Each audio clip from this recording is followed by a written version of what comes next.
I'm going to ask you guys today what you guys think of another, maybe like reducing the number of days. So I'll ask you guys and then see what you think.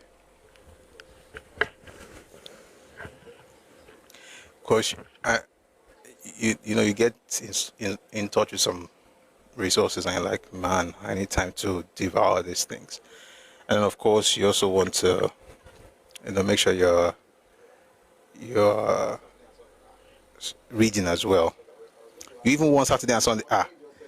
Maybe I should not ask I was going to ask you something, but what you just said right now, as if I shouldn't even bother asking. I was going to ask if I could reduce the number of days. Now you're asking for more days. Okay, don't worry. I'm not asking again. I'm not asking again. We're going to create a workaround. But I'm glad, and I really appreciate your support. Thank you for coming in day in day out. But let's work with Mondays to Fridays for now, right?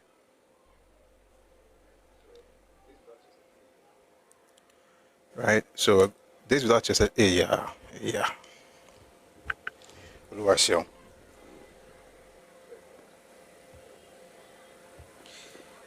Thank God, and thank you guys as well. Please so we can reject the proposal. uh, I don't know if just because me say I sent her a message yesterday. The answer she gave me, even me, so I was like, "Don't worry, I'll let you know what I decide." It is well. It is well. It is well with my soul. With my soul, we'll be fine. Allah from Alagbara, and we'll be able to find a balance, so we'll be able to study as well. But it's good to be back here today. So I got not a few. So let me not lie. I got some books over the weekend, and one of those is the one I decided not to buy for many years because I thought not many years for a while because I thought I wouldn't need anything there because the man did not say anything about the war, which is actually what you would expect him to write about. He didn't mention it at all in the book, so I'd read different reviews. So the 28th, my family is very well. Thank you so much for asking. I really appreciate that. Thanks a lot. So I was like, I'm not going to read this book. This man is just full of himself. He's not saying anything about the war that he was involved in, and stuff and like that. Anyway, I finally got the book. This one even came this morning. This one came this morning. I ordered it for about 2 weeks, but it eventually arrived today. And so I was looking through it, just like it's not really part of the session, but I might just see if I could find something. I was like, oh, really? This is quite interesting. And the book, of course, is this one. Don't worry, I've already bookmarked some pages this morning that I saw, but I'm going to read everything. This is called Because I Am Involved by Emeka Odumegojukwu. Book was published in 1989. First published in 1989, and just going through this book, I also something I was like, oh god. So people are on liar, So maybe we'll talk, say a few things about the content. So there's some books we have on Redomi books. There's some we don't have. The ones we have, of course, we read. The ones we don't have, we order. But there's some things I found in this one I'm going to share with you later today before we get into the conversation proper. Aboye Pepo Agbeti Kunote. Where are you from? Good afternoon. I see you on YouTube. Where are you from? Are you Ishekiri? Your name is quite interesting. So I'm going to read some things from this book today. We'll have a session on it much later, but there's something I found that I think will help us with the conversation today. Today we're discussing how the federal government rebuilt Iboland, contrary to what we've been fed with over the years. They've been abandoned. Federal government did nothing. Dark Poet, good afternoon, sir. Yes, it sounds like an Shakiri name. Aboye Pepo Agbeti Kunote. Like, I want General Konya. So we're going to get into all of those things. If you're going to do anything to rebuild, oh shoot. Please, if you can, don't send me any messages. All right. You know what? I have to find a way to mute everybody sending message on the other device. Give me 1 second. Because I don't think we need that right now.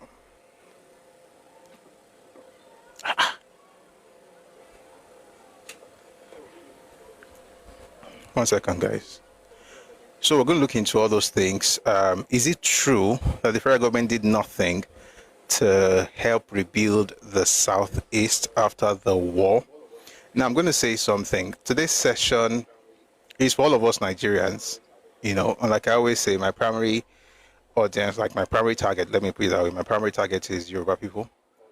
And then, of course, secondary target is all Nigerians. But sometimes Igbos don't fall into the secondary category for obvious reasons. They don't necessarily listen to what I'm saying. But for those who listen, of course, they're also part of the second category.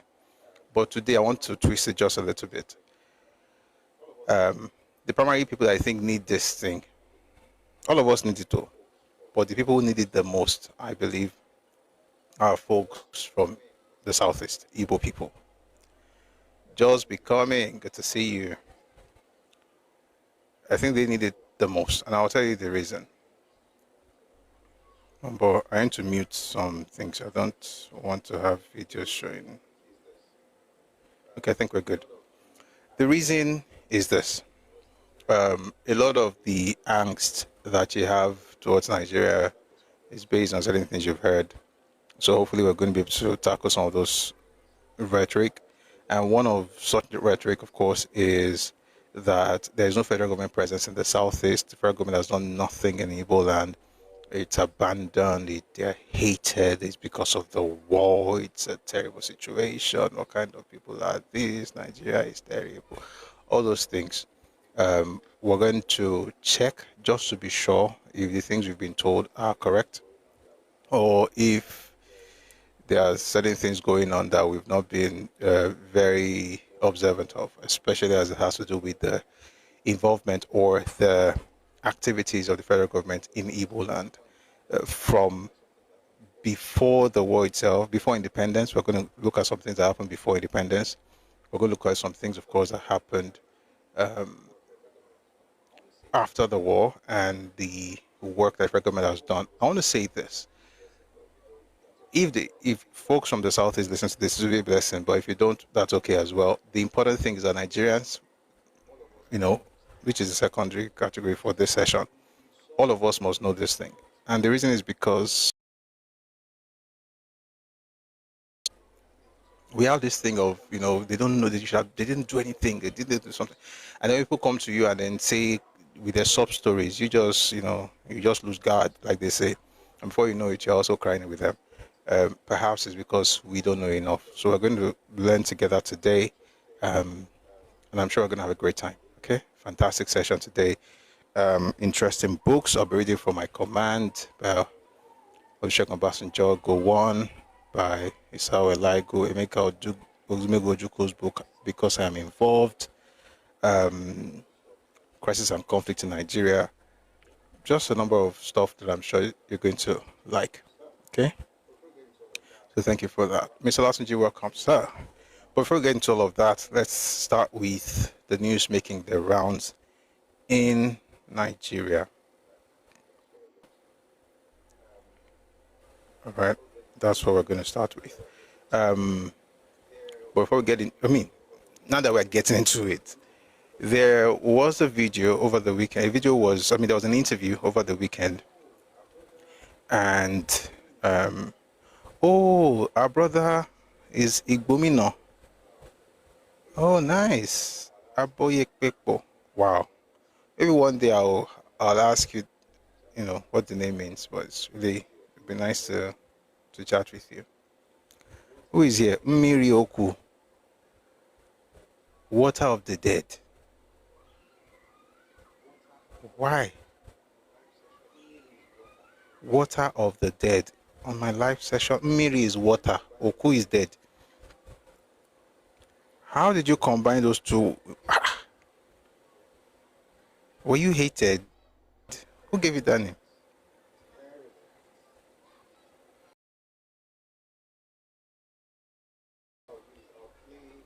All right. It's long, but what I'll do is I'll play beats of it, and then we'll play the rebuttal by the Minister of Solid Minerals, that's Dele Alake. But first, let's listen to Sule Lamido. I had something I was going to read, like Mutukowe, over the weekend. Between yesterday and today, I was doing some research, got some books, a particular book actually from Sierra Leone about this period in Nigeria's history. So I was ready until I listened to Dele Alake this morning. I was like, what else do you want to say? You know, the man has answered a lot of these things. But so let's take a listen to Sule Lamido, the former governor of Yobe. Okay. And then from there, we'll discuss some other things before we get to the conversation proper. All right, let's take a listen to this.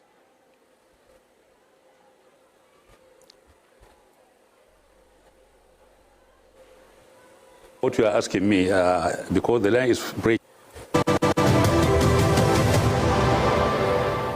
Well, we'll go live to Jigawa State, where we'll have Jigawa State, not Yobe. Jigawa State, not Yobe. To speak on the political calculations ongoing across the political parties ahead of 2027. Glad to have you join us. Glad to have you join us on Newsnight. Let me start straight off. Are you a part of this coalition? Okay. I'll try to decipher what you are asking me because the line is breaking. However, I am part of any arrangement, no matter whatever nomenclature or name, to remove the current government of incompetency, of insecurity, of dividing the Nigerian family between North and South out of power. I'll go into any arrangement for that purpose. That's fantastic, but that doesn't petite Ada. What I'm saying, see, I'm not going to pass who keep on panicking over issues. I don't panic. I walk with my eyes wide open.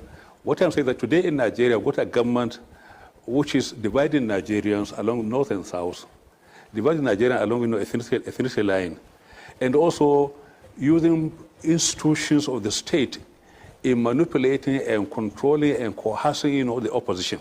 For instance, I just saw a program now of the governor of Ẹkáàbọ, and when I saw him speak, I just pitied him because he's somebody who 2 years ago was unknown in Nigeria, unknown by anybody, who was then honored and dignified by PDP and made a governor. See him talking now, renouncing his own history, his own tradition, his own legacy. It's just a pity. So to me, coming from the old generation, I'm not really frightened by the way the current generation is moving around. So to me, any arrangement, I'll be part of any arrangement of any chemistry, any configuration, whatever you may call it, if it is going to remove this government out of power, because the government for the first time in Nigeria is now a government not for Nigeria, but then for a political party. The entire government today in Nigeria is not for Nigeria, it's for political party. I mean, how do you imagine the president holding political party function of the APC in the villa, a very, very secret place, which is the seat of Nigerian power for all Nigerians, holding party function in the villa. So you could see how low we have sunk. You could see how really the country is literally gone under Tinubu. So again, I will be part of any arrangement, anything which is going to make sure that this party is fresh out of power. I'll follow that. Right, glad to have you back. You're still watching News Now with me, India Morgan. We're still discussing Tinubu's benchmarking to democracy and fighting militocracy, considering what you are witnessing now. What sense do you make of his Democracy Day and that speech and what I've just said?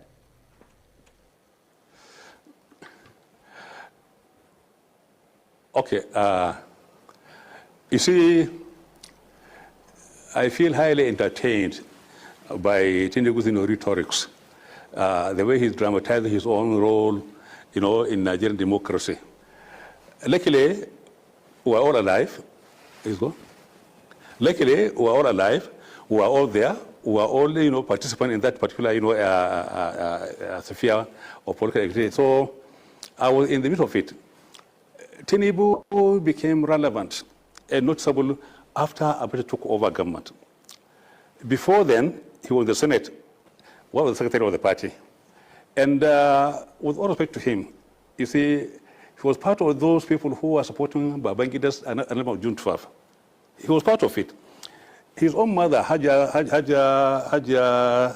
Mogaji from Lagos, was organizing Lagos market women to come to Abuja to pledge, support for Babangida. I'm saying this because it's simply history. I mean no harm. I mean don't mean to embarrass him. But then you see, he was actively handing gloves to Babangida. Now, when Babangida saw the fact that he was having a problem with the party, he went to the National Assembly to address them. One infamous speech was, they are trying to incite you.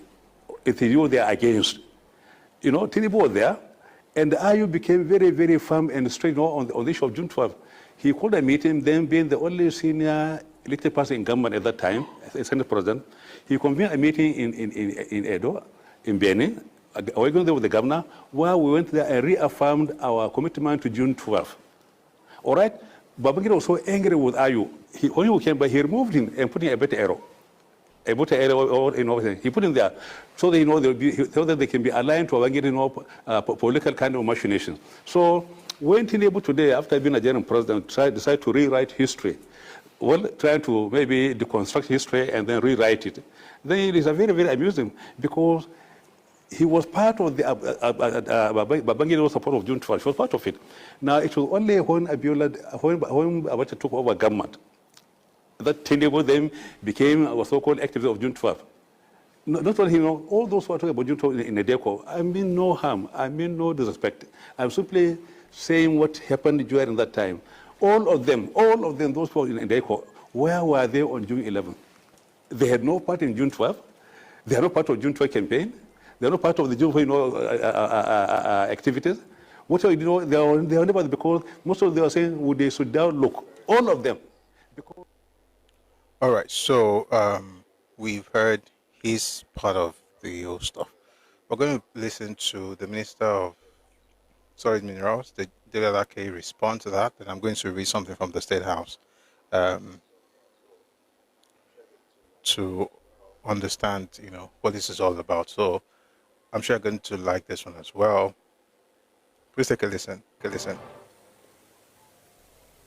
Well, the presidency has strongly refuted recent claims made by former Jigawa State Governor Sule Lamido regarding President Bola Tinubu's role during the annulment of the June 12, 1993 presidential election, describing them as false and revisionist. In a statement titled "Setting the Record Straight," President Tinubu's role in the June 12 struggle, issued on Sunday by the Special Advisor to the President on Information and Strategy, Bayo Ononuga. The presidency expressed concern over Lamido's comments made on Arise News, in which he accused Tinubu of supporting the annulment of Nigeria's most historic election. The statement emphasized that Lamido's remarks amounted to a blatant distortion of Nigeria's democratic history. The presidency defended Alhaja Mogaji, Tinubu's mother, noting that she never aligned with any pro-annulment group. Well, according to the presidency, Mogaji never mobilized market women to support the unjust annulment. The statement turned the spotlight on. Well, joining us to give,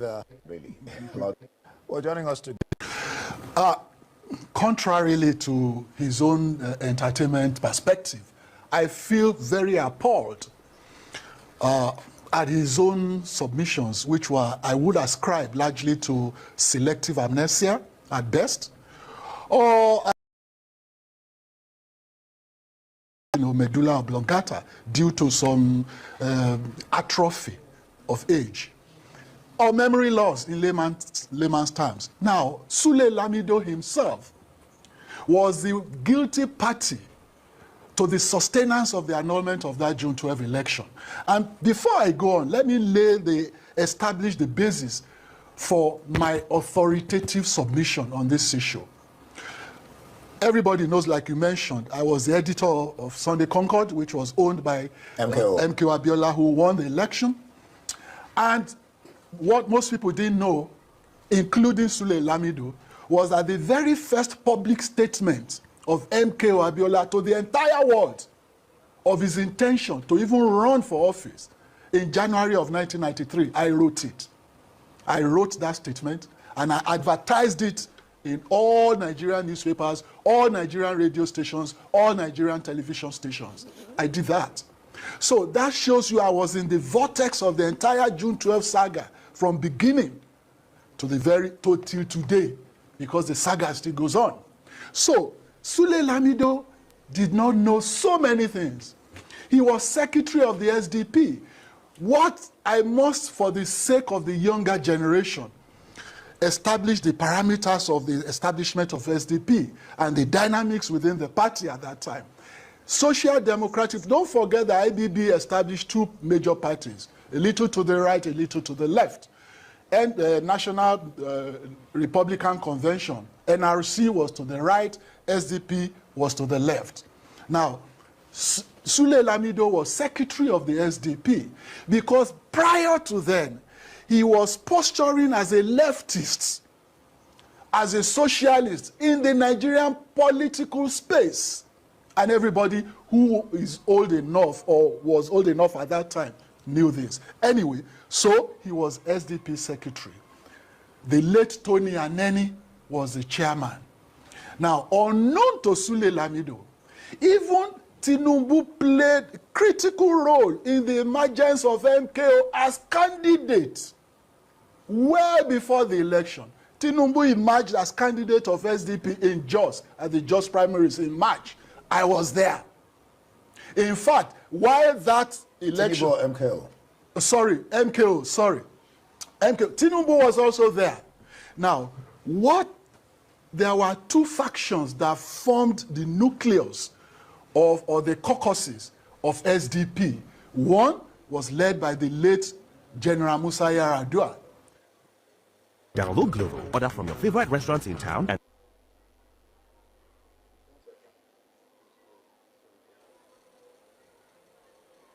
One second, I need to get through with the ad. The People's Front, PF. The second was the People's Social Party, PSP. Now, the People's Front was led by Yar'Adua. The PSP was formed by the Jakondes, the late Jakondes, the Ajashins, and all of that. They were the progressive wing of the SDP. So these two caucuses coalesced to form SDP. Now, Sule Lamido, Tinubu, historically, this is a historical fact, belonged in the Yar'Adua faction, the People's Front. But on the formation of SDP, it became one party. Now, Yar'Adua still held sway within the SDP. So, at the Jos primaries in March of 1993, the groundswell of support for MKO to become the candidate was overwhelming. However, if you recall, those students of history will recall that there was a statement. This Atiku also ran on the same SDP for the presidency in 1993. Atiku has been at that game since 1993 till tomorrow. He ran as a presidential aspirant, also in Jos. Now, I wasn't just in the vortex of it. I was not just a chronicler of events. I was a deep participant observer in all the episodes that happened in June 12. So I was there.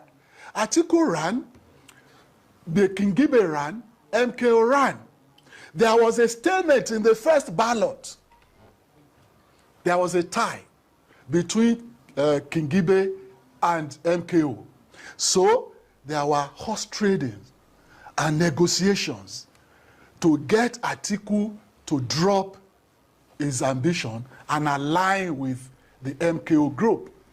This same Tinubu was instrumental, was one of the principal people that led the negotiations, participated actively in the negotiations in Kantibelo's house in Jos, with Yar'Adua presiding, to persuade Atiku to drop his own aspiration and align with MKO, which eventually occurred. So when the second ballot in the Jos Stadium was on, of course, it was obvious that MKO was coasting home to victory. While that election was going on, while voting was going on in the stadium, myself, Tunji Bello, Segun Babatope, the late Chike Akabogu, we were drafting MKO's victory speech, which he read right there in the stadium. We left, MKO became candidate. Then we came to this Abuja for the convention of the to elect the executives of the party. The two caucuses, the People's Front and the PSP, locked horns here in the Sheraton Hotel. Then it was the Sheraton Hotel in 1993, and of course the Yaradua faction got the upper hand. That was how Sule Lamido became secretary of the party, and the late Tony Aneni became the chairman of the party. All right. And that since then, the campaign for election began, and Tinubu threw everything he had into it. So it was patently false and a revisionism and a hagiography to say that Tinubu only became relevant in the June 12 movement after the annulment. All right. Not at all. Well, quite an interesting history. So I'm going to listen to everything, but yeah, you find that online. It's on YouTube, Arise News page. And I find it quite interesting. I was going to read books this morning on this matter, but I don't think it's really necessary, because if I were to read books, I would have quoted him as well. So it's just nice that we have someone like that to provide a rebuttal. However, it's also important for me to read the State House press release, just in case you haven't heard it. So it says here, this is from Bayo Nonuga. State House press release, setting the record straight, President Tinubu's role in the June 12 struggle. The attention of the presidency has been drawn to recent comments made by Alhaji Sule Lamido, former governor of Jigawa State, on live television, in which he falsely accused President Bola Tinubu of supporting the annulment of the June 12, 1993 presidential election. Alhaji Lamido's claims represent a distortion of history and a regrettable attempt at revisionism. He alleged that President Tinubu only rose to prominence after the formation of NADECO, and claimed that Tinubu's mother, Alhaji Abibatu Mogaji, mobilized market women to back the annulment. These allegations are patently false. Let us set the record straight. Alhaji Mogaji never mobilized market women to support the unjust annulment. Had she done so, she would have lost her position as market leader in Lagos. While she once had a personal relationship with then-President Babangida, this was before the annulment crisis. It is important to remind Nigerians that Alhaji Lamido, as Secretary of the Social Democratic Party, SDP, the party whose candidate MKO Abiola won the June 12 election, was among those who failed to oppose the military's injustice. The SDP leadership, including Lamido and Chairman Tony Anini, wrote their names in the Book of Infamy by surrendering the people's mandate without resistance. To their eternal shame, Lamido and Anini teamed up with the defeated National Republican Convention to deny Abiola his mandate. In sharp contrast, Senator Bola Tinubu stood firm even before General Abacha dissolved the political parties and all democratic institutions, including the National Assembly, on November 17, 1993, following his coup. Days after General Babangida addressed the Senate and announced his decision to step aside on August 27, 1993, the setting up of an interim government to replace him, senators debated the speech. On the Senate floor on August 1993, Tinubu unequivocally condemned the annulment, describing it as another coup d'etat and urging Nigerians to reject injustice and lawlessness. The records captured his contribution, showing that he supported upholding the June 12 election, not against it, as Lamido claimed. I mean, it's quite long. You find that on his Twitter page, because that's quite interesting. Just to back that up just a little bit, I'm going to read something to you from one of Max Yolon's books. This one is called Nigeria Soldiers of Fortune, and I think, he also provided something interesting, especially as it relates to my Mama Alhaji Abibatu Mogaji's visit to IBB. So let me just read this one very, very quickly. Amidst the chaos, Abiola turned to the judiciary to try to validate his election victory. Although he was initially cynical about the prospect of Abiola as president, a young senator representing the Lagos West District had become one of Abiola's key allies. That senator was Bola Ahmed Tinubu. He became so close to Abiola and was so aggrieved by the annulment that earlier in 1993, he took his elderly mother, Alaja Abibatu Mogaji, with him to a meeting in Abuja with Babangida to appeal for the annulment to be rescinded. His mother was the former President General of the Association of Nigerian Market Women and Men and had been active in mobilizing strikes by traders. Although she was a Muslim, she removed her headscarf in Babangida's presence to plead with him to validate Abiola's election victory. Newspapers published an iconic photo of the grey-haired septuagenarian grandmother pleading with the younger president on Abiola's behalf. Although he and his mother's emotional appeals failed... One second. Just a second. Although he and his mother's emotional appeals failed to persuade the military, Tinubu was undeterred. He turned to another branch of the state, the judiciary. Tinubu admitted that he engineered and proposed a court case against the ING. He conscripted Professor Alfred Kasumu to find a legal technicality with which to pick the ING apart. ING, of course, is the interim national government. Kasumu was a senior advocate of Nigeria, a highly esteemed former professor of law at the University of Lagos and the former Attorney General of Lagos State. All right, so thank you for that, Solo 28. So I think what's happening is people don't like what President Tinubu is doing, especially Northerners. And I know I've not had sessions about Northerners and how they go back in politics. I haven't done that, this session, because of course we're talking.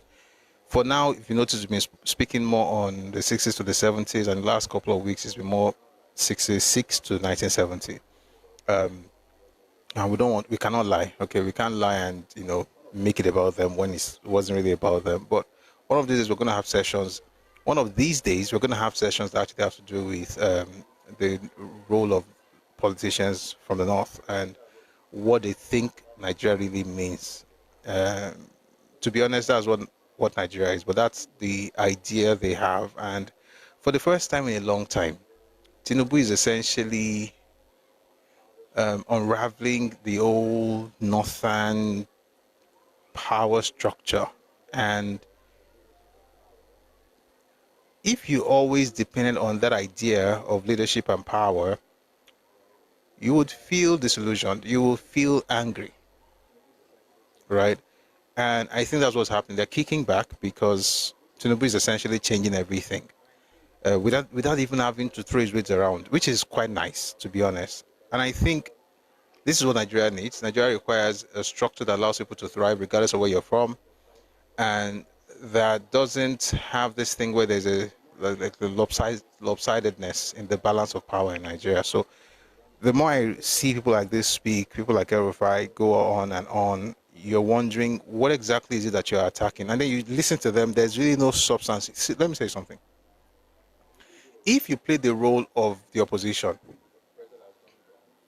of the opposition, and there's something the president has done wrong, and you're attacking that thing, like, one could objectively review your case. But this is not really a case of there's something he did wrong that I want to attack. It's like when you just hate someone's guts, like, who are you? How come you're doing this? There's a way we've always done it. There's a status quo. We want to maintain it, and you're just changing everything. That's what I think is happening. All right. And it's a shame. There are people who should be respected in society will throw away everything they have accomplished just to lie. It's a lie. Because as soon as I saw that thing yesterday, I went to the library and somebody had recommended a book on Twitter, so I went to check it. Thankfully, I had it, and then I was like, where is this man coming from with his lies? And also, you now have, and yes, I'm going to say this, you have this thing where certain people from another, so there's something about Igbo people in Nigerian politics. Odabioro Motisori Kakakekuma Jessesia Fish Awadanu. In other words, Komo yet to call the authors vessel. People are like, oh, lay down can she. adẹ́tẹ̀ ò lè fún wàrà ṣùgbọ́n ó lè dá wàrà nù. Bọ́n ṣe gbọ́ táwọn yẹn ti bí Lamido ṣe sọ̀rọ̀ báyìí, no, you're not even checking to be sure. Let me read one of the things I saw from one of the stupid representatives. It says, the so-called Nadeko, who are everywhere in this present regime in Nigeria, have destroyed every fabric of democracy that Buhari did not eliminate. One wonders, what exactly did they fight for? Abacha this, Abacha that. Yet, if we are to measure, it seems Abacha was more democratic than the so-called government led by ex-Nadeko members. To be fair, most of these people were not in Nadeko. Most of these people, there were Igbo people in Nadeko. There was Ebitukiwe, there was Ndobisikano. There were some Igbos in Nadeko, but generally speaking, most of them were not in Nadeko. And if you contributed nothing to something, you most likely not see any good thing in what they're doing, which is what I essentially see from the way Igbos talk about Nadeko, generally speaking. I'm not saying all of them, I'm saying generally speaking. The only set of people in Nigeria in 2025 who somehow think Abacha was all that are Igbo people. And the reason, of course, because Peter Obi lost. This rewriting of history, or this etanu, where you just hate a person and just change history, it makes no sense. It makes no sense. Abacha wasn't all that. If you were a baby when he was alive, maybe that's okay. But we saw what happened. It wasn't as rosy as they're trying to paint us on social media. And Adeko was what it was. Fantastic organization. And I know that some people are shouting that they're Nadeko US. Those people, we didn't even know them during the struggle. I don't care whose parents they are. We don't really know them. The ones, I always say now, Papa be this, so we know those people that we can call our Papa. All right. So, again, just to say that, and again, another thing is, if a politician says something in Nigeria, please don't be quick to jump on the bandwagon, whether it's true or false, regardless of who is saying it, especially if it's historical. Try and fact check. I'm not saying support it if it's from President Tinubu. Even if he says something, just fact check. Because this thing where, I mean, he's very careful, by the way. You know, I fact checked the things he said, for instance, during the June 12 speech. True stuff, right? But generally speaking, people just have this thing of throwing things around because you were not there. And then they say, I'm old enough to know. So how old are you? And then you just say, oh, okay, you must. No. Check it. They might be lying. You know? And we've seen a lot of them in the past, you know, couple of years with their lies and they go and verify strategy. So yeah, it's something to focus on.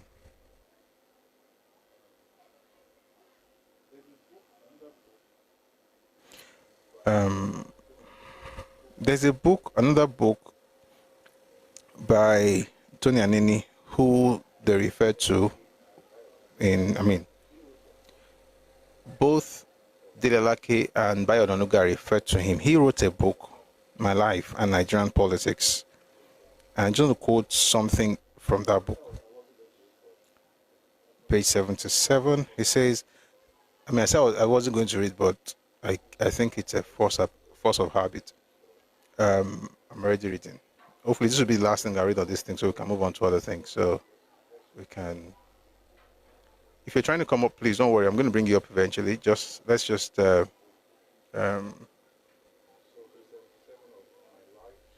get through with the news. So page 77 of My Life and Nigerian Politics by Tony Anene. It says, Senator Bola Tinubu, representing the Lagos West Senatorial District, stated that, quote, in an election that is generally acclaimed as one of the freest by the federal government, established monitoring group, and by local and international observers, it is bewildering that up till now, the result is still being withheld by the NEC. NEC, of course, would be the National Electoral Commission. That's what became INEC. It is bewildering up till now that the result is being still withheld. So, by the way, if Tinubu was what Lamido says he was, he wouldn't have said this thing back in '93, as we see, not in his own book, but in the book by Tony Aninin, who was the chairman of SDP at the time. We're going to get, I think that's enough. Hopefully that helps us understand that stuff a bit more. Moving on, the PDP released what they call the Liberation Team of 2025 in Koka Aguda, that's in Lagos, and they have the chairman to be Yoruba, Tessie White, Nifemi Olua. I don't mean Tendaro Story, it could be unnecessary, but there are 9 positions in the local government. They want a Yoruba woman to be the chairman, but the vice chairman will be Igbo. The ward, Osha ward, is an Igbo man. Bale ward is a Yoruba man. Aetoro is Yoruba. Koka ward is Igbo. And then Savage ward is Yoruba. Nuru Niwo ward is Calabar. And then Sanya ward is Igbo. So they have 7 ward. So 1 chairman, 1 vice chairman, 7 ward councillors. Of those 7 councillors, there are 2 that will be Yoruba, and then the others will be taken. I don't think people have brains. Listen, this thing about not letting Igbo people have political posts, I'll say this thing. Before I used to say, it is important not to have Igbos represent anything in Yoruba land. It is very, very important. And I'll tell you why. And this is not about, I hate you, I don't want you. It's not about that. It's about understanding the mindset behind these things. It's not the chauffeur post above a post. If it's that, me, I'm like that, I can tell you, you live here, you can represent something here. That's fine. I mean, you live here now, Shebi. It's not that kind of democracy. Because when you live in a country where people, even without political power, are laying claims on stuff, why would you want to give them that political power on a platter? Because you want to feel like if you do that, then you're going to pander to them and appeal to them, then you get to win, and then more people are going to now win. Even Tessie White is Igbo, Oton. And there's a reason PDP does this thing again and again, and LP too, they do it. It doesn't make sense. And if you like, call me bigots, I don't bloody care. It doesn't make sense. And the reason is because of the set of the kind of people who are desperate to have political power in Yoruba land. It is not necessary. Do I like the idea of representation? I used to like it to say, let everybody. You know what? If, for instance, it's other people, I think it will make sense. But understanding the history and seeing the desperation for power and domination in other people's spaces that I've seen in the last 80 years. I'm not talking about 2025. I have records from the 90. Did I say 80? What am I talking about? For almost 90 years. I have records from 38. I have strategic records from 1944. And you see, I used to say, it's another generation, things have changed, until I discovered that nothing has changed. Nothing has changed. And if you're my friend, you're able understand this. When it comes to politics, there's a way people that own the land want it to play out. Like, if this sounds very extreme, Bruce, why would you speak like this? Because I see the threat. It's a very present danger. People are turning things around, using names. What we used to do back then is you give your children names because you love those people and you want to be part of them, and then you grow together. What we see is people are using names as a strategy to take over spaces. Why would I want to now allow you to have political power? Because you are doing this without political power. What will you do if you have political power? This is why some people will never, ever amount to anything much in Nigerian politics. I can assure you. There are people that will be strategically positioned to ensure that it doesn't work. Look at the way people are moving. Why are we naive and all this? I don't want to be a bigot. I don't really care. If you like call me bigot, if you like call me you got, that's your business. I prefer malt, yeah. Well, you got is fine too, because I like taking you got. Mix it with some things like that. Especially another one by let me not mention any brand name. Since they didn't spend more, they didn't pay me. But I had one yesterday, it was sweet. They mixed it with fura and some other things like that. So if you call me you got, I love it anyway. The point is that when it comes to the politics of a space, the folks who own that space must be the ones to determine what happens there. We must, and Don't let anybody cower you and get you to cower and say things like, oh, why are you not educated? Why are you not a Christian? Those are two things I've heard. I'm a Christian. I'm a Christian. Guess where Herod was from? Guess why Rome chose Herod? One day. I don't think we even understand the political aspect of this Christianity that we're always talking about, or the politics in the Bible, not necessarily by Christians, but what's happening around them. Apart from just, Nigerian churches, and with all due respect to our ministers, I think we have too much focus on money, money, money, money. God bless me, God, a miracle. That people don't really sit down to study. When I was growing up, we used to have Bible study on Mondays. We have Sunday school on Sundays. Then we have classes, during the week where we, apart from going to Bible school and seminary and all that. I mean, even as children, we're taught eschatology. I understood maybe not understood, but I started learning eschatology before I was 10. Many churches today just motivational speaking. They don't get it. Any small they say, are you not a Christian? Do you even know what it means? Do you not understand politics based on the Bible? Do you get what it is? All this just be crying. So let's make something very clear. This thing that PDP is doing, it's dangerous, and they will not win. May they not win. And if you're Yoruba, listen. Oh, but they say, in the US, in the UK, Yoruba people are mayors, Yoruba people are doing this. Yoruba people are not threatening the owners of the land. Government cannot streamline the number of churches in Nigeria. No, we don't. Even me, I'm against that. Streamline for what? Once you get, that's another topic on its own. But that's the point. Is not what government will do. Is what churches have to do. They have to organize themselves, and that's the work of CAN and PFN and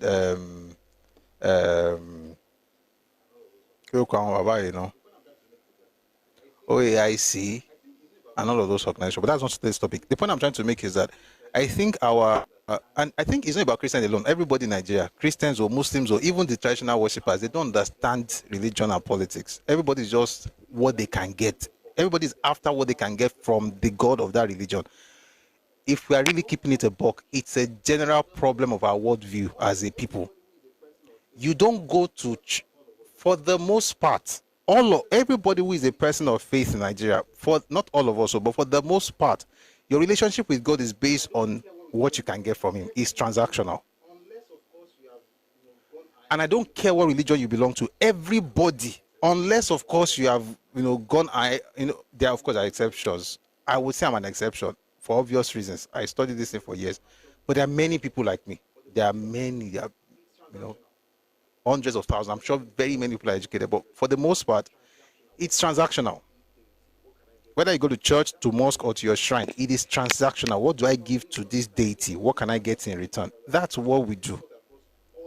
And that's why we don't even understand. We don't understand the faith that we are professing. And this cuts across all religions in Nigeria, especially Yoruba land. We don't know jack.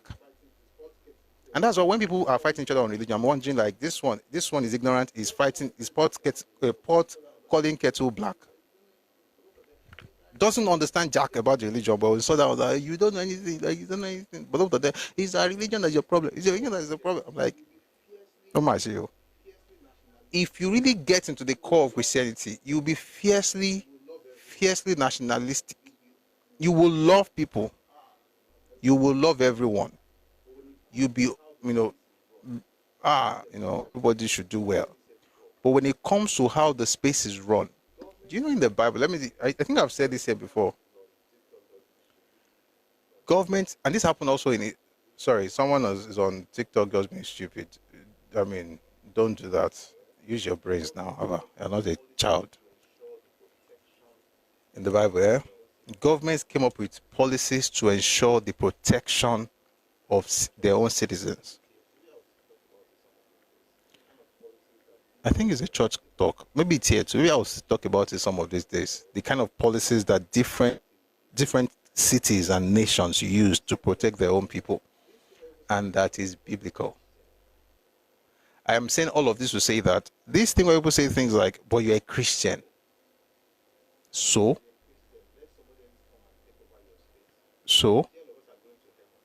but you're a Christian. Let somebody else come and take over your space. See, all of us are going to heaven. There's a joke from Benga Deboye.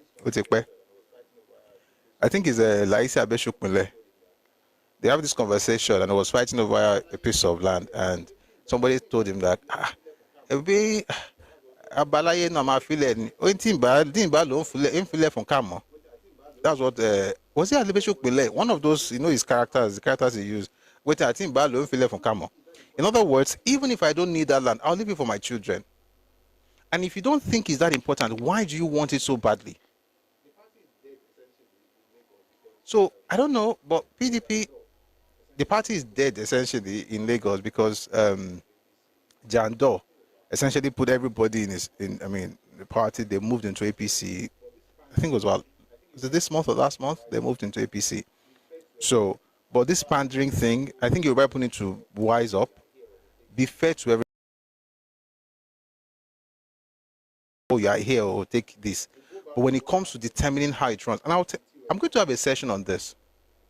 We'll go back to what happened with TOS Benson. Excuse me.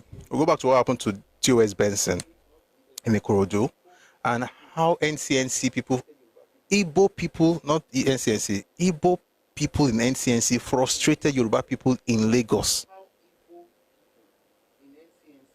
Oh, you did? Oh, nice. How Igbo people in NCNC used the party because they were leading that party and reached out to folks in Enugu to frustrate the Yoruba candidates in Lagos. Why? Because we are all one Nigeria. The only thing that TOS Benson had was popularity, so that he was able to leave that party, and then he ran as essentially an independent candidate. So it's important for us to understand this, and like this thing is not just we're not all together. There's something sinister. There's another thing behind all of this thing, and if you don't get it, just don't forget about it. Learn it, please. We don't want you to forget about anything. If you don't get it, please study it. And what you end up doing is that, listen, you're going to, because this is what Christianity does for me. Because I'm a Christian, I'm going to love you. But because I'm a Christian, I'm also going to protect my space.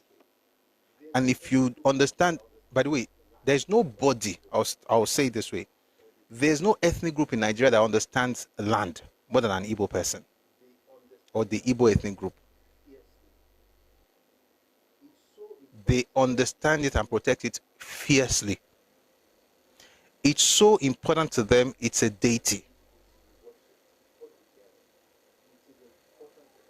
It's a deity, it is worshipped. It's called Odiani.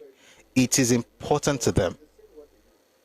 And that's why when you see the way they refer to the Olukumi of Delta, it's the same word they use, Odiani. They are indigenous, they are aboriginal, they are to be respected. There is a way they value land. And you have to be not very smart to just say that, oh, those people who value land that much where they're coming from will now come and tembelo, just trivialize your space, and you just feel like, we're all one Nigeria. I want Nigeria, not just that one. Okay, if you want political power, go home. May God, see you through. You have a safe journey. But as long as you are here, nah.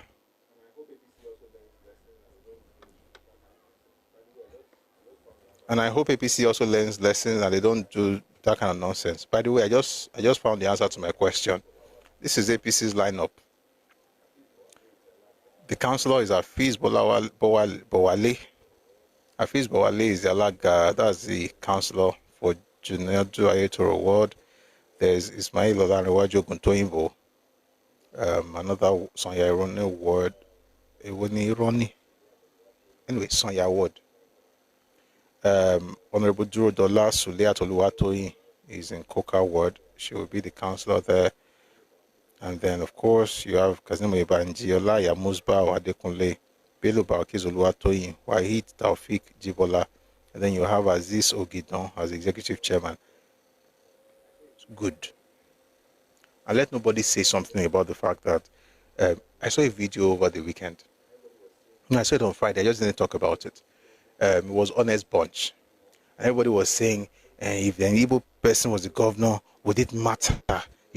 After all, everybody will walk on the road. It's not like they will say a special price for Igbo, and then one of the ladies, I think her name is Tutu, she was talking about why it's important to have a Yoruba person, because the person will speak the language of the land and everything. And then they were going on why is language important. So number one, language is important, but that's not even the case. That's not even the real deal. But language is very, very important. It's so important that the Prime Minister of England is talking about the importance of English language in England. Sorry, the British Prime Minister. It's so important that the British Prime Minister is talking about the importance of English in England. You cannot become a British Prime Minister if you speak only French and you don't speak English language. The Frenchman hears you speaking to him. He understands what you're saying, but he's not going to respond to you. He's going to speak French. There's a reason. It's your identity. But beyond that, there's no way, there's no competent person in my ethnic group that I have to go across the Niger to find a group who are doing worse than me, to pick one of them to come and lead me. Where is the wisdom in this?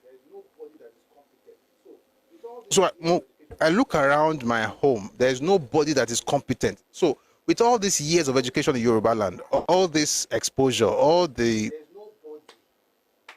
things that we have going for us, there's nobody in the whole of Lagos State. There's nobody in Oyo State. There's nobody in each Yoruba state that can lead. We have to go and look for somebody from another place who is doing worse, whose region is doing worse than my region. That person will not be the one to come and lead us here. But I'm going to do that because I'm not a bigot. No. To do that is not, maybe you're not a bigot, but you're an idiot. So, competence. There's no competent person.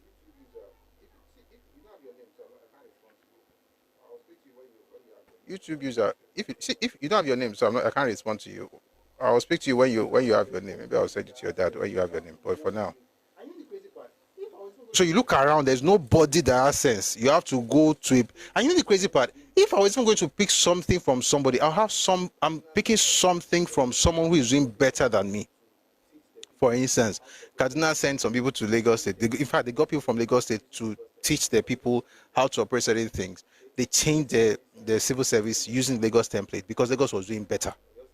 Okay, so let's say, for instance, there's something that's happening in Kaduna and Oyo State is not doing well, or Lagos State is not doing well. It doesn't make, it's okay for Lagos State to now say, okay, please come and teach our people, so that maybe there's a particular thing you're doing that's making you, like, giving you the edge over us. So come teach us, so we learn, and then we'll do better. There's nothing from your region that makes it better than mine. Like, I can't see it. It's not in tech. It's not in tourism. It's not in agriculture. It's not in architecture. It's not in construction. There's nothing. It's not in education. It's not in health. So what is it that I want to get from you that make me call you guys to come and help me do something? And nobody should tell me about sense of belonging. If you need a sense of belonging, go to church. They'll give you role based on all of us are together. As Christians, there is no Jew, there is no Greek. In the real world, in society, everybody. Bible says that God demarcated. He sets the nations in boundaries. He sets boundaries in nations. That's the word. He sets boundaries in nations. Like, everybody gets no boundary. Okay, and that's the Bible. It gives the nations their boundaries. This one now. So, in fact, 1 second, may I read them out? Since I've been quoting scriptures a lot, so let me look for that scripture. But it's very, very, very, very powerful. And I'm talking to Christians here and I know that there are extremes to these things. And I'm not saying go to the extreme and hate people, but I'm saying that own what's yours.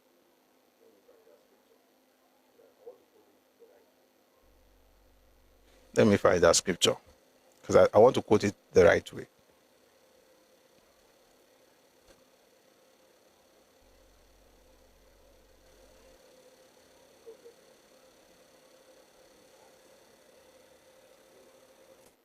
God bless me. It's in Acts. It says, he has made from one blood every nation of men to dwell on all the face of the earth, and has determined their pre-appointed times and the boundaries of their dwellings. You see, let me speak from a Christian standpoint just for a minute. I'm a Christian, a proud one. But I don't think people understand how people use Christianity to blackmail Yoruba people and say, are you not a Christian? Listen, if you're a Christian, Acts 17:26, and he has made, that's God. God has made from one blood every nation of men to dwell on all the face of the earth. And he, God, has determined their pre-appointed times and the boundaries of their dwellings. There's nothing like I can move anywhere, anyhow. There is the boundaries of the dwellings created by God. If you are using Bible, let's use it. So what it means basically is that you can, when you leave your side of town to another part, you don't come out your boundary. Once you enter that place, if you get sense, it is how they run things that you will begin to do. In other words, one thing I tell people a lot is this. You can, so Yoruba people have a system. We have a system of assimilation, right? As a matter of fact, we have many families in Yoruba land, last 100, 150, 200 years, for instance, and we know their names, by the way. I know them. I know many of them. They're in Ibadan, they're in Lagos. And when I say Lagos, I'm not talking about because it's Lagos cosmopolitan. I'm talking about the culture. They're in Oyo, they're in Ogbomoso, they're in Ife. Some of those families, we know them, okay? But guess what? It doesn't matter that I know them in this. The only reason I'm saying I know them is because I'm not lying about it. But I'm not saying we know them, we'll go and tell them. No, they are Yoruba. But guess what? 150 years ago, their great-grandfathers were not Yoruba. 200 years ago in some cases, they were not Yoruba. But what happened was that when they got into the culture, they submitted or subjected themselves to the way the culture works. They were not going around carrying the piece of paper shouting, I have constitution. If you have constitution, go back to your father's house and do what constitution allows you to do, which is you can move around, but you're not getting any political power here.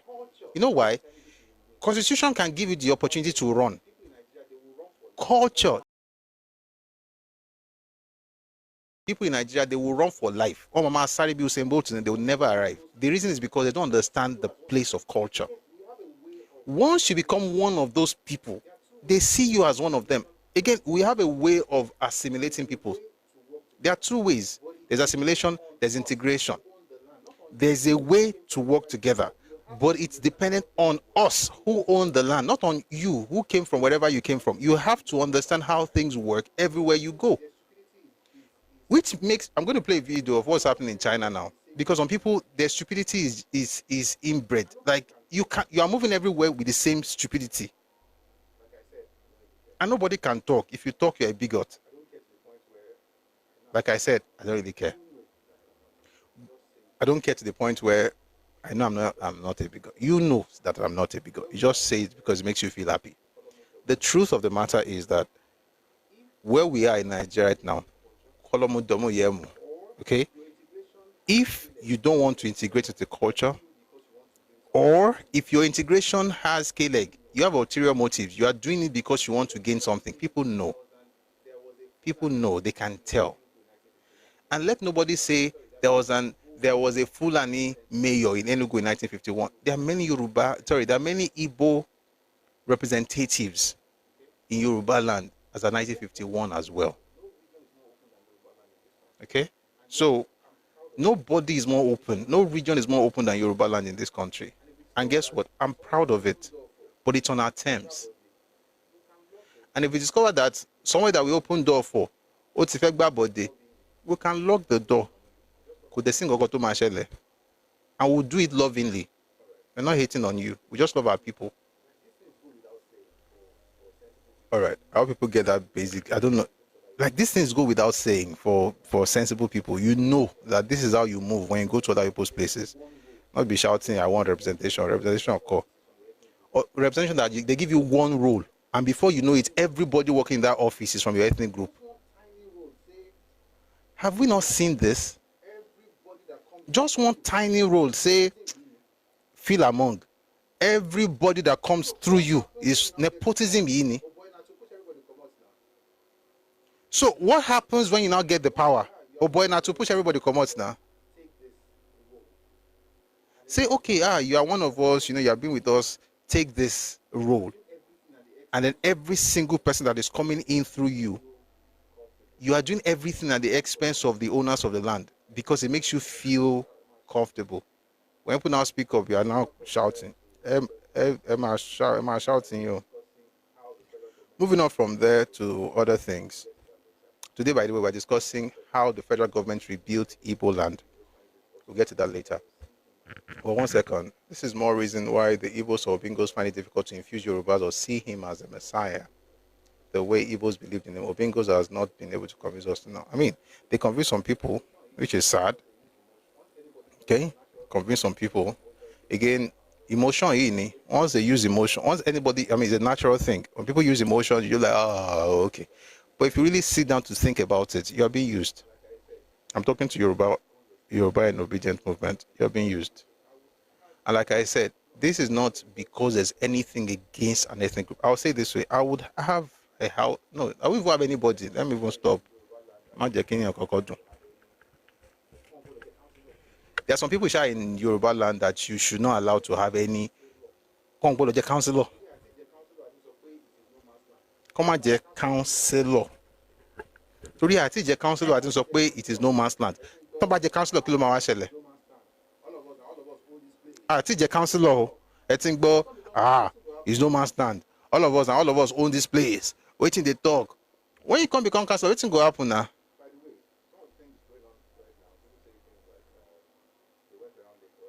By the way, some of the things going on right now, people say things like they went around Lagos house hunting, they didn't find house.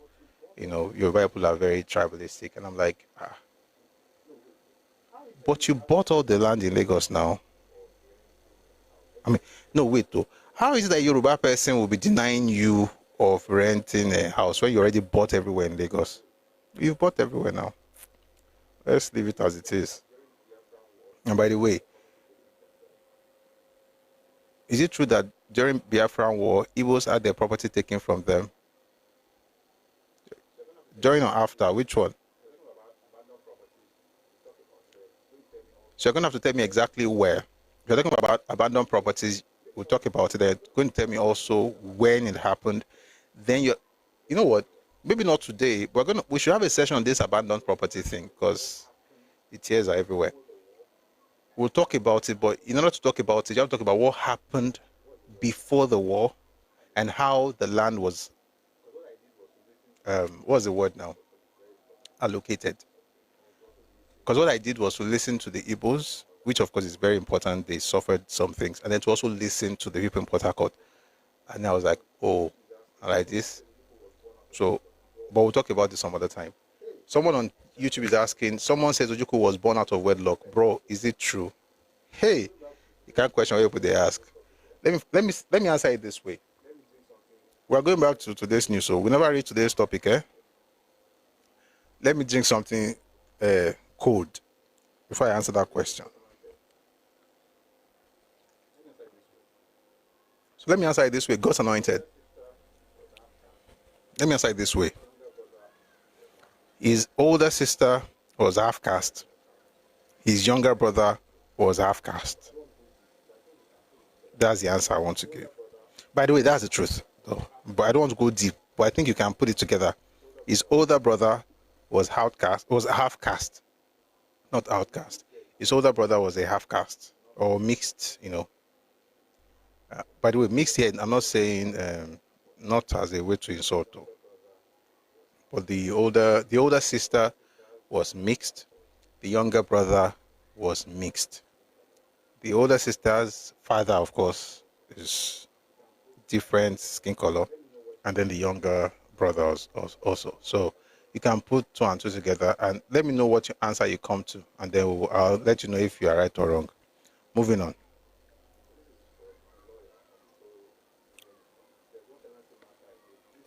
So this is from a lawyer on this whole rent thing. There's one tenancy matter I did. This guy was insisting on buying the old woman's house after the death of her husband.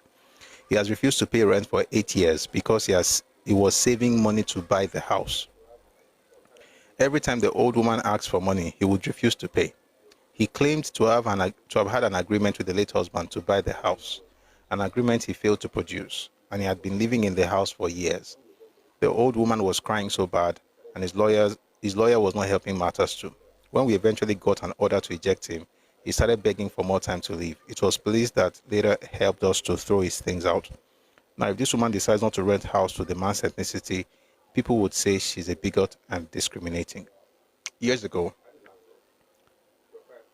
many years ago, actually, this a while back. I had a landlord.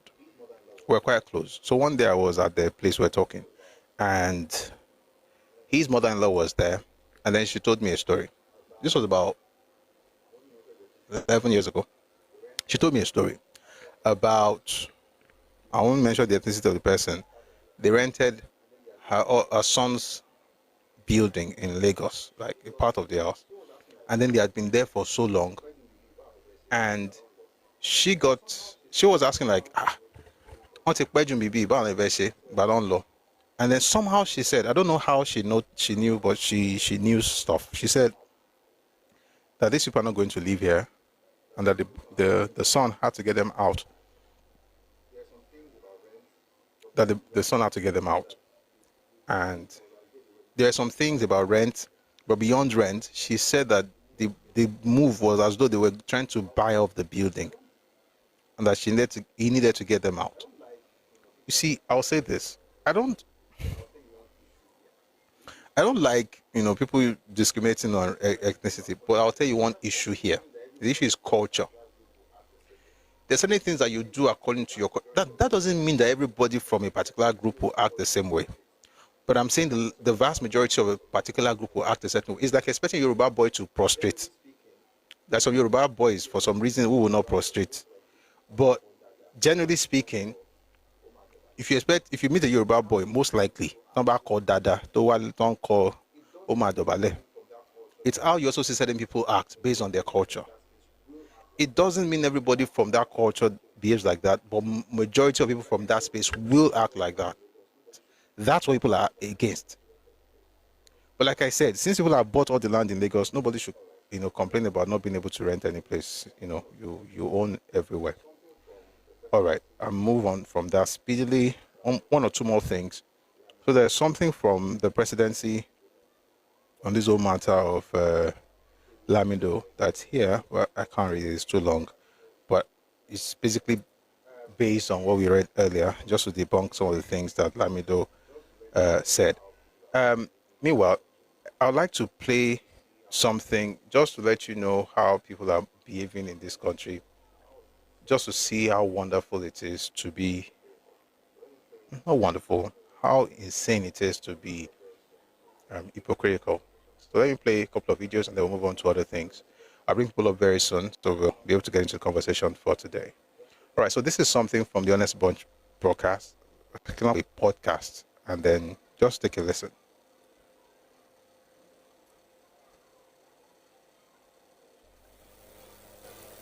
We have someone running for re-election, Gbadebo Revival, Jandor, we have all of them. If it's a na Igbo or na Yoruba, it doesn't count.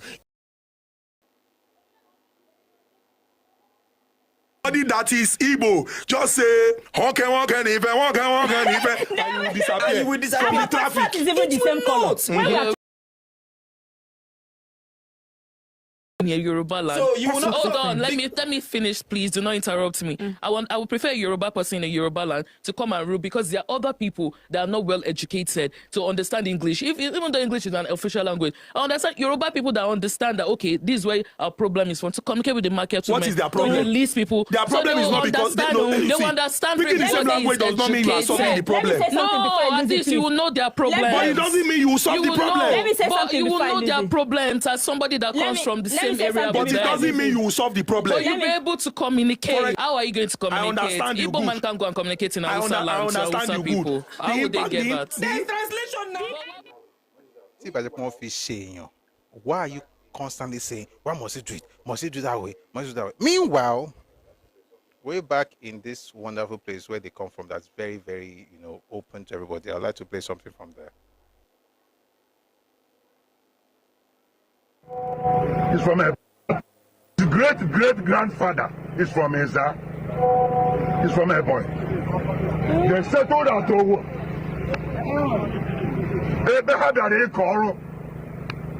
And today somebody will tell me, when you bring somebody from Ebony to come and be the governor of Enugu State, God will not allow that.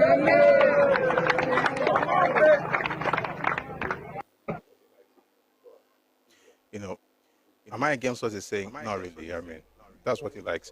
But Yeah. If it's good for the goose, it should be good for the gander. But let's play something just to see the pattern so that you notice what's happening.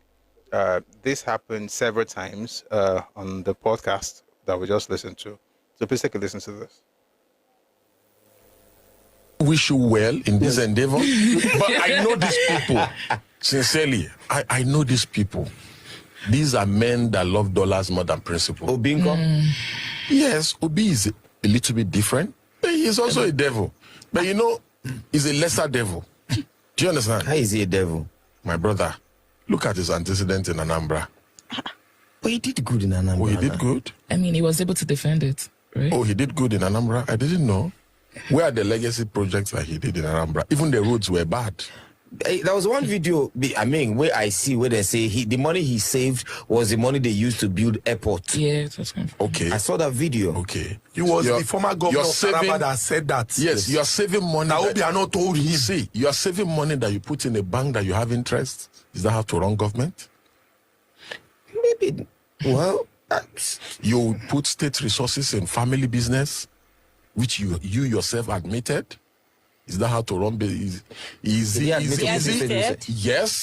Kaderi Ahmed interviewed him. Go and Google it. Go and Google it. Fact check me. Kaderi Ahmed, when he was running as vice president to Atiku in 2019, Kaderi Ahmed interviewed him and posed that question that it was your company that was used for a state project where they invested millions of dollars. And he said yes, but that he had resigned from the family company before he became governor. Who does that, for God's sake? That's why I said he's better than them. He's just a lesser devil.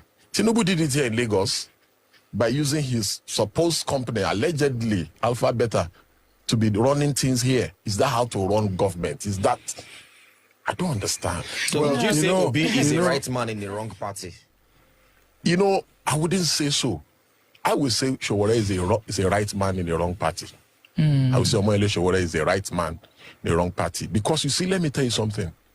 Nigeria is rotten to its roots. To get Nigeria working again, you need somebody that is completely anti-establishment. That is not a friend to these people. All right, so what you notice is how people are supposed to be non-biased, because you are biased, you are not objective. The objective person is the one who is speaking of Obi. Listen to a few more stuff.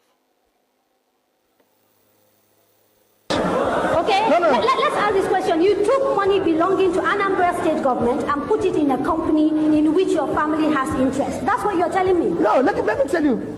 Look at what you're saying. So if I have an opportunity of building a future for the state, shouldn't I have done that? Okay, so can we agree that, in your view, as long as you are making money for the state, if some of that money finds its way into your pocket, it's not a problem? Never. No. Is that what you're saying? No, I'm trying to get clarity. No. Investing outside of public sector, because and I'm making another reference to former Governor Peter Obi of Anambra State, who has talked about how much of investment is made with the resources of the Anambra State government to bring back profit and benefit of to the Anambra people. By the way, what has become of that investment, and are you looking in that direction also? I don't know why you are talking the interview about Peter Obi. No, I'm just making reference because these are light opening. Well, I made reference to former Governor Obi and not to. Sheu interviews about my 2023 budget. I'm not talking about the investments of either any of my predecessors. By the way, the one that you talk about, I don't know about that. I mean, I think there was something I read about somebody speculated about the value of whatever investment. What I've seen today, the value of those investments is worth next to nothing. So let's leave that aside. So apparently the investment is whatever it is. A few more things. Something from here are you? 1 second, I'll find it. Okay, I'm good. Something from Sowore, and then we'll go to other things. So take a listen to Showore's interview on that same podcast. Before you discovered Peter Obi, I was already running for president. Now because I look small, Peter Obi, I said na packaging. Nobody knows sabi to pack in my books. If you are evil, you are evil. If you are good, you are good. But I am not interfering with people who have emotional attachments. So I have a general disdain for non-performance. But what did he do that you can say, now this thing what Peter Obi do? Because you mentioned that you said he's been packaged. So are you telling us that all those things saved money when he was leaving the office? There was money. So where the money was saved? Meanwhile, let me even pause. You know, this thing of somebody saved money, you know, it's actually it's not a very smart thing to say. If, for instance, you have no roads but you saved money, let me go back to the Bible again. I mean, if you remember the story of the talents, the parable of the talents. By the way, talents in the Bible times refer to currency. It's about money. It's not really about ability to sing. Talent is money. So like calling a parable of dollars or parable of pounds. Jesus, I mean, the rich man gave 5,000. And then he travels. When he gets back, he asks them for traded with it, so he had 10. The one with 2 brought 2 more, so he had 4. And Jesus said, the rich man said, you should have at least put it in the bank. In other words, putting the money in the bank will be the least in terms of how smart you are. In reality, you're supposed to trade with the money that you have with you. And, you know, that man, they collected what he had and gave it to the ones who had traded with it. Saving money when there are bad roads, when, you know, you didn't build any schools, when you're just, I don't know what any major thing that happened during his time as governor that was like, oh, everybody, this is the governor. So you don't have any of those things, you're just shouting, you save money. Then now ask you, where did you save the money? You saved the money in the bank where you're the chairman, or where you were the chairman. Are we joking? There's nobody here who is more than 18 years old who thinks that if you put money in the bank, they will keep it in one vault. People just took the money and used it for business. So the bank actually benefited from the money. You basically gave the bank something to trade with. I mean, are we joking? You saved money. You gave the bank something to trade with. They traded with the money, and then whatever it is that is, you know, they'll put it. Why? So this whole thing of, oh, we saved money, like, and people say it as if they're talking about something smart. Oh, he saved money. Who in this world elects a person to save money? He elects people to improve the quality of life for citizens, you know, develop stuff and stuff. Not that you will say, oh, I have saved money. Anyway, I want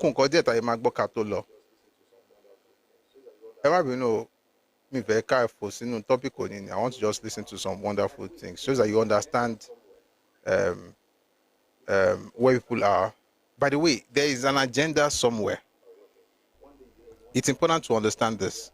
There's an agenda. There's a way these things are working. One day you hear you want Biafra, you want Nigeria, you want this, you want that. There's no congruence, there's no stability, there's always vacillation. And that's why it's very, very important for people to be very, very careful. Individuals, we can be friends. But when it comes to politics, I have to watch my back. Take a listen to this couple of videos and we'll move to other things.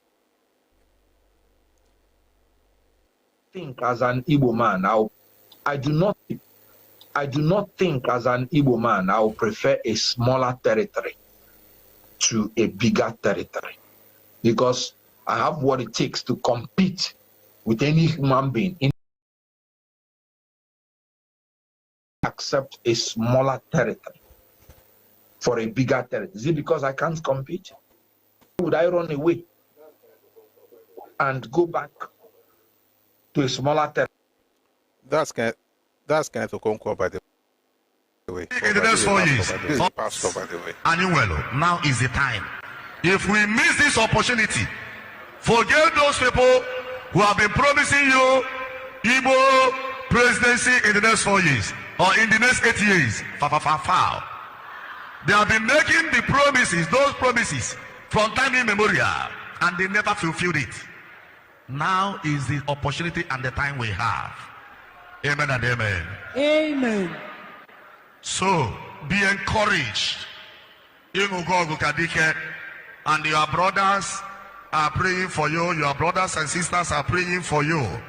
In the name of the Father, Son, and the Holy Spirit.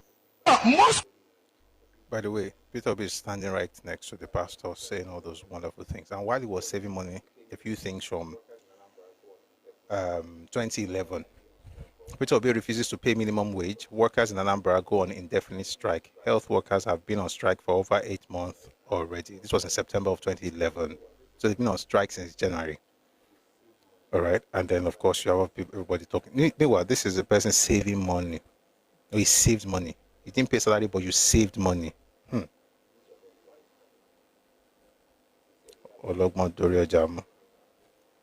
means you're very wise, by the way. Sincerely, that's what it means. Because you don't understand Yoruba. But it's sarcasm, as you probably know. All right. I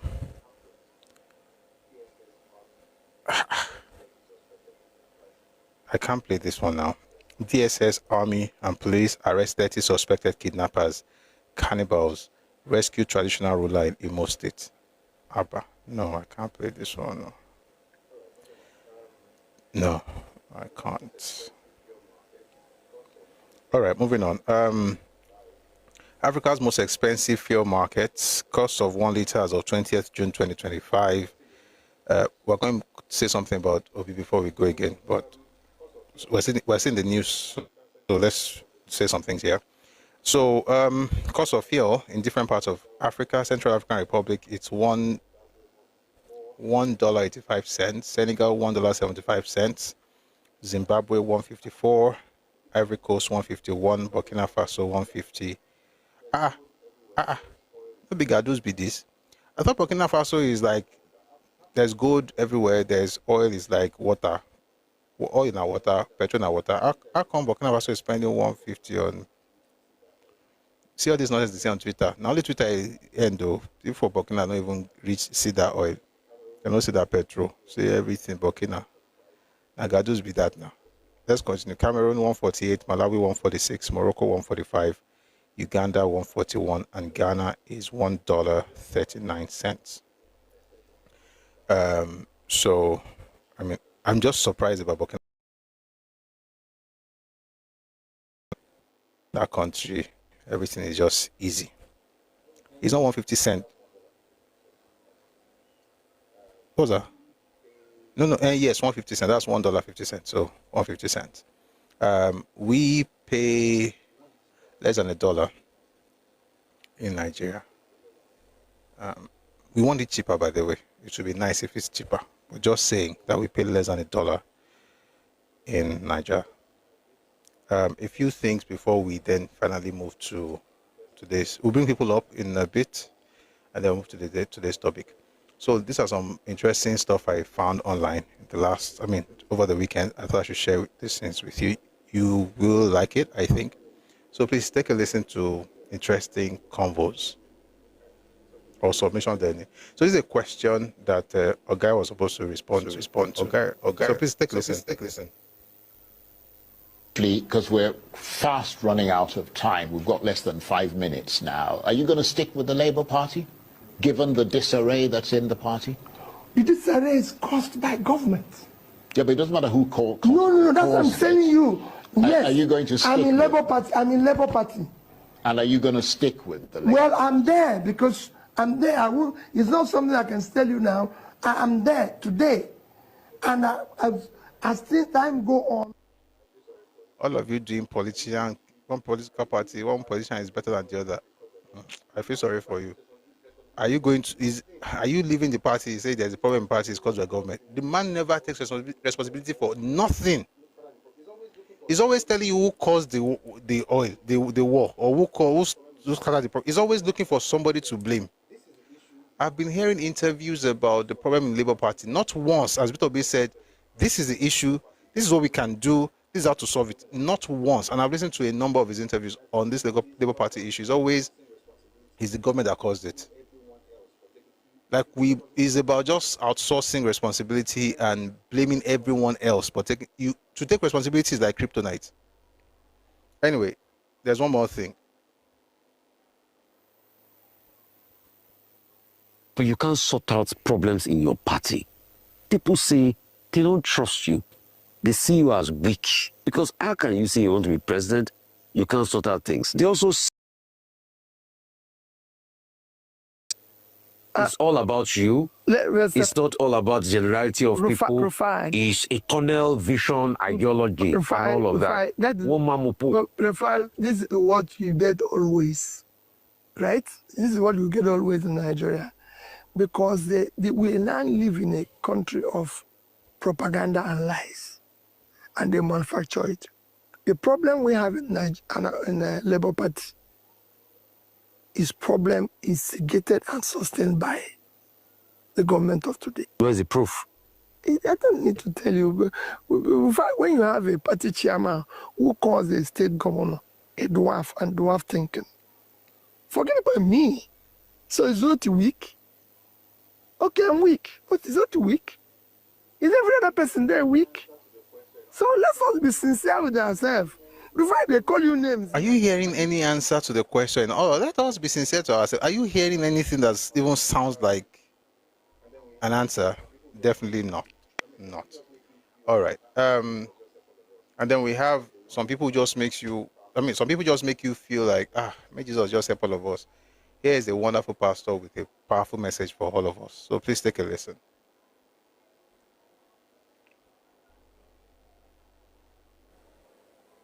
If you did not vote Peter, what I will do to you in this church, it won't be good for you. If I didn't flog you in this church, know that my name is not Ẹkáàbọ. On Sunday, I will ask those who vote for Peter to raise up their hand. You say, I will see the ink self anyway. If you didn't vote for Peter Obi, you are in trouble in this church because I will beat you. I will not beat you with prayers. I will beat you physically. Whoever put that soundtrack there, that person, may God forgive that person. But please, just listen to it one more time. This is a pastor telling you what you should do. Meanwhile, you are the bigot as a Yoruba person. Take a listen again. Did not vote Peter, what I will do to you in this church, it won't be good for you. If I didn't flog you in this church, know that my name is not Ẹkáàbọ. On Sunday, I will ask those who vote for Peter to raise up their hand. You say, I will see the ink self anyway. If you didn't vote for Peter Obi, you are in trouble in this church because I will beat you. I will not beat you with prayers. I will beat you physically. All right. I just wanted to play those things so that at least we all know what's happening in Nigeria. There are two more videos I want to play, or three. How do you play it? I want to end with something nice. Before I read that, before I play it, let me just read something.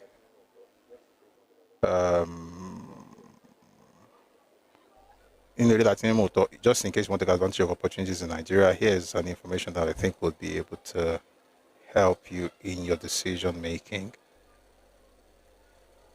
This one is slow. Let's use this one.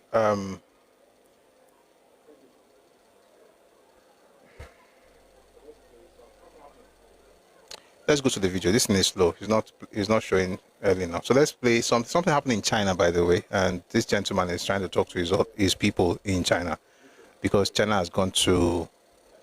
I mean, you guys, you remember Wiki now? So you help us finish it. You know, China has gone to China. So take a listen.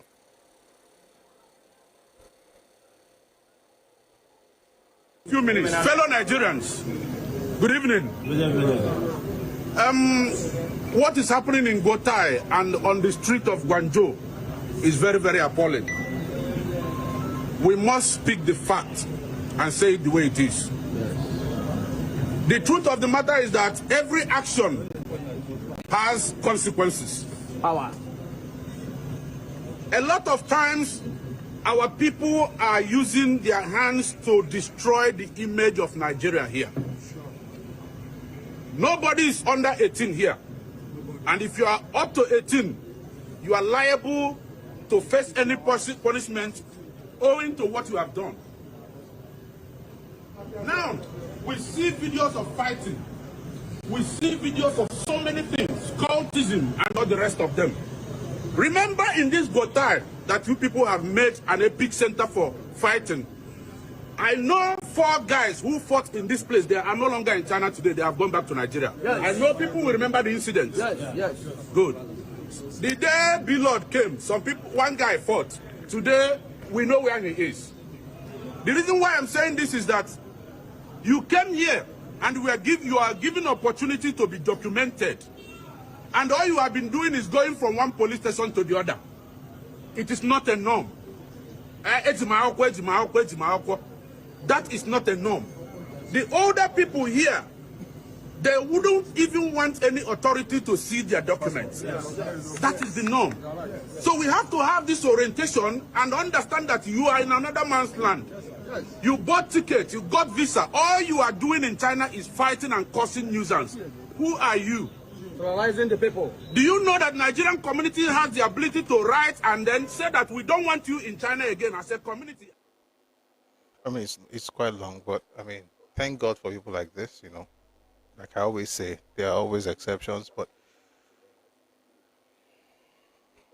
you shouldn't have to travel to China to learn how to behave. For the most part, these things are cultural, though. If we like, we should fix it. If not, moving on from all of these things, 2 more things I will bring people up. This is a statement by Ben Bruce, and then from him, we'll go to a young lady teaching chemistry in Yoruba. So please take a listen to Ben Bruce. President Tinubu as the president of Nigeria. I've known him for 30-some years. When he was governor, or just as a citizen, you walk into his office, and not too far away from here. You look behind him, he has a library full of books. Library full of books. He reads. He understands issues. If you go to him with a subject, he wants you to explain to him why, and he needs to understand it. He's the first president we've had with a finance background. He understands economics. The problems we've had in the past, leaders who did not understand the budget and the economics and how to run a country. To be a leader of a country is equivalent of running a Fortune 500 company. Now, if you can run a Fortune 500 company, you can run a country, because you have to have finance, you must have a budget, you must have research and development, you must have HR and all of that. As soon as he got in the office, the 2 things he did on the spot: shook everybody up, deregulated, and floated the currency. It's painful, but it's necessary. All the candidates said they would do it, but he did it on day 1. We have a stable currency today. It's expensive, but stable. We're deregulated, and prices of oil will come down. And these economic measures will create the environment for production to go up. Now he needs to focus on productivity. You don't produce and you consume. You leads to fatness. Production leads to freedom. We must produce to be free. And his motto is production, production, and less consumption. And if we focus on that, Nigeria will be free. But the point is, we have to go through this painful period to get it right. So President Tinubu is doing a good job, and he's getting it right. It's going to be painful, but he's going to get it right. You have President... All right, I just have to play that because, to be honest, I've said it several times, I like what the president is doing, and I'm really looking forward to people enjoying the benefits of it. Over the weekend, I was trying to buy fuel, and, you know, I noticed that the kind of issues we used to have, even when fuel, you know, got expensive, we didn't even have that, even though there is scarcity in some places. So when I go to the filling station, I say, you guys are using 1 pump. What happened? There's fuel, you know. So apparently it's better. Okay, it's expensive, but it's better. It's available. Okay. Don't, boy, it's not good to be carrying cargo, buying fuel. Who spoke just now? That's Ben Bruce. All right, we're going to end on an educational note, so I can move into education. So if you want to speak, please drop your, please send your request. I'll bring you up. I'm just going to play the I like what I saw when Izzy was talking. I like the way she was, teaching chemistry, and I felt I'll just play a part of it, so you could just appreciate what people are doing using Yoruba language. All right, there's nothing stopping you from doing anything if you really put your mind to it. While this is playing, if you'd like to contribute to the conversation, please send your request. I'll bring you up. You speak, and everybody will listen, and then we'll take everybody down again. Then we'll get into the conversation proper. So this is her name is Debunking Fayegbami Adeola from Adodota, Ogun State Community Grammar School, teaching chemistry in Yoruba language. Take a listen, please. Hello, Akudede àsìkò yìí. Orúkọ mi ni Adémákin Fayegbami Adéọlá. Ọmọ akẹ́kọ̀ọ́ sáyẹ́ǹsì ti pele kẹwàá tí ilé ìgbìmọ̀ Community Grammar School, Bandu, Adó-Odò, tìpínlẹ̀ Ògùn. Ohun tí a fẹ́ gbéyẹ̀wò lábẹ́ chemistry lónìí là ń pè ní ọgbà ìgbéwọ̀n tí a mọ̀ sí matter ní èdè Gẹ̀ẹ́sì. Kí ni ọgbà ìgbéwọ̀n jẹ́? Ọgbà ìgbéwọ̀n jẹ́ ohun tó ní ìgbéléwọ̀n tàbí ohun tó ní ìkìmí. Ìkìmí túmọ̀ sí mass ní èdè Gẹ̀ẹ́sì. Ó jẹ́ ohun tó gba àyè. Ó jẹ́ ohun tá a lè fojú rí tàbí tí a kò lè fojú rí. Mo tún máa sọ̀rọ̀ nípa ipò ọgbà ìgbéwọ̀n àti ìyípadà ìpele rẹ̀. Èyí túmọ̀ sí state of matter and phase change. Àwọn olùmọ̀ chemistry máa sábà júwe pé àkópọ̀ ẹ̀rún wẹ́wẹ́ ni à ń pè ní ọgbà ìgbéwọ̀n. Kí ni ẹ̀rún wẹ́wẹ́ ní èdè Gẹ̀ẹ́sì? Ẹ̀rún wẹ́wẹ́ túmọ̀ sí substance ní èdè Gẹ̀ẹ́sì. Èyíkéyìí ọgbà ìgbéwọ̀n jẹ́ àkópọ̀ ẹ̀kú wẹ́wẹ́ tí à ń pè ní molecule. Molecule dẹ̀ jẹ́ àkópọ̀ ẹ̀kú wẹ́wẹ́ kan tàbí púpọ̀ tí à ń pè ní atom. Kí a tó gbàgbé, ìtumọ̀ ẹ̀kú wẹ́wẹ́ ní particles ní èdè Gẹ̀ẹ́sì. Ohun tí mò ń sọ ni wípé ìkójọpọ̀ átómù là ń pè ní molecule. Ìkójọpọ̀ molecule là ń pè ní ọgbà ìgbéwọ̀n. Àkópọ̀ átómù ni à ń pè ní molecule. Tí a bá dẹ̀ kó molecule pọ̀ là ń pè ní ọgbà ìgbéwọ̀n. Ṣé rí ọgbà ìgbéwọ̀n ta ní ó ní ipò mẹ́ta kan tí à ń pè ní ipò ọgbà ìgbéwọ̀n. Àkọ́kọ́, a ní ipò dídì tí a mọ̀ sí solid. Ìkejì, a ní ipò ṣíṣàn tí a mọ̀ sí liquid. Ipò kẹta, a ní ipò afẹ́fẹ́ tí a mọ̀ sí gas. Ipò dídì a lè sọ pé fún àpẹẹrẹ bí yìnyín tí a mọ̀ sí ice block. Ipò ṣíṣàn a lè sọ pé omi tàbí ẹlẹ́rìndòdò. Ìkẹta a lè sọ pé afẹ́fẹ́ tàbí atẹ́gùn. Àwọn ipò yìí máa ń yíra padà láti ohun kan sí òmíràn tí mo ní lórí pátákó yìí. All right. I just liked I like what she was doing. I thought I was going to share that. So yeah, that's people are teaching math in Yoruba, business analysis. There's a lady teaching business analysis in Yoruba on Twitter, chemistry, physics. It's just beautiful, right? And so for some of us and our children, English may be the first language, to be honest. Or if you're like me, it will be both. It will be English and Yoruba. But you see, there are some, even in the same city, there are people whose first language goes English or Kombe. But here's the beauty. The beauty here is that those people, if you teach them in Yoruba, it gets, and the beautiful thing is that this girl understands it. She gets it. She can say it in Yoruba. She can say it in Edege. She can say it in English language. And so, but Lati Didi, solid, C Shishan, liquid, C afefe, gas. She's talking about the three states of matter. It makes sense. And research has been carried out on this point. I'm even trying to make this. It was done years ago. It was in Ife by Professor Babatunde Fafunwa. The research at Moremi High School, and they had kids studying all their subjects in Yoruba language, and the other set all their subjects in English language. The ones who studied everything in Yoruba language did better than the ones who studied in English language, because see, if you're teaching a kid chemistry in English language, you're giving that child two jobs. Number one, the child has to understand the English language you are speaking. Number two, they now have to understand the subject you are teaching. So, on saying but when you're using Yoruba, you're using things they can relate with. They know what you're talking about, and their job is to understand what you're teaching, not to understand your language. They already get it, So it helps a lot, right? And by the way, people say things like Yoruba, especially now in Beriko and in the grassroots, or those far-flung places. It's important for us to encourage this. Yeah, so I saw that and I felt I should share it, because also there are people who say things like, we cannot have this thing until we have a change in political structure of Nigeria. And I'm like, you're not serious. You're not ready to do anything. People are doing stuff and we should celebrate them. And there's a lady on Twitter, by the way, Oluko Kemisiri. She teaches chemistry in using Yoruba language as well, which is, very good. I think this took us too long to adopt. No, it didn't take us too long. People have been doing this since the 1970s. They still do it right now as I'm talking to you. It's happening in some Yoruba towns. So we have to be careful again. There's something that I think gets into our conversations. We speak as though everything happens in the cities.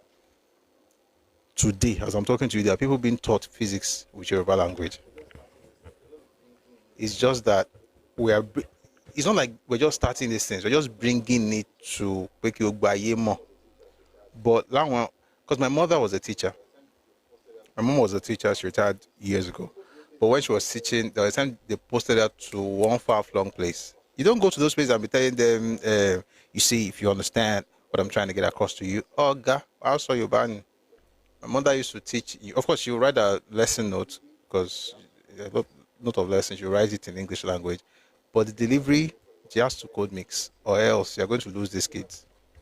People have been doing it for a while. But I think in the cities, we have more people in the cities in Yoruba land. So it's important for us to remember that even in the cities, there are people who still need that. So it's because of such people that we're saying that the government should get more serious. Also, it also helps to protect our space. If, for instance, you want to go to school in Yoruba land, what we have to get to is that we're going to use Yoruba to teach. All this nonsense about you are a bigot that people are saying, at least you know that from the word go, we are bigots, quote unquote. Like you already get it. And if you don't want it, you can at least literally carry your bag and go back to where you're coming from. So this is the language of this place. And the law was actually passed November of 2022 by Buhari before he left. It's just not being implemented. He actually passed it. The dominant language in the regions, in the space, can be the language of instruction. Not the language to be taught in school, but the language of instruction. So you can teach math with Yoruba and physics and the rest of that. All right. So that's that for today's news. I think one more person wants to speak. So bring that person up. And then the next 5 minutes thereabout, we'll get into the topic proper. Today we're discussing how the federal government rebuilt Iboland. Right. That's the topic for today. All right. Thank you for listening. Let's bring somebody up. I think it's just one person. We'll bring the person up and then we'll move on from there. Thank you for the hat and mustache. Lola, thanks a lot. Hello, Are. Hello. Are Omo Are. Hello. Good evening. Good evening to you. Maybe it's evening where you are. I'm very busy, sorry. I always like to hear the program, but I'm at work. So I just want to contribution a little. Okay. If you can do it in like a minute or two. Yeah. Like that. Please go on. We appreciate what you are doing. I want you to continue. Thank you.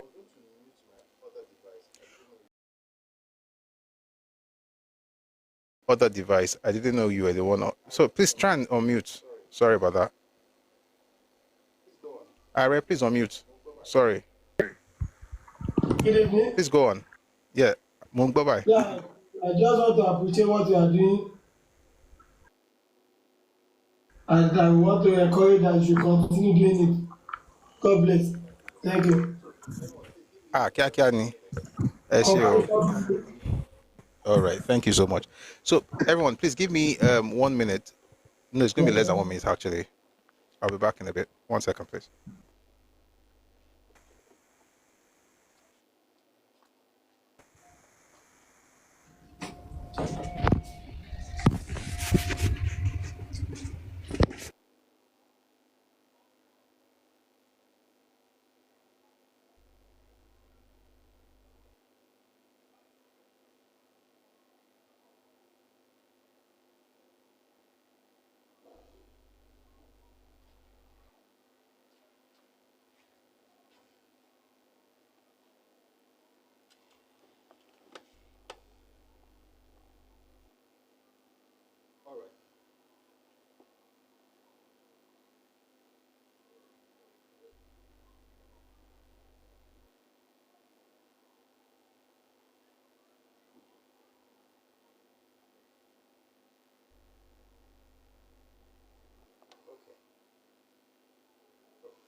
All right, thank you very much.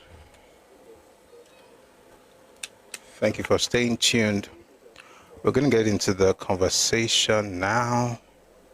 Please, if you're on TikTok, kindly power tap. I wonder, when will the youth get focused?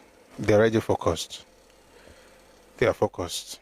They just need people to encourage them to do the right thing. And when people talk about youth not being focused, I'm wondering, like, you that are talking, how old are you, Seth? And I know because I'm saying this because of the person who asked that question. Laz, you just come be talking as if I'm going to wanna youth this, youth that, youth this. They're focused. And the ones who are not focused, what are you going to do about it? How are you going to help them to become focused rather than just, wandering like you are wandering? All right. Good afternoon, everybody. Thank you so much for being here. It's been a wonderful day. We've been having conversation, just talking about news.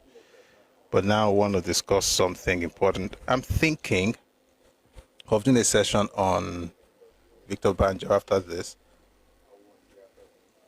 This one should be the end of the old R1 Biafra thing, because this, of course, still has to do with Papa and his involvement with the East. So today we're discussing how the federal government rebuilt Iboland. And the reason I'm specific about that is because of the things we've heard.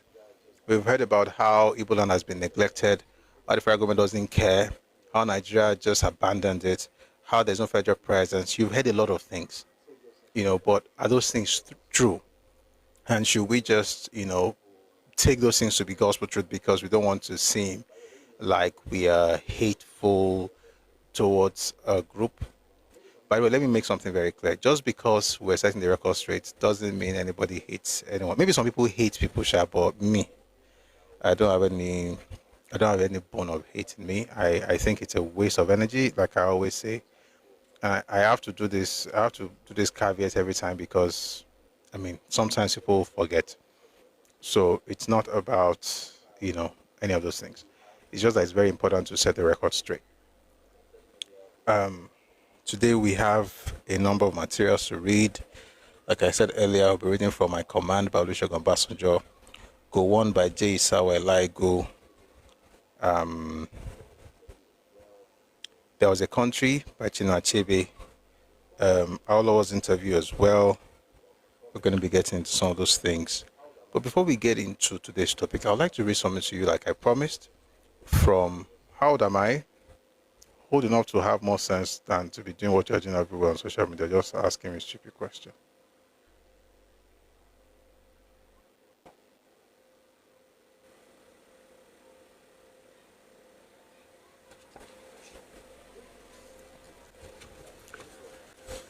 All right. I'm going to read, this is 355, so let's see what we can do on this. Just bits and pieces from this book. Who's paying me for this? Are you guys so poor? All you think about is money. Why is that everybody, all of you ask the same questions? Who is paying you? Who is sponsoring you? Okay, if I tell you now, what will you do about it? Will you go and meet the person to collect your own part? And what if I told you I'm not being sponsored by anybody? What would that do for you? Would that help you to do something about your own life? Because these things are boring. Like, you guys should get creative, man.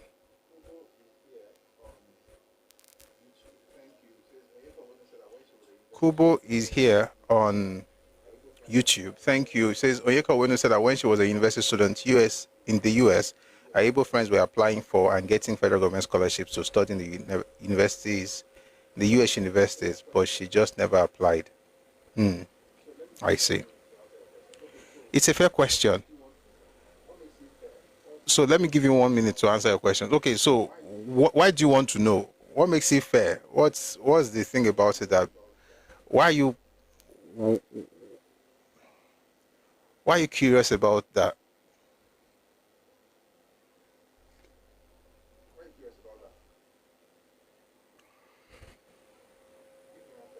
Why are you curious about that? If you answer, then maybe I'll respond to you. Before we get into the topic proper, you guys have to understand the fact that for some people, money is important for everybody, but money is not God for some people. Okay? Money is not God. Money is important, of course. I'm a family man. By the way, that clown that was asking me how old am I? I'm old enough. I'm old enough to be who I am. So, yeah, money is important. But the way you guys talk about money, like, how are you getting money? Who is sponsoring you? Like, they calm down. And if you want to join if you want to be part of the sponsors, wait till later in the evening. I'm going to put up my account details so you can, you can also use it to support what we're doing if it's helping you. Okay? And then before you know it, you become one of the sponsors, just like that. All right, moving on. Let me read a few things from Emeka Odumegojuku's book. The book is called Because I Am Involved. Here's the book. We don't have it on Radio Me Books, so I had to order it from another far place. So they shall deliver it today. So let me read some things here.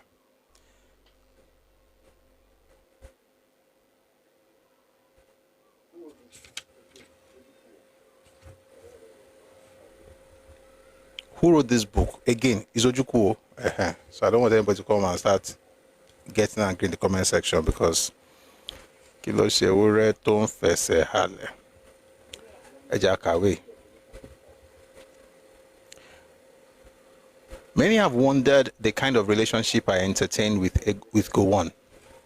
Let me start again. Many have wondered the kind of relationship I entertain with Gowon.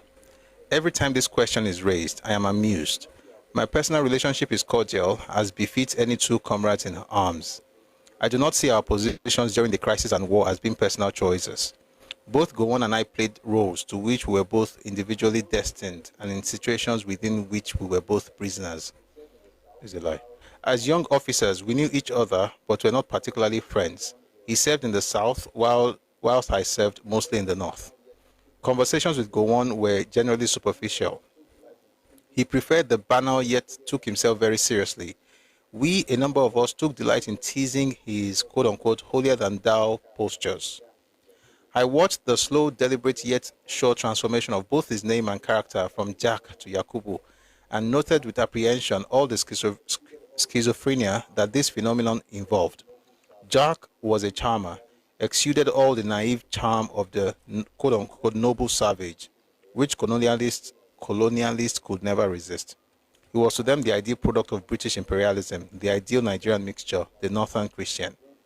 An aspect of him which I found often disconcerting was his ability, when pushed to the wall in any discussion, to close off his mind, to close the door, as it were, to all logic.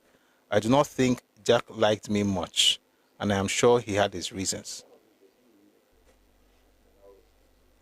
You see, there is one of these days, let me read again Anthony Naoro's speech. This thing of like, not like, is something that Ojukwu used a lot, and then he took it just from himself to the entire people. But I'll read, so he says, I don't think he liked me very much, and I'm sure he had his reasons. Today, as I look at the nation's predicament, I cannot help but, and this is where I'm going on this particular page. Today, as I look at the nation's predicament, I cannot help but blame Gowon's government for the loss of our quote-unquote chance of the century. The oil boom gave Nigeria that chance to broaden the base of our national productions, dig the veritable foundation for economic progress, lay out the trampoline which could bounce Nigeria out of underdevelopment. Because of the mismanagement of this windfall, Africa and the black man wasted a grand opportunity to erase the myth of inferiority. I blame Gowon's government. I do not and cannot blame Gowon. I believe he tried to do his best. He said, okay. That's the oil. That's the oil that he also wanted to use, but it didn't work. So blame Gowon's government. Let me see. There's something I saw here that I wanted to read. Like I said, I'm going to have a full session. Maybe not full session on the book. Just I'll read the book for my own kidney, and then whatever I find that I think helps any conversation, I will share. Let me read this to you. This is page 10. It says, I have always had this certain feeling about Nigeria. As early as I can remember, I have been... This is the person who scattered Nigeria. So listen to this wonderful man. I feel sorry for young people from the East. I feel sorry because, it is well. This is what he says. I have always had this certain feeling about Nigeria.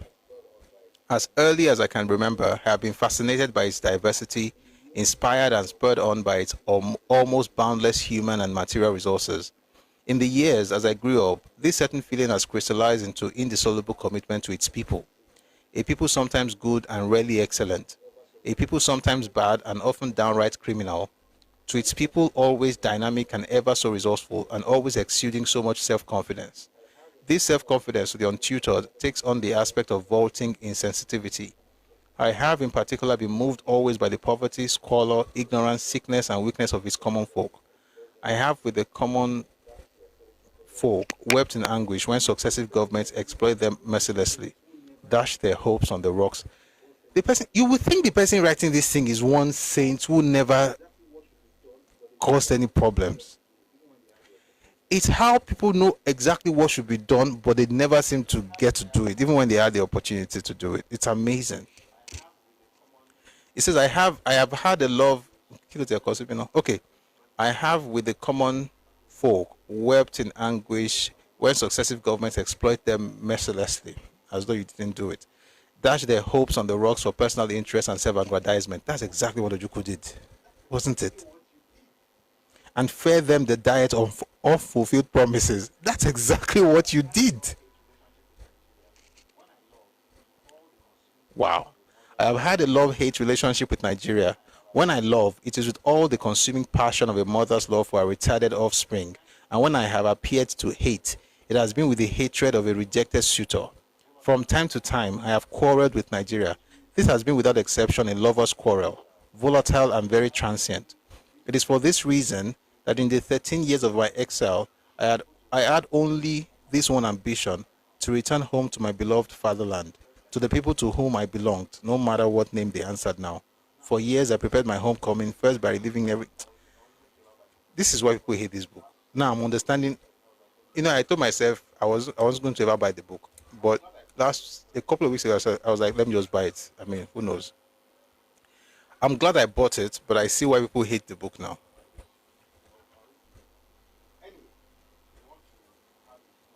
I'll read it later. Anyway, if you want to have the feeling I'm having right now, get the book. We don't have it on Redomi Book, so I think I bought the last copy from the other person, concept. Anyway, maybe you find it somewhere else because I'm involved. It's just the man went through the whole thing. He didn't talk about the war that it caused, just blaming everybody and talking about how people's hopes were dashed and leaders gave them unfulfilled promises.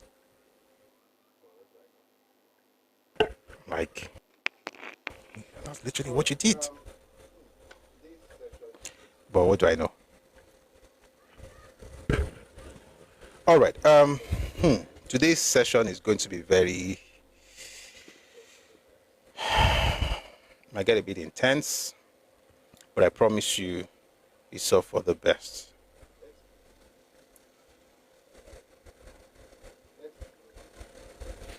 Let's begin with something from 1947.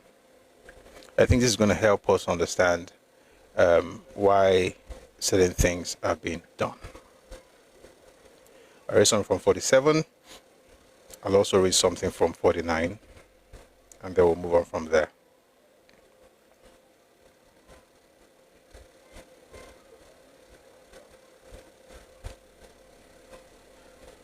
If you're on TikTok, please power tap. Thank you very much for your support, and thank you for engaging the live session. I really do appreciate it. So we start with a statement by Sir Arthur Richards, who was the governor and commander-in-chief of Nigeria. He made a statement at the meeting of the Colonial Affairs Study Group of the Empire Parliamentary Association on 28th January 1947. Let me tell you why I want to start here, so you don't have to ask. You see, there's a pattern. If something happens, it's important to address the issue. But when you notice a pattern, it's important not to just address the issue, but to go for the cause. Because a lot of times, what you're dealing with is not what is happening. It's not what is being said. there's something deeper at work. And so when you hear things like the federal government never did anything in the Southeast, and it makes you feel a certain way, it's not necessarily because it's the truth. It's just because it's a narrative. Now, Fidelis Onyema on YouTube. I don't have time for children coming on adult conversation. So when you grow up, I will probably listen to you. At this point, I'm going to have to remove what you typed, and Godspeed. But grow up fast. I will probably take you seriously when you do. Okay? I hope that helps you and your destiny as you hopefully grow out of your stupidity. Because what you wrote just now is absolutely stupid.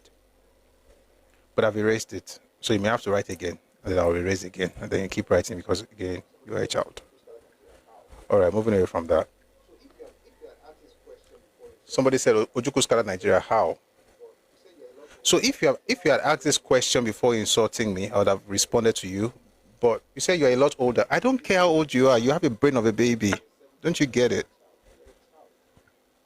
You could be 75 with the brain of a 7.5-year-old child. You're a child.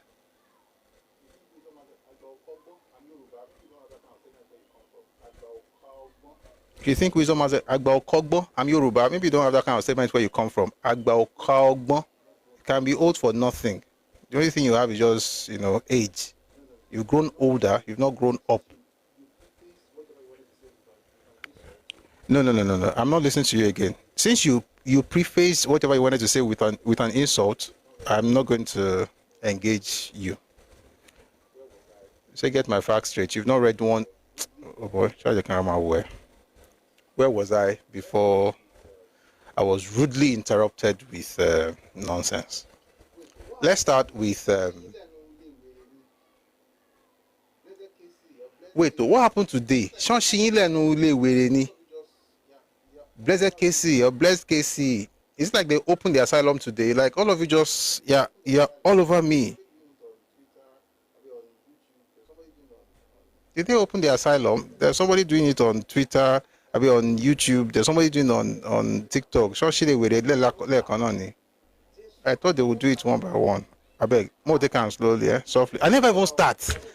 Jesus, I've not even started though. You guys will cry, shall? Because I've not even started. I'm about to start reading. You're already angry. Abba, we are brothers. We're just having a conversation. We're just talking. Don't get so, agitated. They want to distract me. I'll be, I don't know what the phone wants to say. Hey, Joe, this is what I'm going to do. Because what I want to discuss now, they will hate it. And let me tell you something. Yeah. This is actually there. I said it earlier that I'm doing this primarily for the Igbos. Because I think that you've been lied to. And maybe if you get it, you would stop being a victim and we can engage Nigeria more constructively. So when it comes to Nigeria has done nothing, we've heard it. I don't even have to. I was going to read something from Achebe, which I will still read, but I don't have to start now with that. But it's an attitude that has been on for a long time. You know what? Let's start with. I'm going to read that stuff by Sir Arthur Richards, but because of what's happening right now, let's just prove a point. Let me start with something by Azikiwe. Let's have something by Azikiwe. This was a speech he gave in 1949 at the Igbo State Assembly, right? They had the Igbo State Union back in the late 30s and early 40s. And then they had this conference at Aba in 1949. And this is what Azikiwe said. No. Let me just go all the way down. All right. It says here, I shall now state the facts which should be well known to any honest student of Nigerian history. When was this? 1949. Stay with me, please. Excuse me. In fact, I don't even think...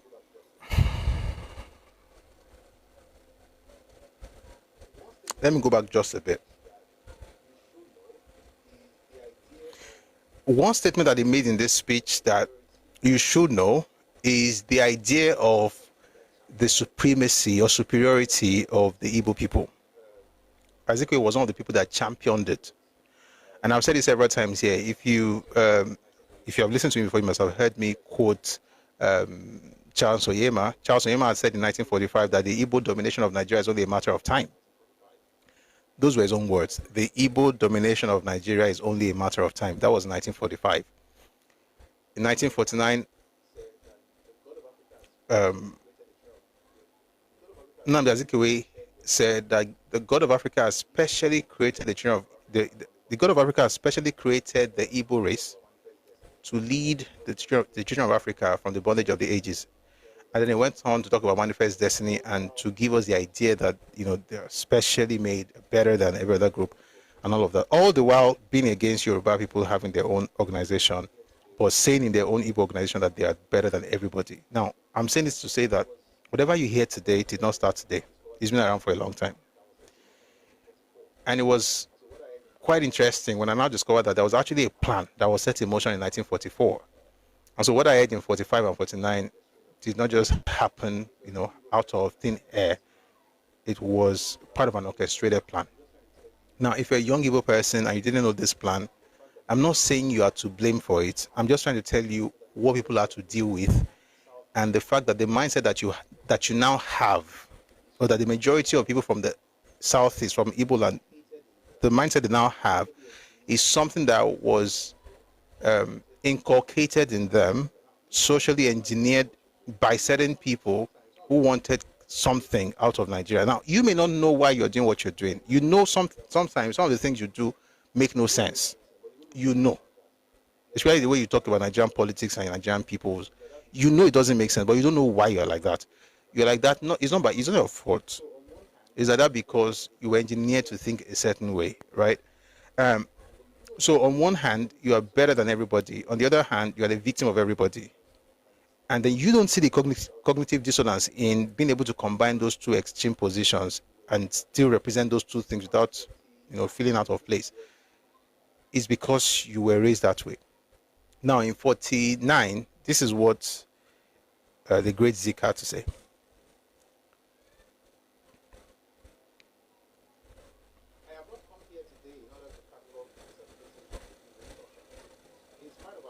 I have not come here today in order to catalogue the disabilities which the Igbo suffer. In spite of our potential wealth, in spite of our teeming manpower, in spite of our vitality as an indigenous African people, suffice it to say that it would enable you to appreciate the manifest destiny of the Igbo if I enumerated some of the acts of discrimination against us as a people. Socially, the British press has not been sparing in describing us as the most hated in Nigeria. In this unholy crusade, the Daily Mirror, the Times, the Economist, News Review, and the Daily Mail have been in the forefront. In the Nigerian press, you are living witnesses of what has happened in the last 18 months. When Lagos, Zaria, and Calabar sections of the Nigerian press were virtually encouraged to provoke us to tendentious propaganda. It is needless for me to tell you that today, both in England and in West Africa, the expression Igbo has become a word of opprobrium. That's opprobrium. Politically, you have seen with your own eyes how 4 million people were disenfranchised by the British for decades because of our alleged backwardness. We have never been represented on the Executive Council, and not one Igbo town has had the franchise. Despite the fact that our native political institutions are essentially democratic, in fact, more democratic than any other nation in Africa, in spite of our extreme individualism. Let me stop to quickly explain some things here. Before this point, I don't want to go back to radio. I already talked about how they were the best in the continent. But now he's talking about how they are hated by everybody. Then he says that they've been disenfranchised, there's no executive council, and that the native political institutions have not been, used. The truth of the matter is that there was no native political institution that would benefit whatever it is that the British were trying to do at the time. I mean, we all know this to be true, and it's even a saying in Iboland, if I don't pronounce it correctly, I apologize. I'm not a native speaker. But the idea basically is that Igbos have no king. And so the kind of structure that you're going to have to plug into didn't exist unless you want to break everything you're doing down to family level or clan level, which, by the way, is the mindset of most people from a particular part of Nigeria. The truth of the matter is that the structures couldn't help And that was why the British eventually had to create the warrant chief system. So the first set of chiefs, of course, were introduced by the British, and they didn't get exactly what they were looking for, to be honest, but at least they tried. Now, he said something to the effect that, they are more democratic than any other nation in Africa, in spite of their extreme individualism. I'm tempted to go deep into that, but because of time, and that's not our subject, but let me just say this, that for a people who always talk about how Zik was the Zik of Africa and how it wasn't tribal, the kind of words he used in this speech shows you the mindset he had. And again, it goes back to the idea that they were better than every other person. And the craziest part is that in terms of evolution, they were actually latecomers. And I say that with all due respect, and I'm saying that as measured as I can, but it's the truth. If you want sources, I can provide. In fact, let me just provide now. So no go be like say, read A.H.M. Green Crisis and Conflict in Nigeria. Look for Anthony Enauro's speech, 12th August 1968. Look at Igbo's 25 years after the war by Joe Igbokwe. Everything you notice is the fact that in evolution, some people just came much later. Now, the crazy part is that it doesn't matter. Whenever you wake up, that's your morning. Like, nobody's saying, oh, you are late. Everybody can. Anytime you wake up, it's fine. But don't wake up and tell those who have been working since morning. You wake up at 10 p.m. I don't know whatever made you sleep that long. Maybe it was William. But you're waking up at 10 p.m. and you're telling those who have been working since morning that you have been up before them. At some point, I'm going to ask you, like, wait, do you know what you're talking about? We woke you up when everybody was waking up, but like I said, the drug don't enter your system. You know, wake up. You don't agree, wake up quick.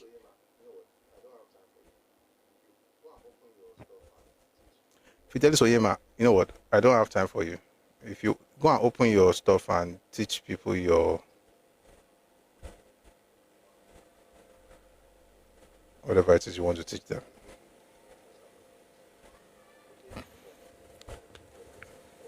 As a rule, Igbos had no kings. Were there people that maybe they had one easy here, one easy, of course. But do they the idea of kings as far as political structure is concerned, it is not something that you guys have a saying that you have no kings. Literal saying. There were no kings for the British to work with when they were trying to institute indirect rule, for instance. By the way, the perfect place where they had it was in the north. They did it well with the Fulani. When they got to Yoruba land, they couldn't do it well because they didn't have absolute powers. So unlike the feudal north, the Yoruba people had kings, but they did not have absolute authority. In other words, you had checks and balances.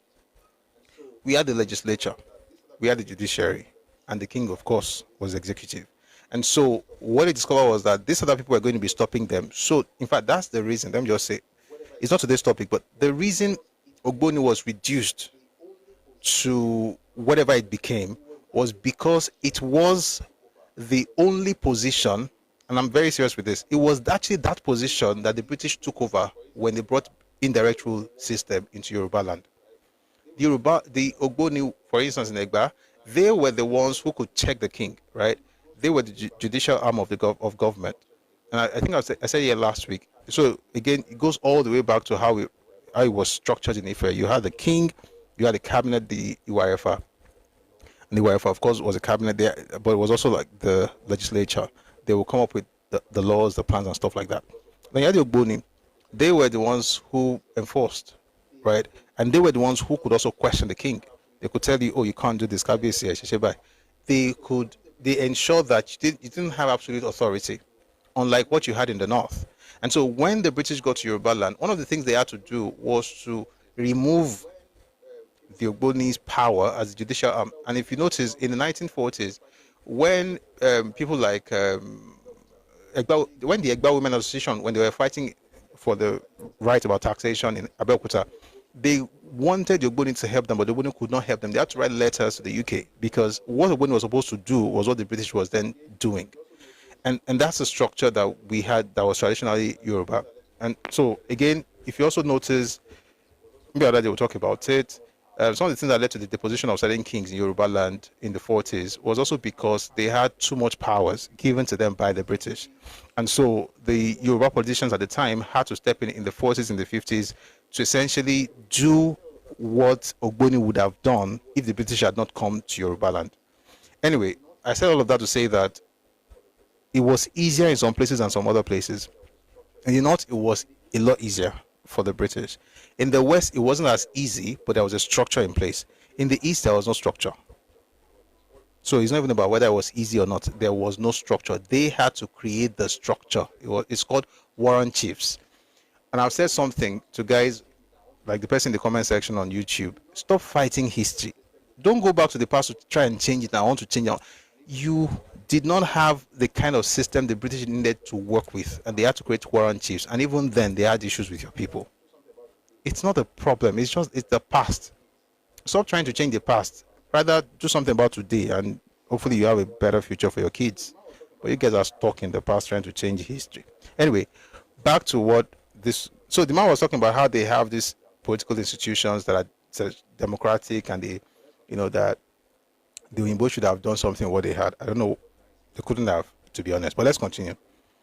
Again, what am I reading? I'm reading Zik. This is his 1949 speech at Aba. It says, economically, we have labored under onerous taxation measures without receiving sufficient social amenities to justify them. We have been taxed without representation. Listen to the words I'm saying. I'm going somewhere with this. Please stay with me. Zik is saying, we have labored under onerous taxation measures without receiving sufficient social amenities to justify them. We have been taxed without representation, and our contributions in taxes have been used to develop other areas. How is that different from what you hear today? People say things like, is our oil that is developed in other places? Then you go back to the place, there's no oil. Oh, you are taking something from Southeast to develop Nigeria. And I'm like, what is it that they are taking from the Southeast?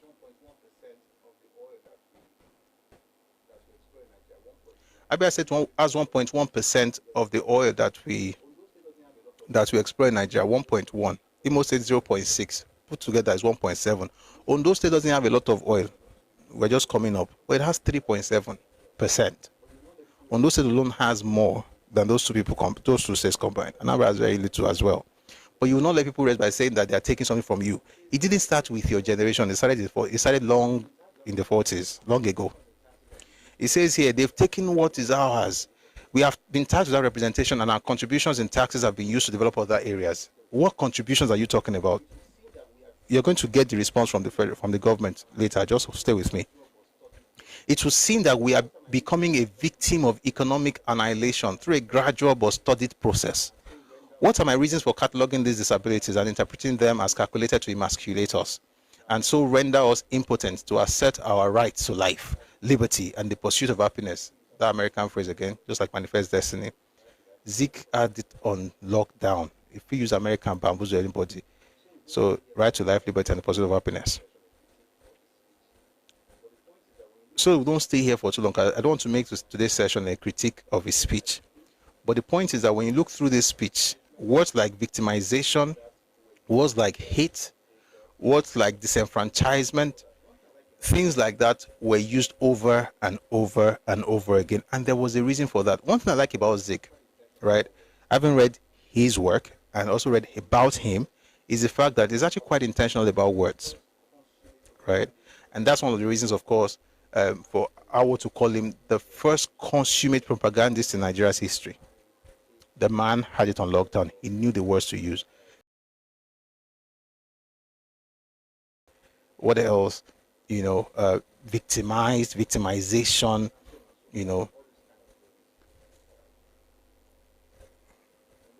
and so on and so forth. All these kind of things.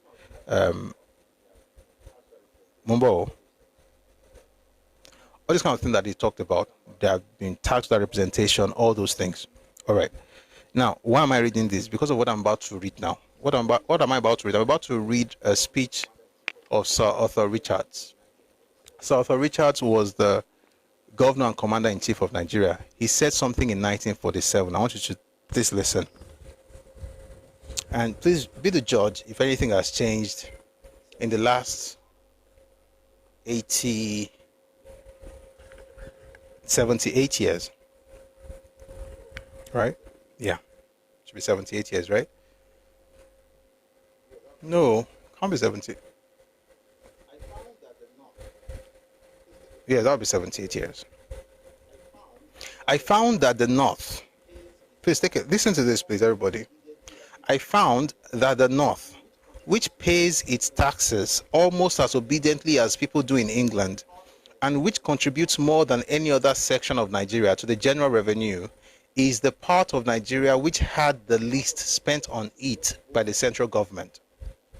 The eastern provinces, the part of Nigeria which is most vocal and which clamors and calls for more education and for more of everything, is the part which contributes less than the other two regions to the general revenue.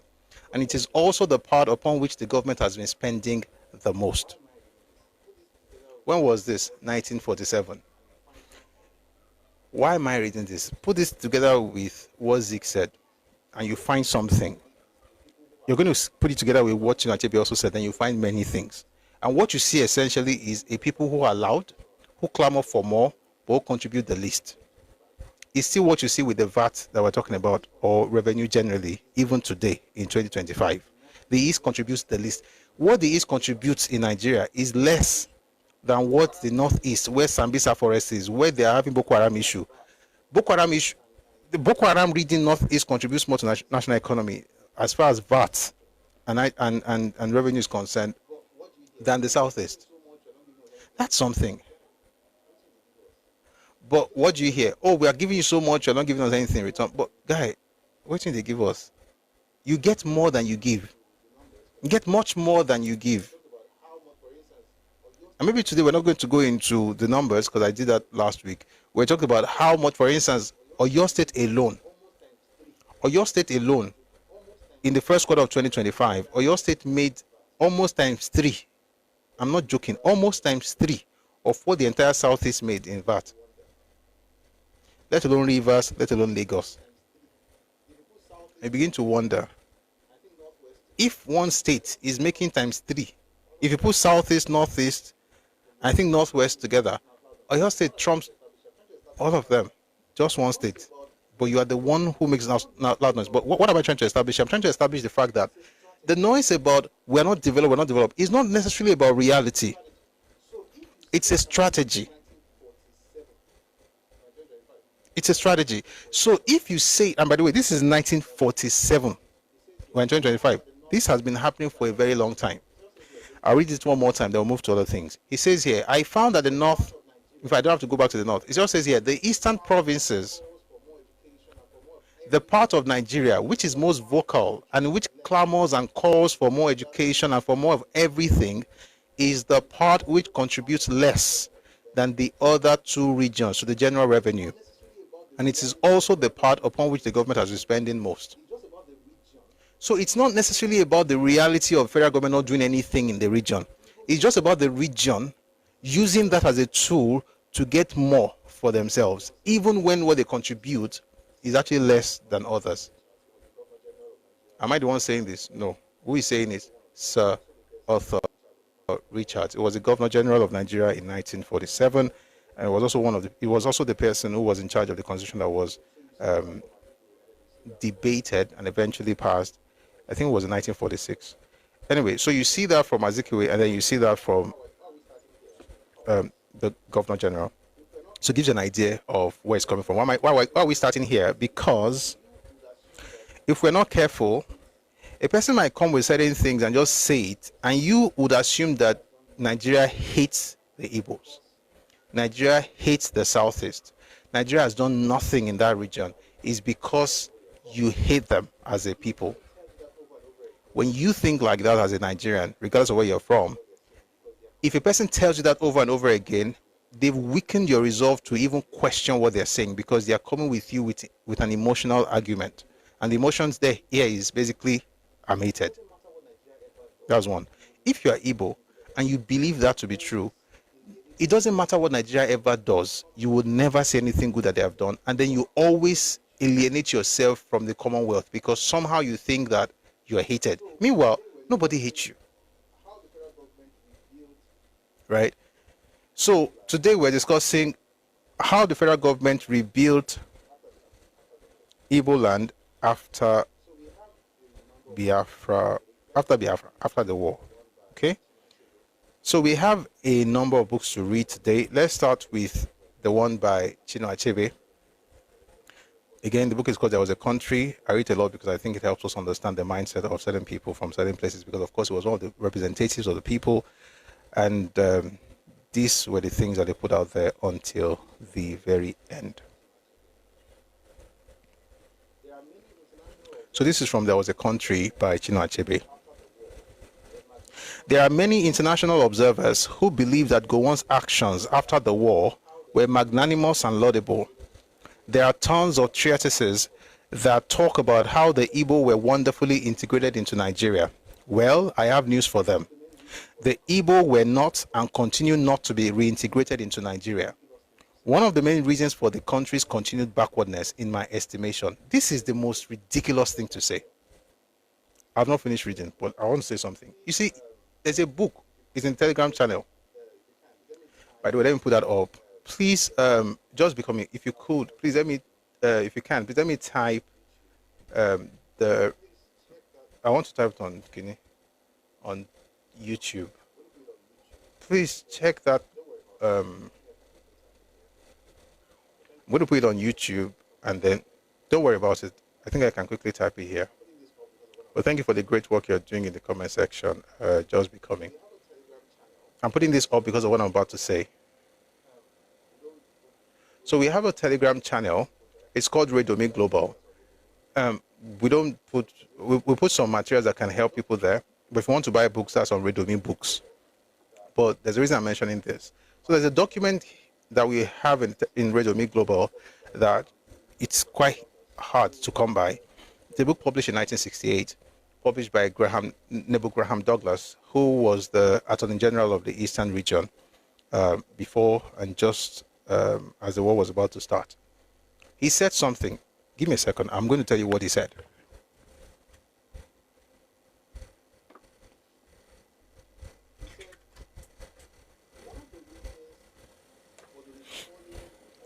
He said, one of the reasons for the recalling of, by the way, you can get that book for free in the Telegram channel. We don't do free books. We don't do free ebooks. We don't do ebooks because of copyright issues. But this particular one, you will not find out copy unless maybe your dad has connections and he got it from way back. Or maybe you have connection and you can get it from way back. But generally speaking, it's not something you can. It's not something you can. It's not easy to come back. Anyway, it's in there. You find it in the learning and material resources, books and stuff, right? This is where I'm going. Ojukwu was calling his people to return to Biafra, told everybody to leave the north. One of the things he said was that if they left, everything will collapse. Because they were the engineers in NEPA, there was no NEPA, there was electricity company of Nigeria. They were the engineers in ECN. They were working in every sector. They were in the federal civil service. If they left, everything would collapse, and they would beg them to come back. What Ojukwu said, which Nebu Graham Douglas recorded, is not so different from what Chinua Achebe is saying here. And what is he saying? He's saying that one of the main reasons for Nigeria's so-called continued backwardness is because the Igbos have not been reintegrated into Nigeria. I want to ask a question. What does reintegration really mean?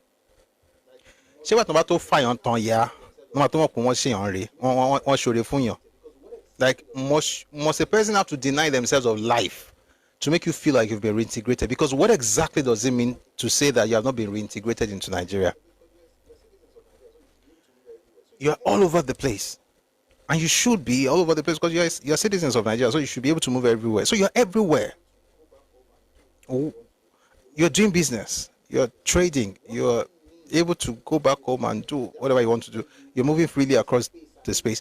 What does it mean to be reintegrated? Does it mean that they have to offer you their space and make it yours for you to feel like you're now part of them? Like, what does it mean?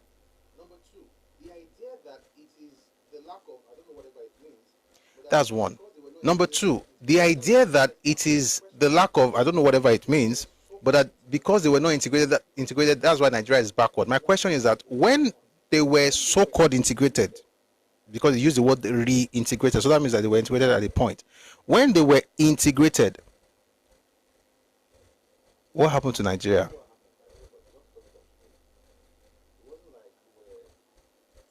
We know what happened, by the way, but it's not the topic of today.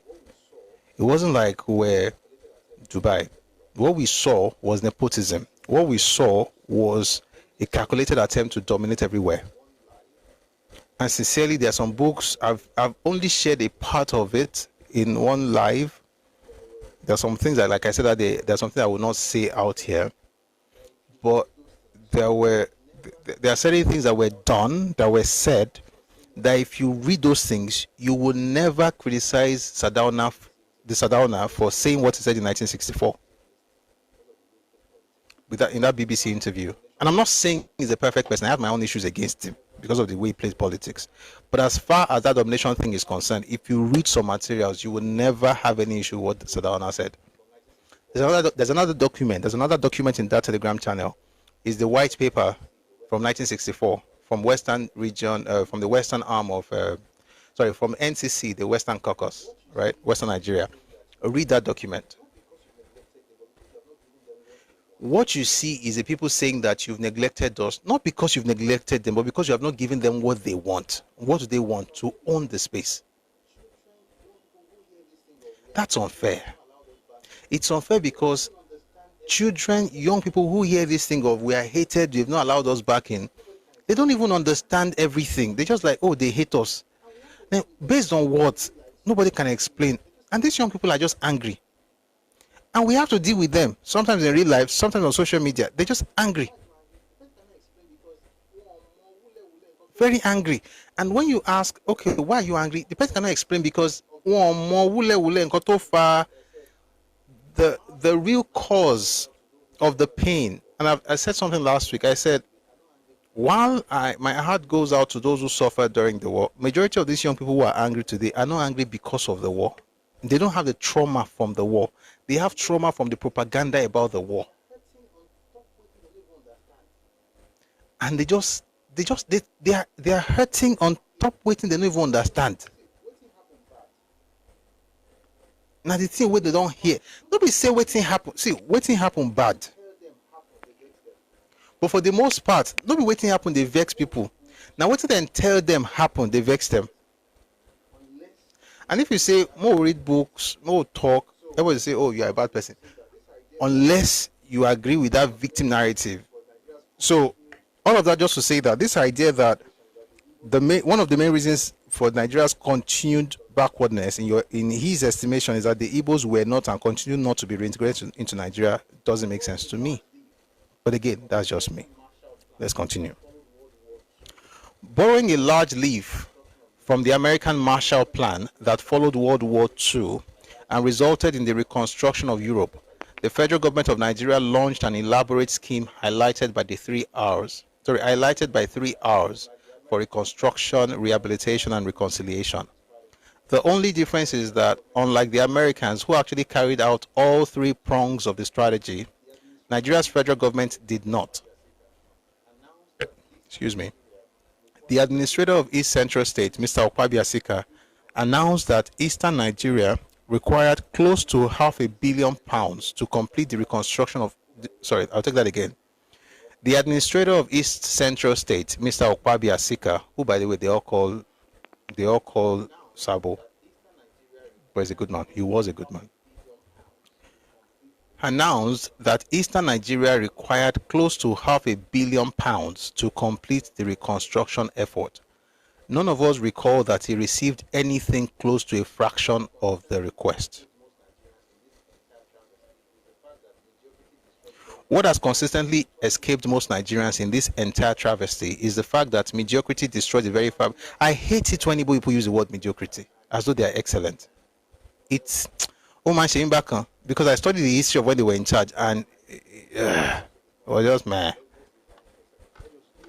Let's just leave that one because every time I read this guy's book, I always have to respond to something. But let's leave that one for a second. Let's just stick to what they said about the 3 R's. Okay.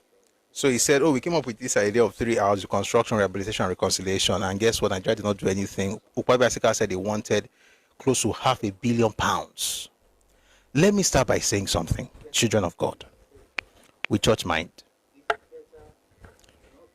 Is it better, please stay with me, is it better to not destroy a thing than to destroy it and then ask the person who told you not to destroy it to come and fix it?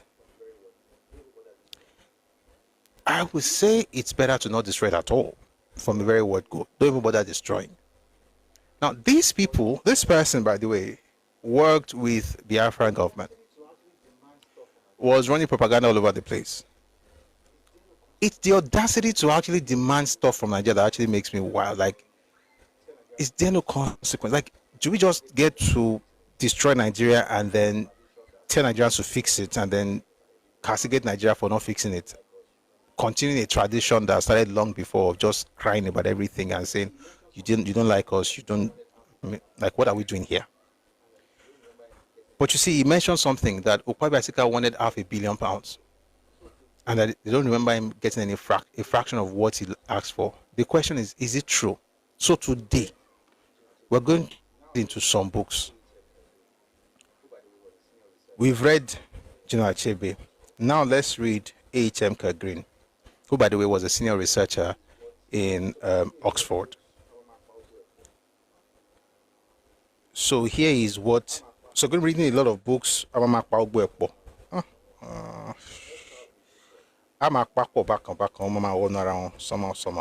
Let's start with this one.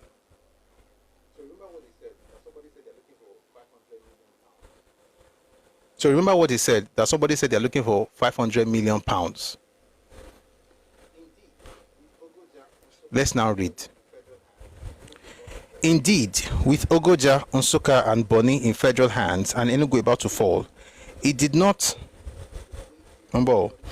seem too early to be thinking ahead to the weighty problems of post-war reconstruction and reconciliation.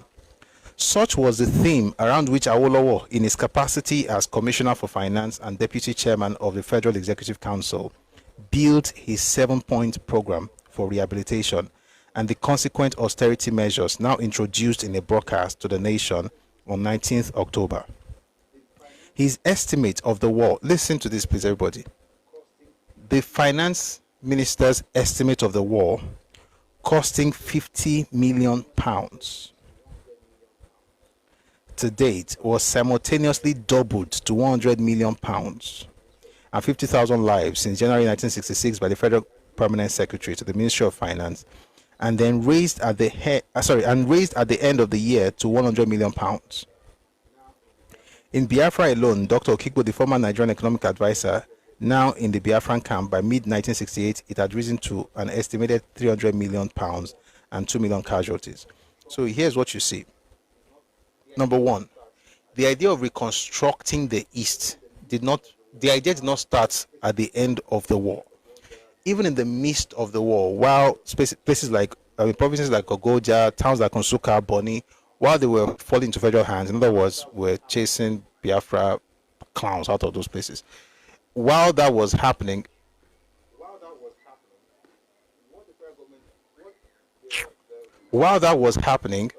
what the federal government, what the Commissioner of Finance or the Minister of Finance, and also who was also like second in command to Yakub Gowon, that's Chief Awolowo, what he was doing was coming up with plans. So he came up with something called the 7-point program to reconstruct the East. And at the time, the thing came up to about 50 million pounds that have been spent so far to prosecute the war. And then, of course, they multiplied, it became 100 million pounds. While all this was going on, in the East, they were getting a different number. They had somehow ballooned it up to 300 million pounds, that they needed 300 million pounds to reconstruct. And then about 2 million lives were lost. By the way, the figures that they bring you from the East, it's a lie. It's a lie. I have said it several times. They are all lies. And this started in 1966. Lying about lives lost. Started with Ojukwu in 66. They're lies. And I've spent time to read it here. I'll just refer to 2 books. Maybe this will help us. 1 second, please. Read The Nigerian Civil War by John de St. John and Crisis and Conflict in Nigeria by A.H.M. Green. You discover how people were playing with figures to the point where it now became like, how many people really died? So this thing about, oh, there are 2 million people who died. Ask for it. I like to say that people died, and it's terrible. Okay, an unfortunate thing, right, for people to lose their lives that way. But this thing of just hyping figures and it just doesn't make sense. Ojukwu did it a lot of times. On top, waiting happened and ended in September to October of 1966. Ojukwu changed the figures 4 times. He gave one figure in October, gave another figure in January of 67, gave another figure in May of 67, gave another figure in 1969. From 7 to 8,000, somehow it jumped all the way to 50,000 people. People believe it today. And by the way, let me just quickly answer somebody on YouTube, because I think he has grown up now. I can just answer this in like a minute. You are telling me that your demands at national conference, apologies regarding policies similar to what happened in Rwanda, not restitution. I will say this to you as a Nigerian, there is no apology coming to the Igbos. Because nobody owes you any apologies. And I say this respectfully as much as I mean, that's the best I can do. Nobody's apologizing for anything. We sit here to talk about what happened to the to the eastern minorities or to people in the Midwest. You guys curse us out. You never acknowledge what you did to Nigerians, what you did to Nigerians in the Midwest, what you did to the Yoruba people in Ore, what you did to eastern minorities in Akwa Ibom, in Calabar, in Ogoja, in Abonema, in Degema, in all across Port Harcourt, all across River State. You don't care. So no apologies.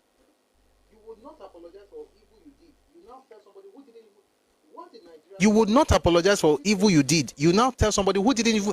What did Nigeria do to apologize for? Is it the guys? I don't like talking about things like this because it's going to make me sound as if I don't care, and I do care. I just don't like being. I don't like people blackmailing people with nonsense. Then he says they want no restitution, guys. At Oputa panel, the leadership of the Igbos asked for 8.6 trillion naira. 2 months ago, in 2025, they asked for 10 trillion naira as payment for what? Where would the money come from? The same oil of the people that you killed, or the same taxes of the people you are insulting. You are not ready for healing.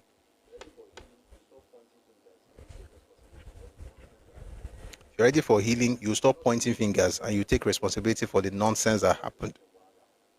And I'm not saying it's your fault. I'm just telling you that your leaders caused a lot of wahala.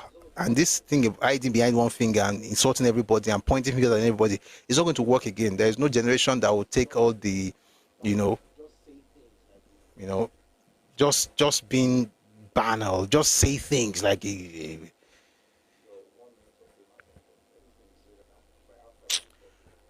your 1 minute of fame has ended. Anything you say right now, if I have time, I'll respond to it later. Let's go back to the topic of the conversation.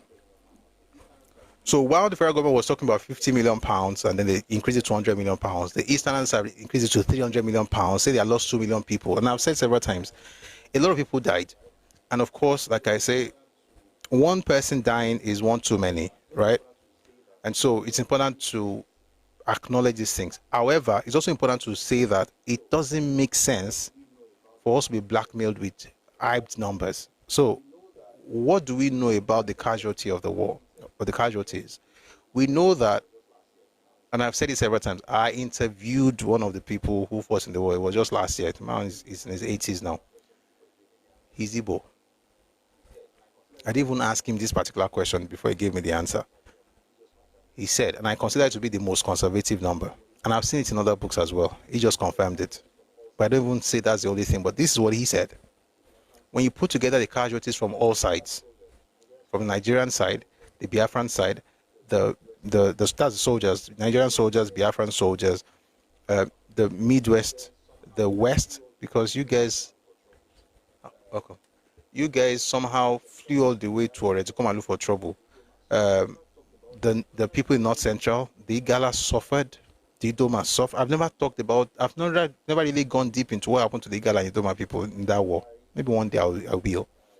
And then go to the eastern minorities, the Kalabari, the Ibibio, the Efik, the people in Rivers, many groups in Rivers, Abonema, Degema, all those places, Eleme, all those places. When you put everybody together, you have 300,000 people. And that's the most conservative. Guess what? The most liberal number is 2 million. Everybody, not 2 million Igbos. You know why? The entire population of Igbos in the 60s was 7 million people. Somebody literally looked at me and told me that they lost 21 million people. And I was like, how? Show me share ni. Iro buruku is your to buy 21 bawo. Like the entire eastern region was 12.4 million. That's 5.4 million eastern minorities, 7 million Igbos. And even by the end of that war, some of those people in the 7 million said they are no longer Igbos, because the way they dealt with them, they knew that nobody cared. So all this thing of 2 million Igbos, that's not true. But anyway, that's what we find here, because of course, you come up with these numbers in order to make a point. I'll go to another page. With so much of Biafra now firmly in I'm reading the book Crisis and Conflicts in Nigeria by A.H.M. Green. With so much of Biafra now firmly in federal hands, Gowon took the bold decision to appoint a civilian administrator for Enugu and the recaptured areas of the East Central State. The man who courageously accepted the post on 28th October was Dr. Okwabi Asika. Excuse me. One of the few Igbo lecturers who had not fled Ibadan University in late 1966.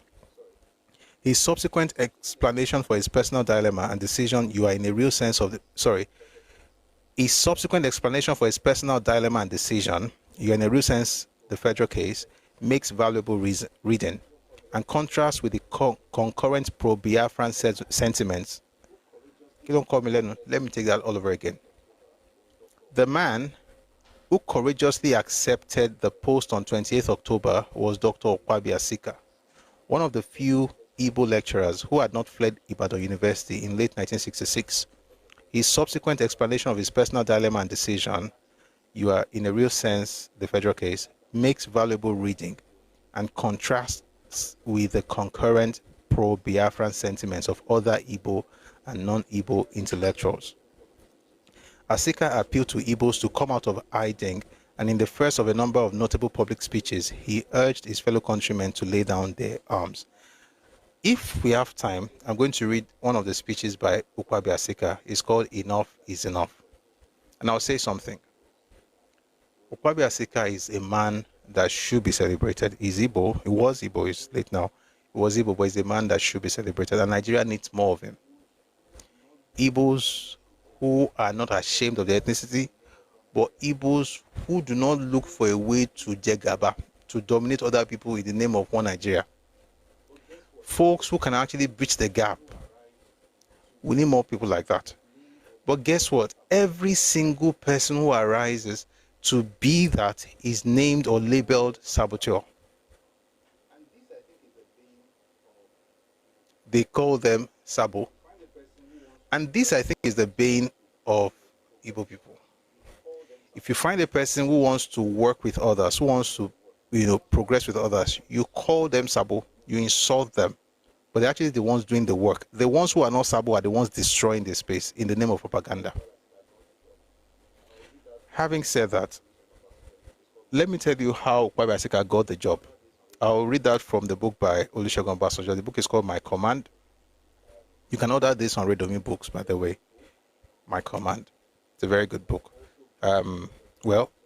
Very good book, but has also been the subject of a lot of criticism, especially from those who were there. The book by Brigadier Labi Sama, for instance, has a section dedicated to debunking Obasanjo's claims about the war. But this one is not about the war, so let's listen and enjoy.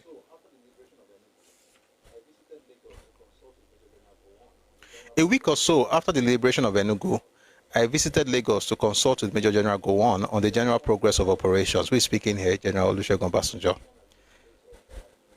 I made the point that for two main reasons, an Igbo-speaking civilian administrator should have been appointed immediately after Enugu was liberated. The first reason was to relieve the military commander of the problems of administering refugees, running the whole gamut of civilian administration in terms of transportation, communication, education, markets, health, agriculture, and general welfare of civilians, and so on.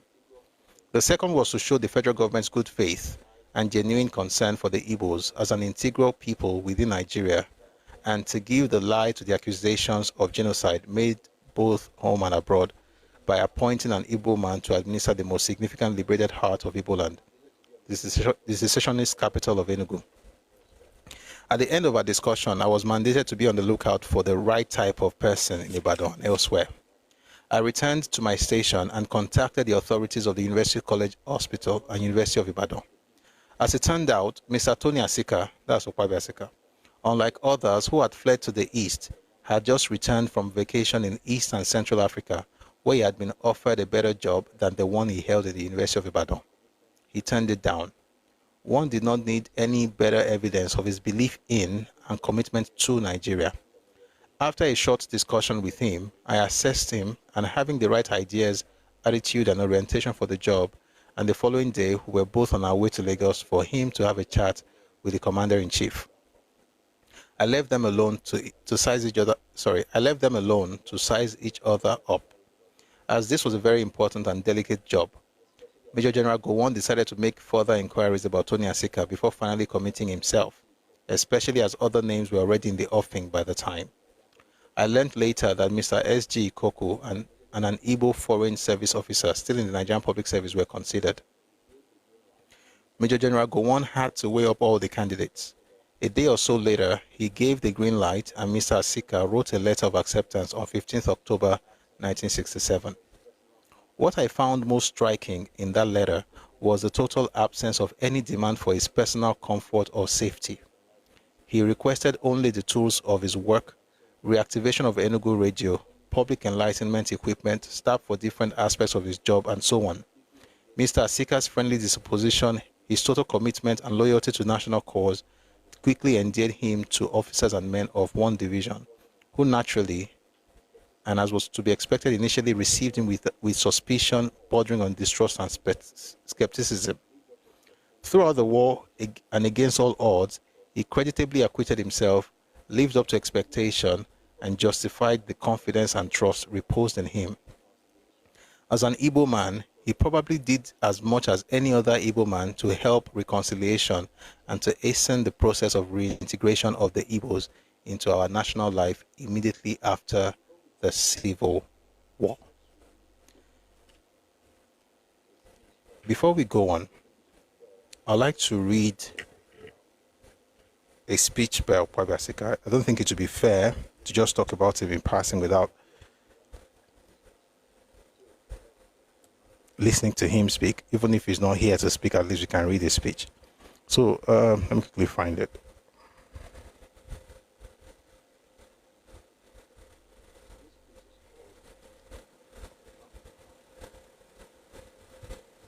So this speech is called Enough is Enough. Oh boy. I'm not going to read everything. I'm just going to read part of it. Now, why is this man important? Why am I spending time to talk about him? Because he it was who rebuilt the Southeast. Oh no. Did I? Give me a second. I think I should be able to find it. Where did I?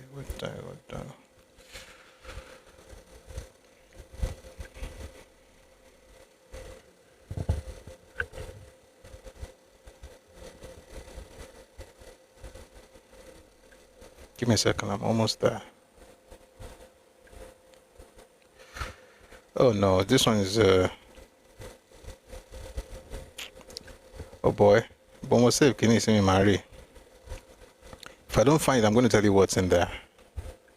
Because I know that. I know what's in there, but I think it will help too. By the way, he was 31 at the time, in 1967, at the time he took on the job to be the administrator of East Central State.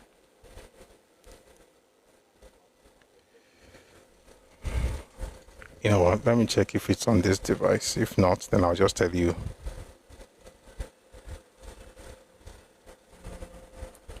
Or maybe I'll just play you a video.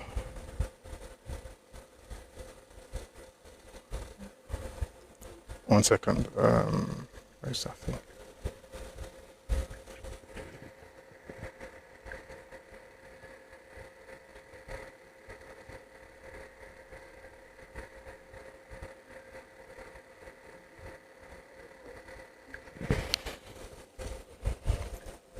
Let's play a video. Now I'll try and get you the document while the video plays. This is, of course, Ukpabi Asika himself speaking. I mean, it's even better since you're going to hear his voice. Give me a second.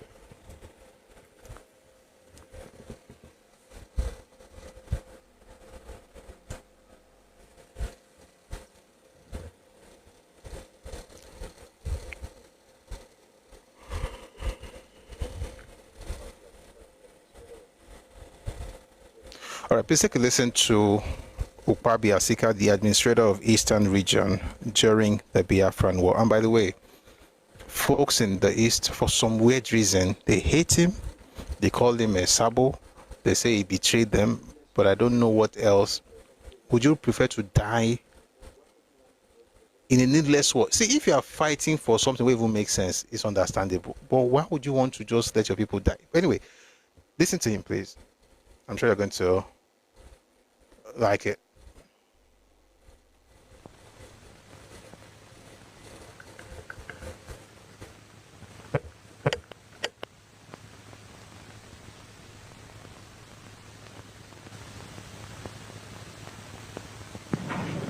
These moral issues are probably summarized by the concept of genocide.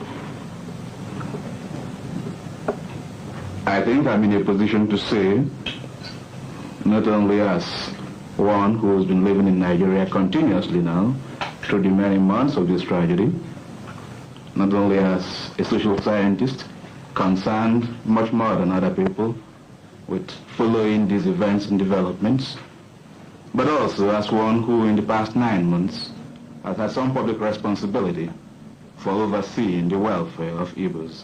That there is no genocide afoot, there hasn't been any genocide afoot.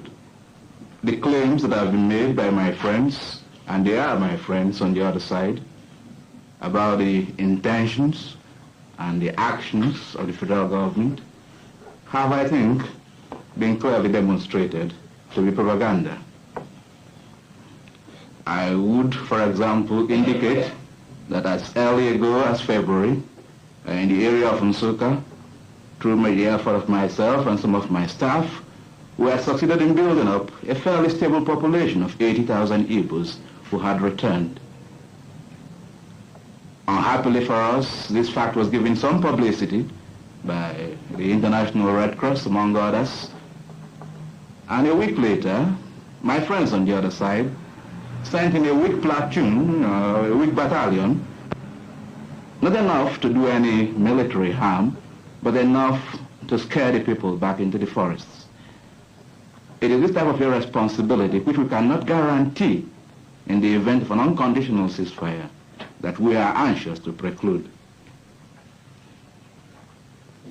I think I can appeal to you, and especially those who view themselves as friends of Igbos, that in the interest of Igbos and in the interest of humanity in Nigeria, that pressure should be brought to bear on these people, external constraint to compel them to want to negotiate.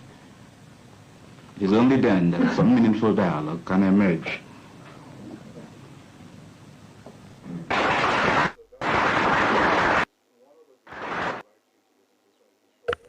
Okay, so that's Ukpabi Asika, but there's one other video I'd like you to listen to. This one is a bit shorter, but essentially he says there was no genocide, and then he was essentially trying to explain how most of these claims are based on propaganda. And by the way, he's not the only person to say this. We have many books confirming what he's saying, but like I said, we need more people like that.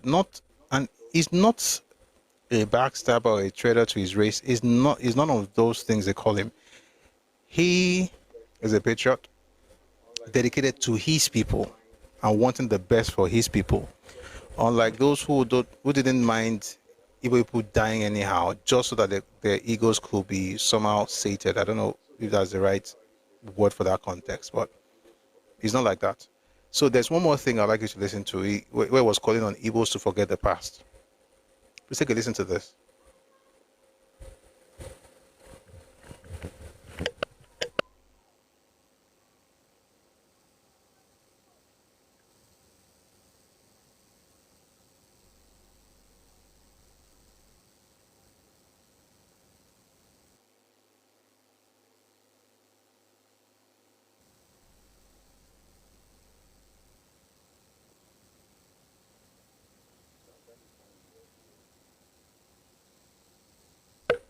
So I'm trying to find the audio. But the audio is not audioing.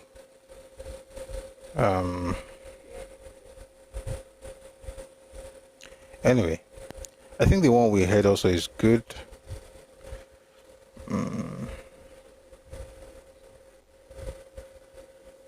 Mumbo, I just want to check if it's the same video as this other one. Okay, I think we already saw this one.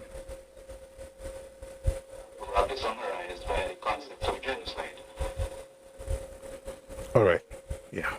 By the way, he's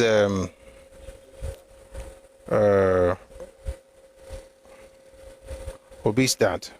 If you know Obi Asika.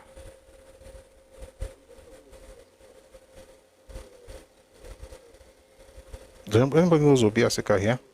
Who's the CEO of Storm Records. If you know this song, Kini Big Deal, Kini Big Deal, Shebi, we're on fire. That's not a C, but that's Obi. That's Obi's platform. Record label. Okay.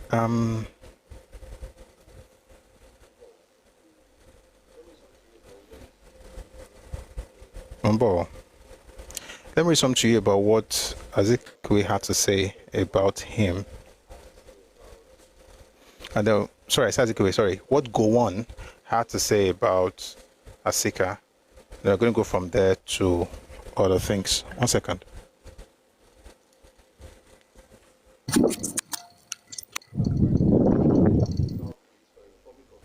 All right.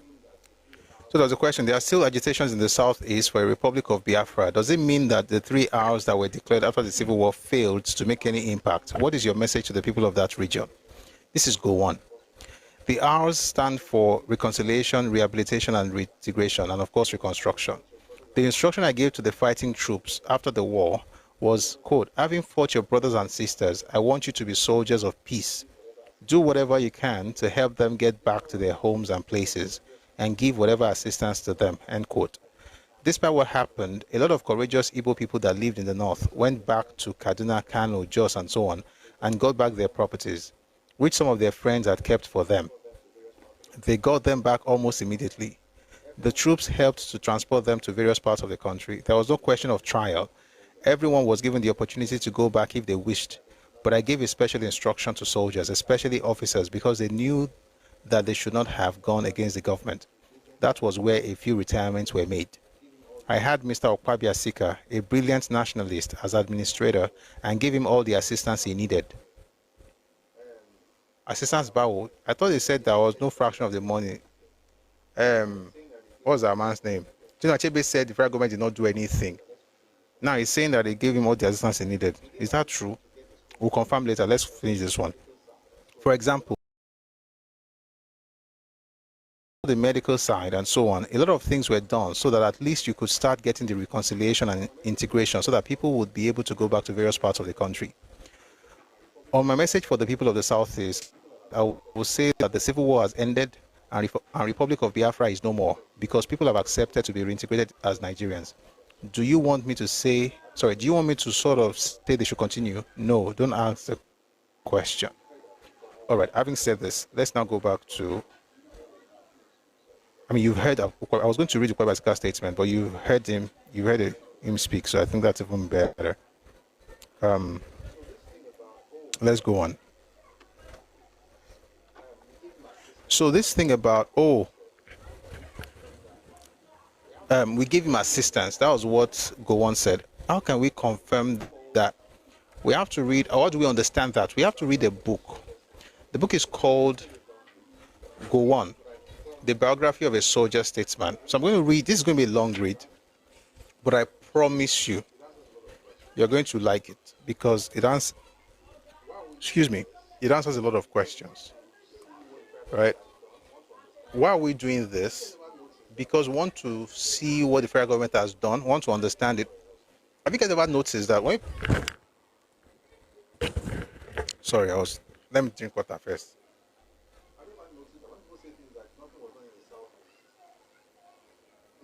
Have you ever noticed that when people say things like nothing was done in the Southeast, they forget... Let me give an example. Somebody was saying the other day that the federal government, there's no federal government presence in the Southeast. This was a couple of months ago, and I asked him, the Open University building that was burnt down in Imo State, what kind of presence was that one?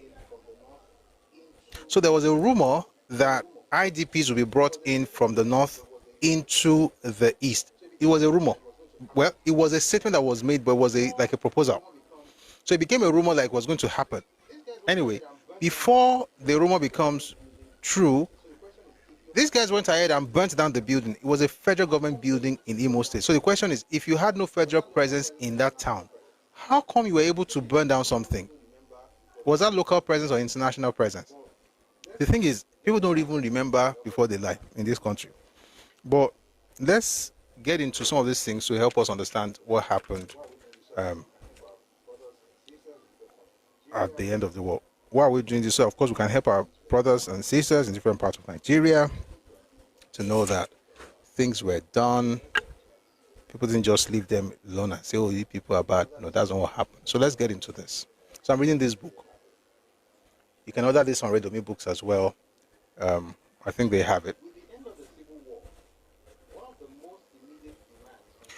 With the end of the Civil War, one of the most immediate demands on Gowon's government was one of providing relief for the suffering masses of the newly affected areas.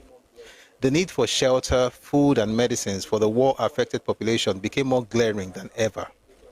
To further complicate issues, one second, please, if you're on TikTok, please power tap. If you're on YouTube, please like the live, really, please. These things help the session. So please like the live, please share the live, whether you're on YouTube, you're on Facebook. You know what? Let me also take a break to do the same. We're going to come back to this in a second. But please like the live, share the live. I want to share it to my Twitter. Should have done that since morning, by the way. But please share the live, like the live. Let's keep engaging. If you're on TikTok, please click on the heart icon beside the name Busui Oris. Please click on that icon, join the team, drop a heart to me, drop whatever you can. These things help, get the live on. So thank you very much for your support. I really do appreciate that. I'll give us like a few seconds to do that. Then we'll get back to the book because this is a resource. It's a treasure trove on this matter. So I will read it and you will like it and it will help all of us. So let's just take a few seconds to do that. I want to do it as well on this other device. So please, let's all do it together so we can get the word out there.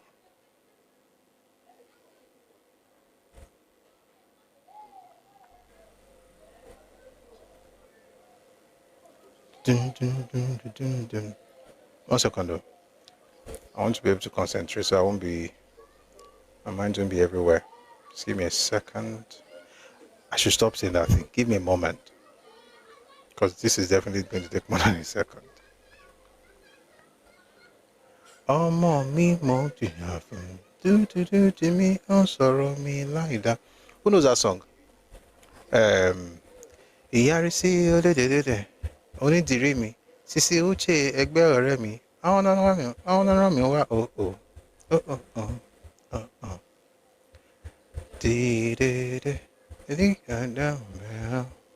I'm not just of anybody. I'm talking to you, yeah. The real my bell. Yes, that's Asha. You know music, All right. Thank you, everybody. Let's keep our tapping. Let's keep sharing. Let's get back into the book now. Of a Soldier Statesman, written by J. Isawa Eligo. With the end of the Civil War, one of the most immediate demands on Gowon's government was one of providing relief for the suffering masses of the newly affected areas. The need for shelter, food, and medicines for the war-affected population became more glaring than ever. To further complicate issues was a simultaneous necessity for rehabilitation and reconstruction, to restore electricity, water, transport, and communications. So also was there the urgent need to resettle farms, reopen factories, and facilitate the resumption of normal economic life. There was no doubt that Gowon had anticipated these problems. The appointment of Mr. Okwabi Asika, an Igbo lecturer at Ibadan, to coordinate relief materials and see to refugee problems of the East Central State was a blessing to the Igbos.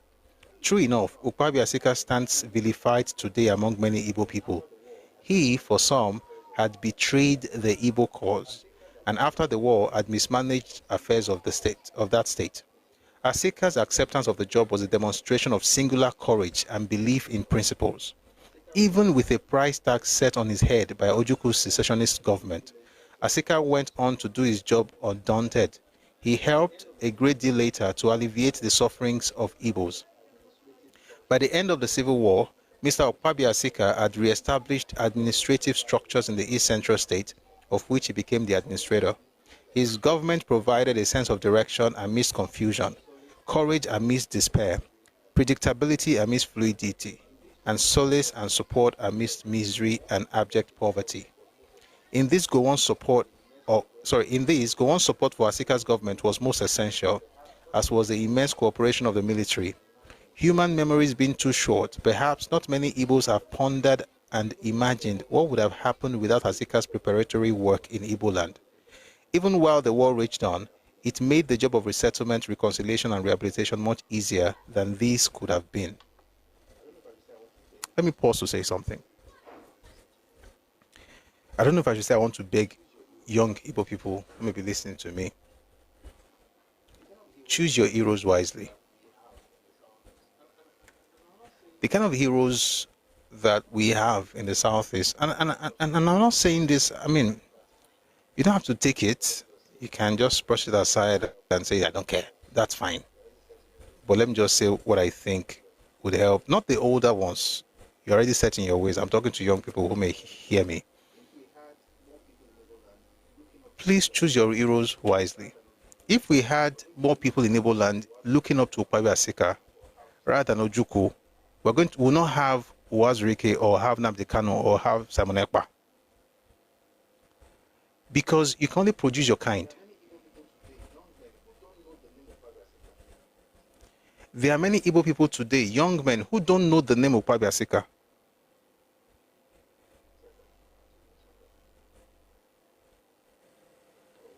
One second, I have to mute somebody. All of us have to understand how life works. There is consequence for bad behavior. People are talking serious stuff. You are coming with Olugbo. Wait, can any moderator be mute this person, I beg? The funny thing is, this same person asked the exact same question on one of the videos, and I responded. You are still bringing it here. For what purpose? If we insult you now, they'll say that, but you're a gentleman now. Where was I? If you're an Igbo person and you're young, listen, you've got to pick people like, and I mean, who am I to tell you who to pick? But I'm just advising. Let's have more Okwabi Asika as your role models. You know what will happen? You will build a fantastic space. But the crazy part is that many people don't even know him. Many young people they've not heard. Maybe I'll have a session on him, maybe, but if there's still time today, I'll find a way to read Enough is Enough. That speech was powerful. All I'm saying is we've got to make the right people popular, right? So if you have more of them, you are thinking of development, growth, reconciliation. But if you're looking up to somebody like Ojukwu, and I'm not saying you should not be, whatever you want to do with him, I mean, it's okay. But the point is, if that's your soul, like that's your idea of heroism, then you cannot blame young people for wanting to become Simon Ekpa, you know, or the other people like Nnamdi Kanu. Let me tell you something. The more you understand this thing, the more you are even reluctant to blame them, Simon Ekpa and Nnamdi Kanu. Why? You become what you see. This is what they've always seen. These are the people that have always been celebrated in the society, in that community. These are the people that are propped up to be great. So therefore, a young person wants to become like that because you also want to be great, and that's the definition of greatness in your space. But if you have more people like Ukwabi Azika seen as heroes rather than looking on them as traitors, then you have people who want to become like them and, you know, integrate into Nigeria and do well and stop bickering and crying and saying I'm a victim. But again, it's just an advice. If you like, hopefully you take it. Let's go back.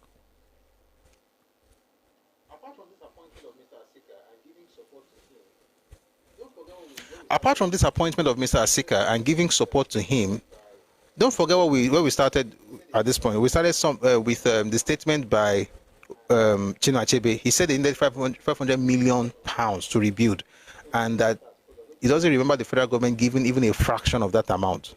So remember that, because we're going to get to the money part. Now, small go take them. Okay?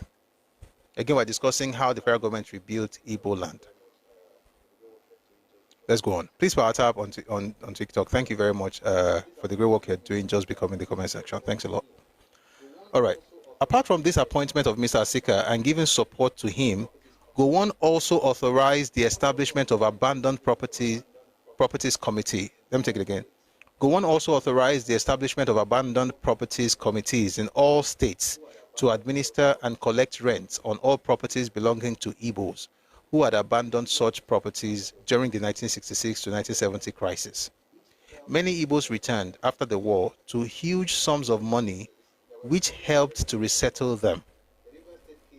In some cases, there were problems of restoration of properties. The River State case vividly demonstrated the residual legacies of pre-war. I'm going to read this slowly. You know what? I'll talk about it tomorrow. But I'll read it slowly.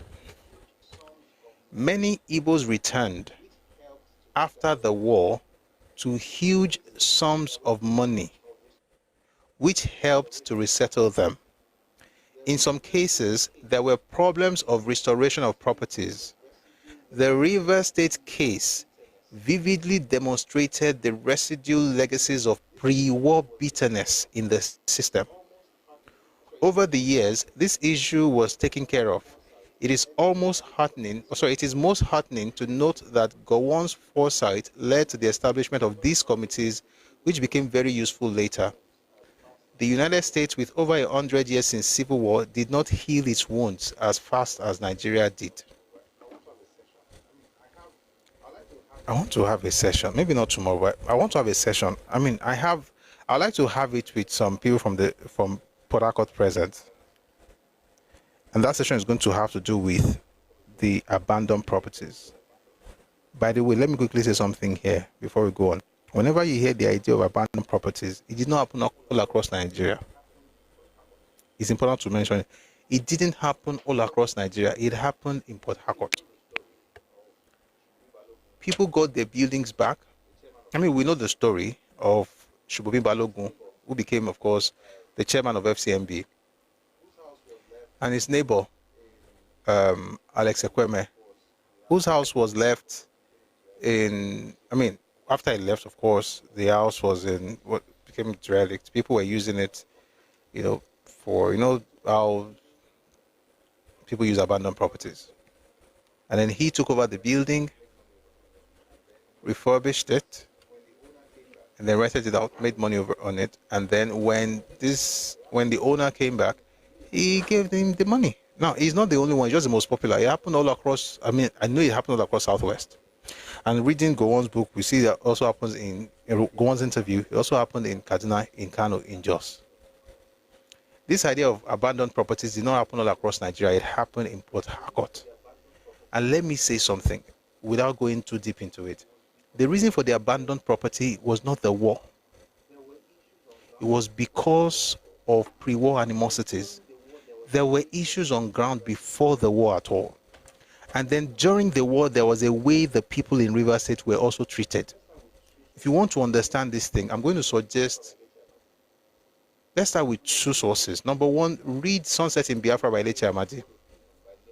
Number two, read Ojuku's Rebellion and World Opinion by Nebo Graham Douglas. Number three, read the Willings Commission report of 1958. When you read those three materials, I can assure you, you will understand exactly what happened with abandoned properties.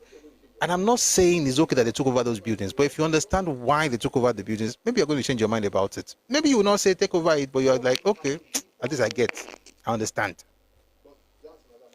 A lot of things happened before the war, but that's another matter altogether. But generally speaking, all across Nigeria, Igbos got their buildings back.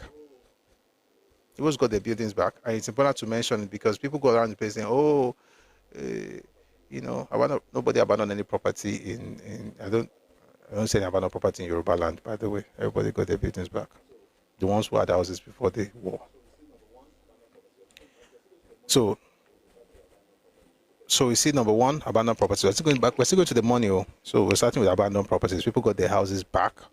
The only real issue was in Rivers State, and that was because, as it's written here, the Rivers State case vividly demonstrated the residual legacies of pre-war bitterness in the system.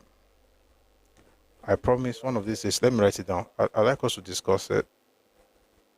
It would be nice to have people from Port Harcourt around, because it's their story.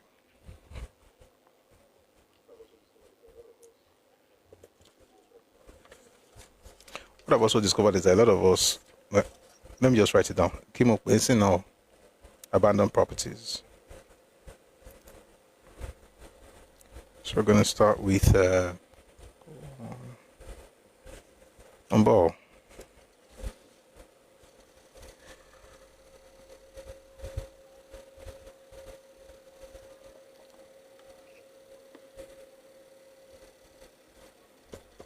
What was the title of this book? I mentioned it just now. Okay.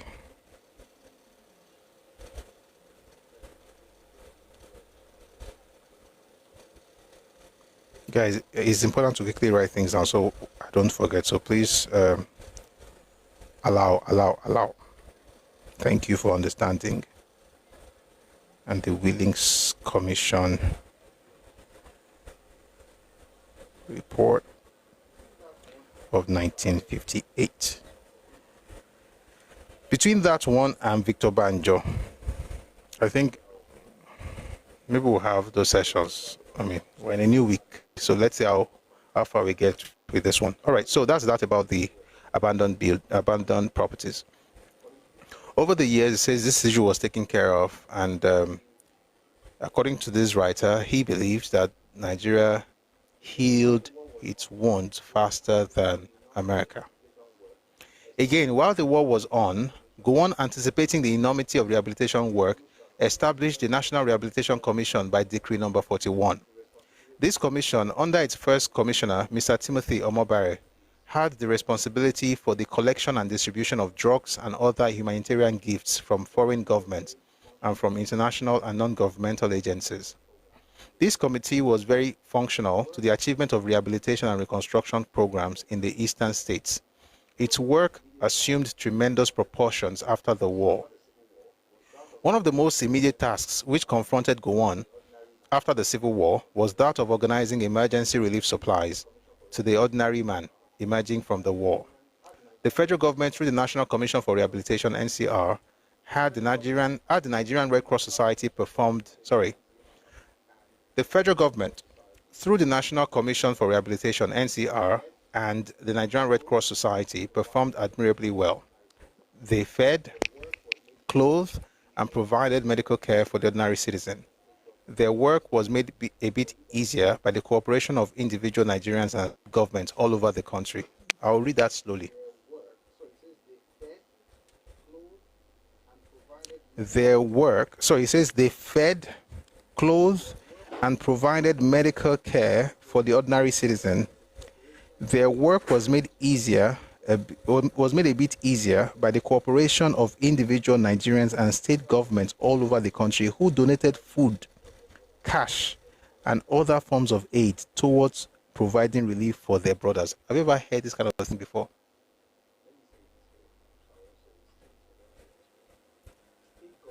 Let me say it this way. So I won't say it straight, but let me say it this way. State governments in Nigeria, the one in this Western Nigeria, everybody's always insulting, mostly, sent money, food, clothing to Biafra. We'll come back to federal governments eventually, but state governments did this. Churches did it. I was talking to a gentleman some time ago, told me how their parents contributed money in churches to help folks in Biafra. Why don't people talk about it? Because you get it. It doesn't look like if you've done it, whatever your right hand does, let your left. Sometimes I think it's important. I mean, in the church, let's let the left hand do it. But in the world, let's make sure the left hand is watching. You know why?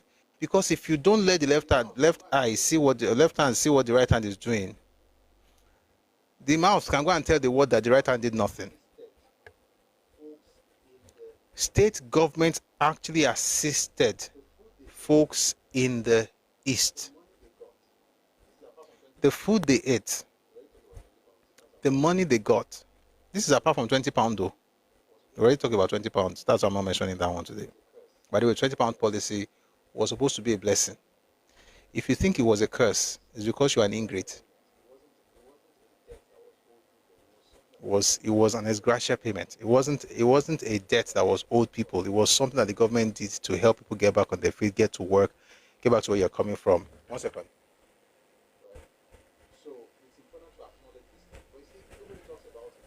Right. So it's important to acknowledge these things. But you see, nobody talks about it. All we hear is that, everybody hates. But even the good that was done, nobody talks about it.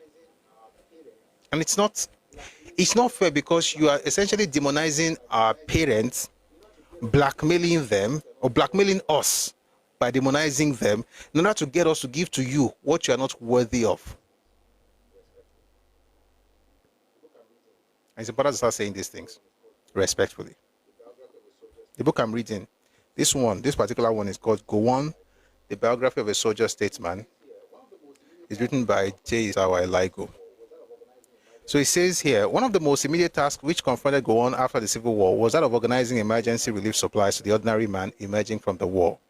The federal government, through the National Commission for Rehabilitation, NCR, and the Red Cross Society, Nigerian Red Cross Society, performed admirably well.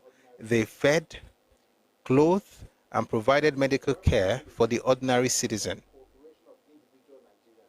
Their work was made a bit easier by the cooperation of individual Nigerians. Even individuals did this, and state governments all over the country who donated food, cash, and other forms of aid towards providing relief for their brothers. Do you see why, when you saw the interview, I don't know if you've seen this interview. If you have not seen it, please say in the comment section, then I'll play it. That interview where folks in Lagos, were saying, let the Igbos return. Have you seen that video before? If you haven't seen, let me see if I can quickly find it. If you have seen it, if I say up to 10, I have seen it in the comment section, I won't play it. But if I don't, I'll play it. Just give me a second. No? Okay, I'm seeing a no. You know that by the time we edit this thing for video, we always put the videos, but you are going to listen to the audio.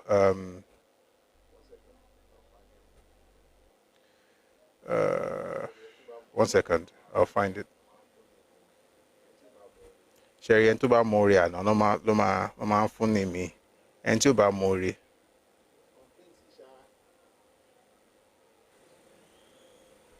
Complaints, Isha.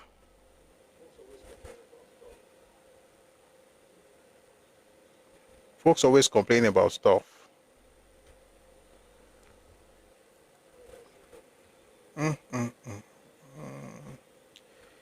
Why did I save that video? Shit. This was 1970. If anybody sees it before me, please send it to me on Telegram. The ones I'm seeing, this one is good, sharp, but it's not what I'm looking for. You know what? Give me a second.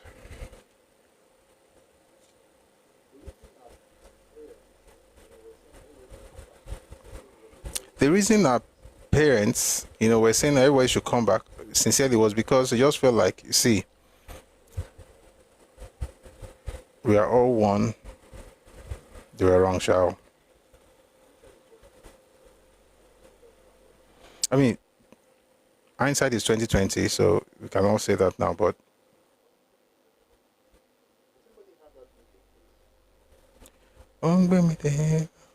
does anybody have that video, please? If you're on YouTube or TikTok, it's not. I didn't plan to play this, but I think it's important to play. So please stay with me for a second. We're going to find it. And if we don't find it,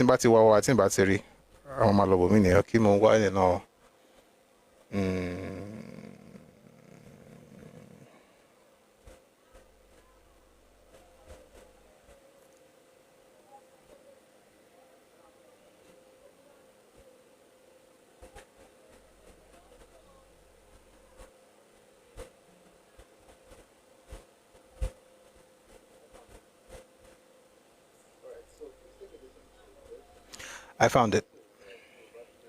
All right, so please take a listen to this. This is Yoruba people asking the Igbos return to Nigeria. I mean, this was after the war. So please take a listen to this. I have to set it up. 1 second, please.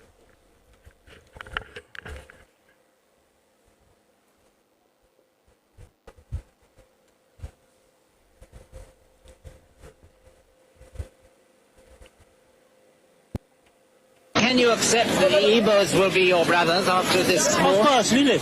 We like them. They are still Nigerians. We want them. That's why we are fighting for unity.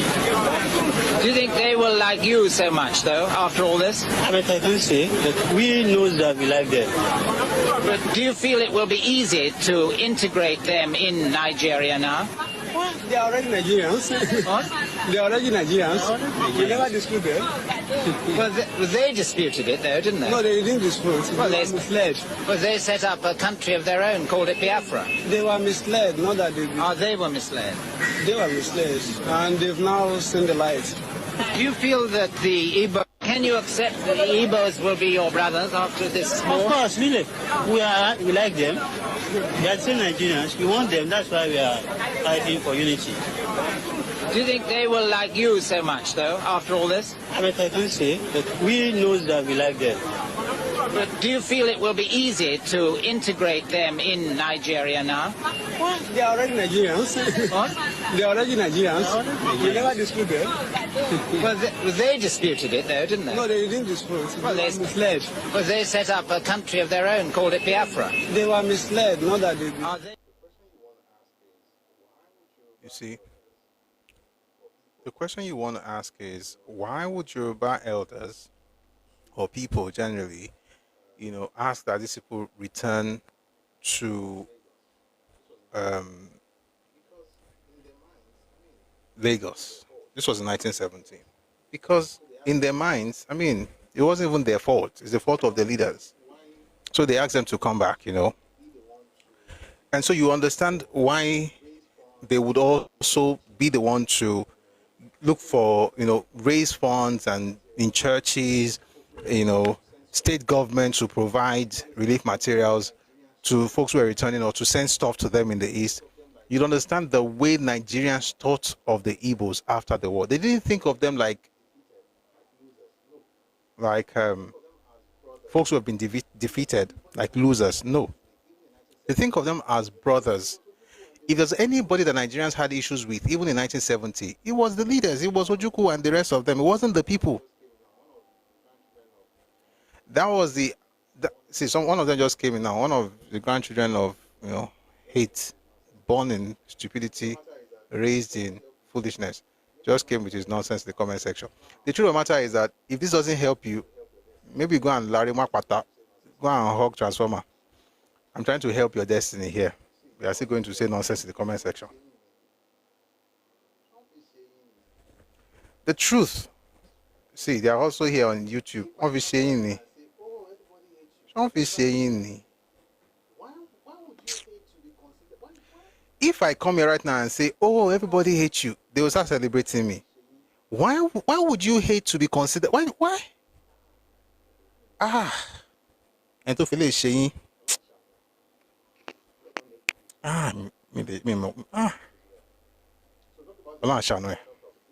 whoever made you this way, it is well.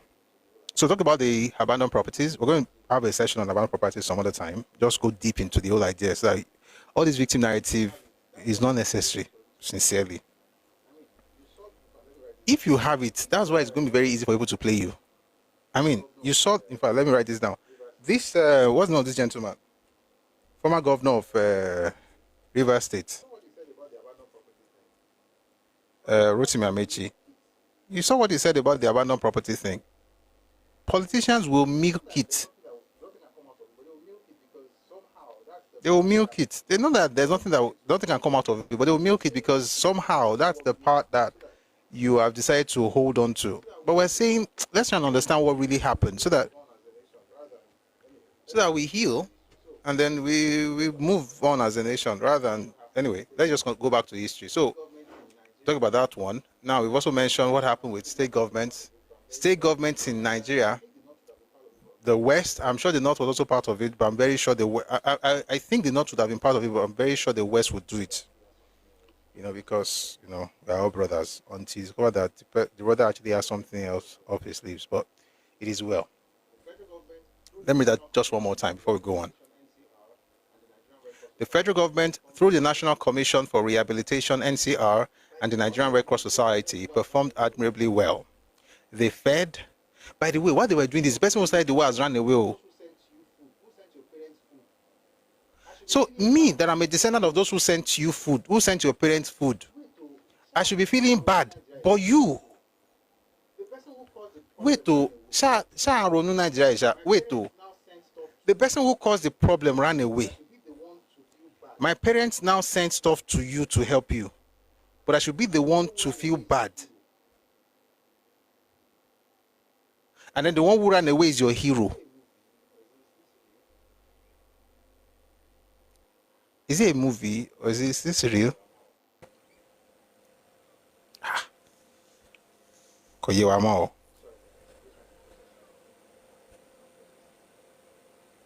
Sorry guys, I'm just trying to process it. And it is not processing. It's not processing. The person who caused Wala, Japa, is the hero. My folks who now try to help you are the villains. In all you do, don't let propaganda get to you. Please, because propaganda doesn't, it just messes up your mind, your head. You don't think like a regular human, you just be talking nonsense. Like you don't care whether you are making sense or not, just talk. Let's continue. The federal government, through the National Commission for Rehabilitation, NCR, and the Nigerian Red Cross Society, performed admirably well. They fed, clothed, and provided medical care for the ordinary citizen. Their work was made a bit easier by the cooperation of individual Nigerians and state governments all over the country, who donated food, cash, and other forms of aid towards providing relief for their brothers. Thus, by the end of the war, Nigeria had confidence to tell the world that what she needed was not food. The Nigerian Red Cross was feeding about 700,000 people daily in the eastern states.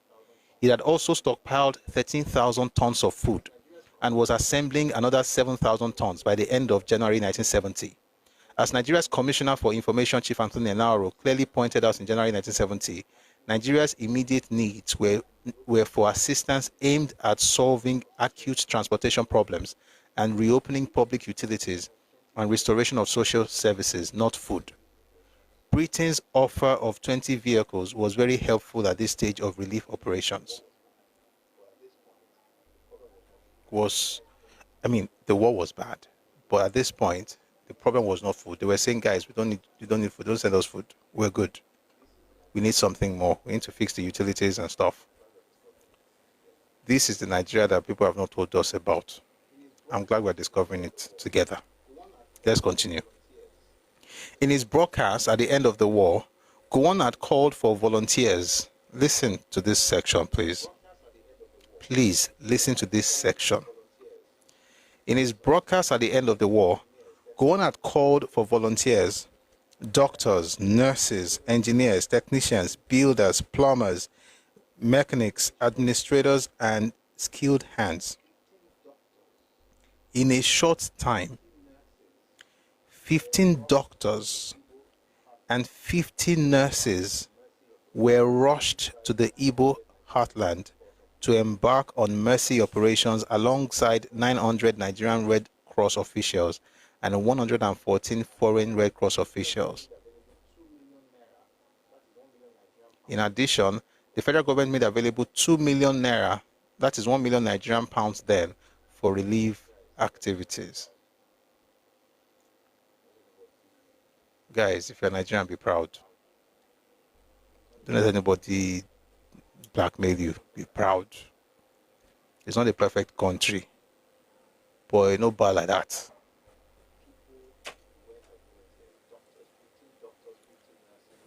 People who went as volunteers, doctors, 15 doctors, 15 nurses, working with about 700, about 900 Nigerian Red Cross Society members, who definitely are not necessarily, who are from different parts of Nigeria. And the federal government dropped £1 million. But was that all federal government dropped? Nah, Abba. 1 million Nigerian pound was not. We'll get to the other things that the federal government gave in terms of money. We'll get to that later. But just to say that people volunteered to serve, to help. The warmth of reception accorded the secessionists back into the Nigerian fold was amply demonstrated by the magnitude of donations made to war relief activities.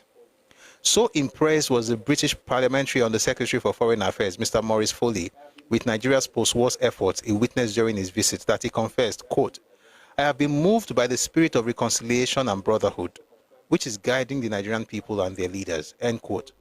The Observer team also confirmed this impression.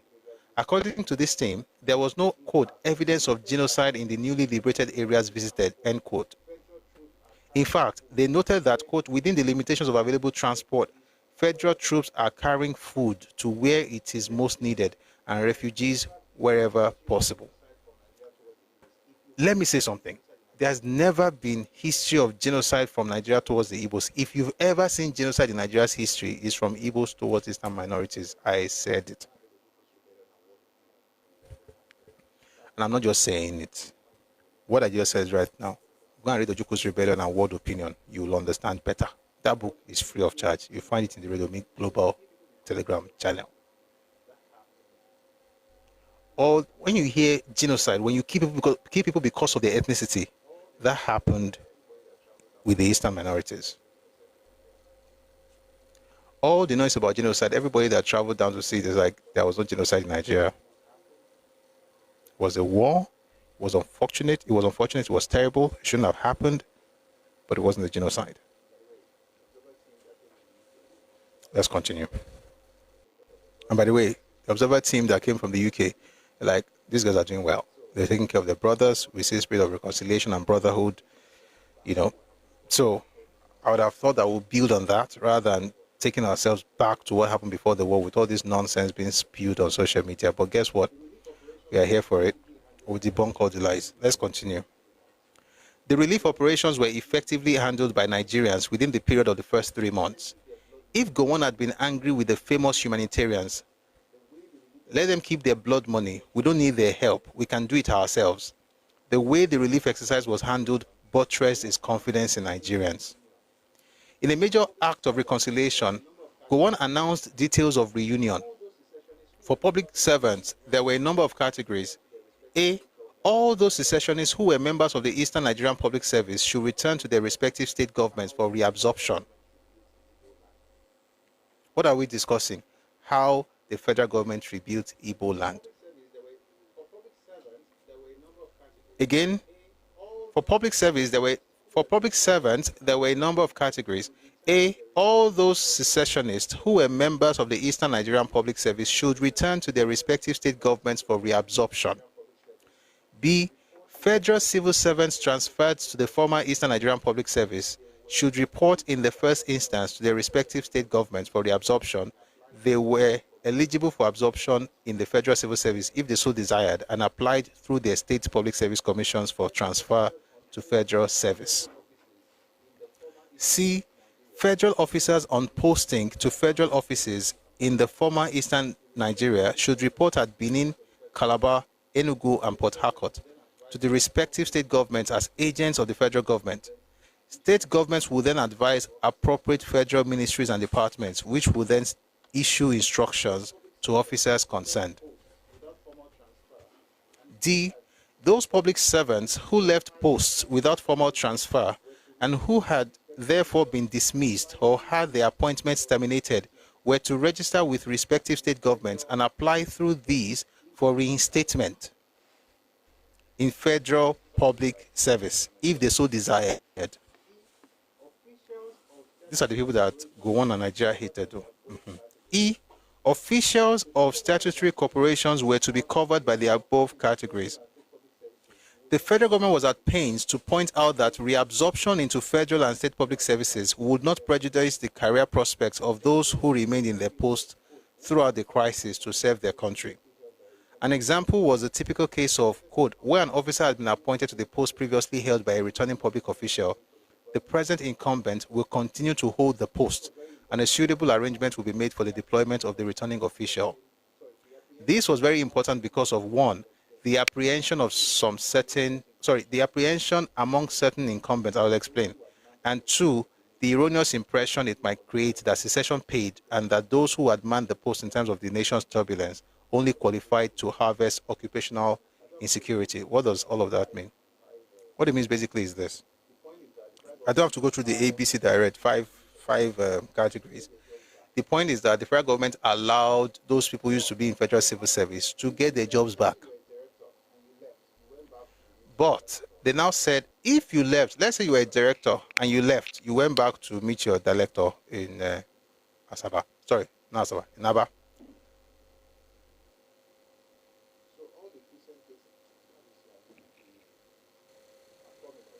So all the Christians get him.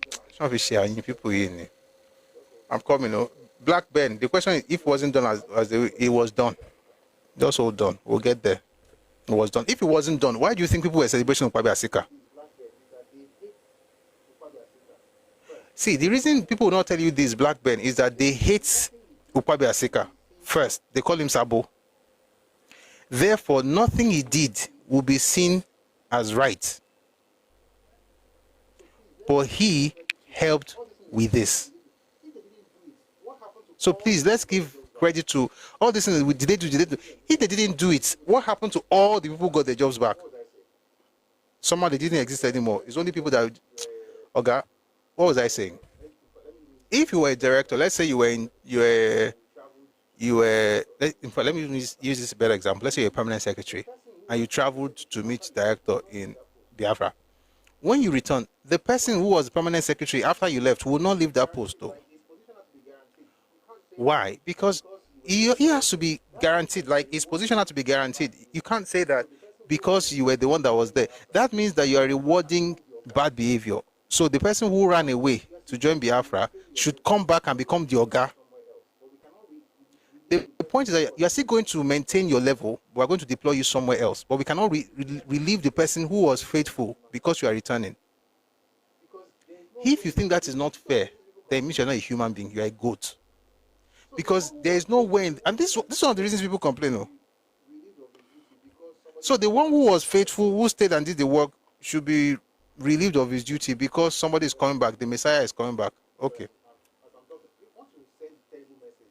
Let's continue. Sorry, as I'm talking. Once you send terrible message, that's why I will be responding. I don't want to stop what I'll stick with what I'm saying. I'll now use it to respond to your bad question or your bad comment in the comment section. Thank you very much. God bless you. In Jesus' name, amen. As for the military, the case of Biafran soldiers was to be reviewed by a board of officers which was to probe the war activities and roles of officers on the secessionist side. Excuse me. At the end of the exercise, quite a number of officers were reabsorbed. Some were dismissed from the Nigerian military service, while those Nigerian officers who had participated in January 1966 coup and those who had helped secessionist forces to invade the former Midwest, now Bendel State, were detained for further period. I mean, just talking about people like Ademwega and people like Ochie and Isichie and Wanwo. 1 second, please.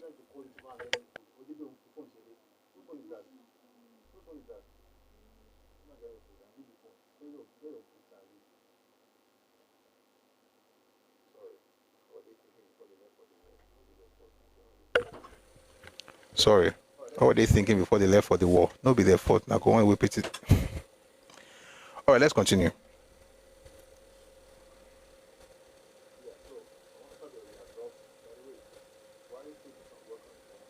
Yeah, so some officers were reabsorbed. By the way, Buhari still did some work on them, and of course, Obasanjo as well. Was it perfect? Of course not. It wasn't perfect. I'm not saying everything they wanted to do, they did it perfectly. Of course, it wasn't perfect.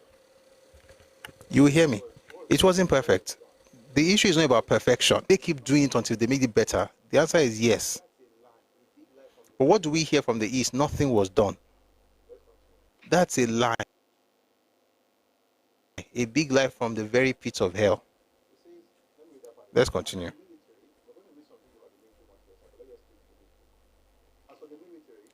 It says, let me read that part again. As for the military, we're going to read some things about the military much later, but let's just stick to this book. As for the military, the case of Biafran soldiers was to be reviewed by a board of officers, which was to probe the war activities and roles of officers on the secessionist side. At the end of the exercise, quite a number of officers... I'm sorry.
Okay, almost 6 p.m. We're not thinking of 6. Okay, please, let's power tap on TikTok.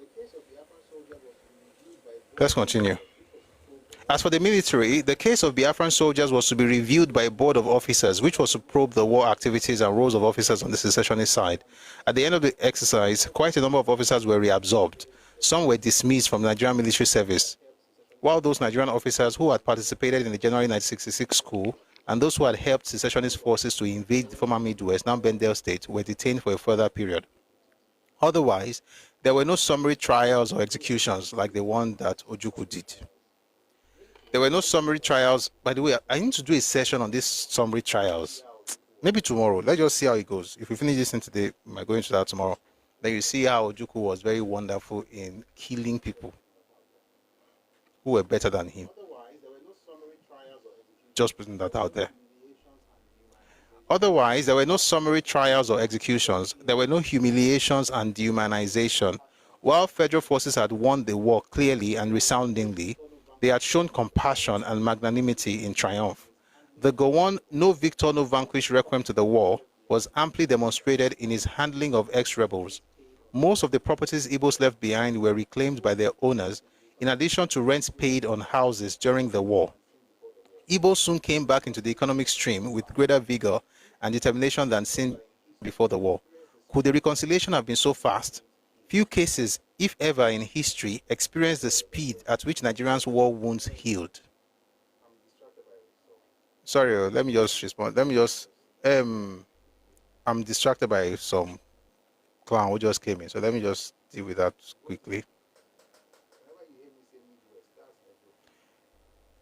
Vodi, whenever you hear me say Midwest, that's Edo. Do you understand?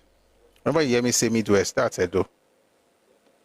So Midwest is what you now call Edo State and Delta State. Okay? And of course, you see here about how Benin was invaded. So that's Edo. And I also talked about what happened in Sapele, in Hugeli, in Wari. All those places are part of Midwest. So when we did the session on the invasion of the Midwest, the Biafran invasion of the Midwest, we read a book by Uyilawa Oswanlele. The book is called Midwest Responses to Biafra Invasion. So we read that. We read some books read books like Tragedy of Victory by Alabi Sama. So yes, we've talked about it. Let's go back to this. So there were no humiliations, no dehumanization, no summary trials, no executions. Although the federal forces had won the war clearly and resoundingly, they had shown compassion and magnanimity in triumph. The Gowon, no victor, no vanquished requiem to the war, was amply demonstrated in his handling of ex-rebels. Most of the properties Igbos left behind were reclaimed by their owners, in addition to rent paid on houses during the war. We know this to be true. Igbos soon came back into the economic stream with greater vigor and determination than seen before the war. Could a reconciliation have ever been so fast? Few cases, if ever, in history experienced the speed at which Nigeria's war wounds healed. Fewer still effected as much reconciliation and reintegration in the context of international meddling and skepticism. It is a tribute to General Gowon that he did not allow the pride and joy of victory to get to his head. He was not drunk with power, nor was he impressed with the exhibition of power, even when he could have conveniently used it, as some of his colleagues had urged him to do. Gowon, as a gesture of reintegration, appointed Mr. J.O.J. Okezie into the Federal Executive Council to represent the East Central State at the federal level. Similarly, Mr. Okwabi Asika was appointed as a member of the Supreme Military Council, even though a civilian. With emergency relief activities completed, the federal government now turned more effectively to the issue of rehabilitation and reconstruction of war-damaged areas, which had been going on since 1968. In addition, it had to embark on the reactivation and development of the rest of the country that has suffered because of the war, which had punctuated normal development process. The typical problems of rehabilitation and resettlement as enunciated by the FMG included one, the disabled and the needy who had to be cared for in special institutions and for longer periods. Number two, persons whose means of livelihood were seriously disrupted by the war. Number three, demobilized armed forces personnel to be trained and placed in gainful employment in civilian life. Number four, productive assets damaged or dislocated during the war to be resuscitated as a matter of urgency. And five, restoration of dislocated and damaged. If you're on TikTok, please power tap. I'm going to pause for a second. Please, this is showing an activity.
going to go into all the details, but just to give us basic ideas of what we've done.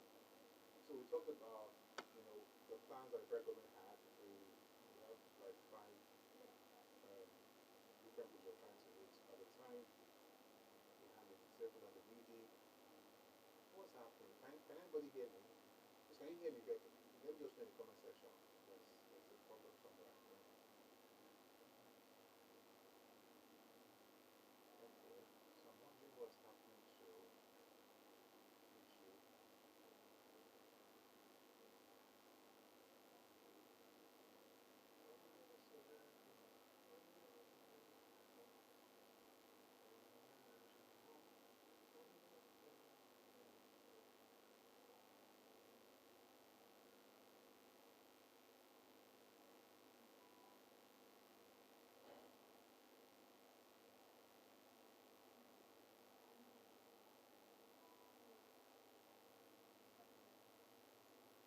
So if you're on YouTube and you can see me, please just say hi, because it's weird what's happening. You know what? I think I know what's happening. One second, please. Let me just go back on TikTok. One second.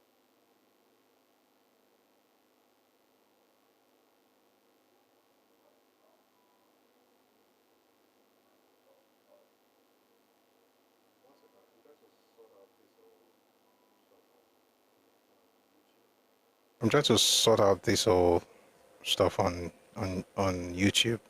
I think it's a problem with TikTok.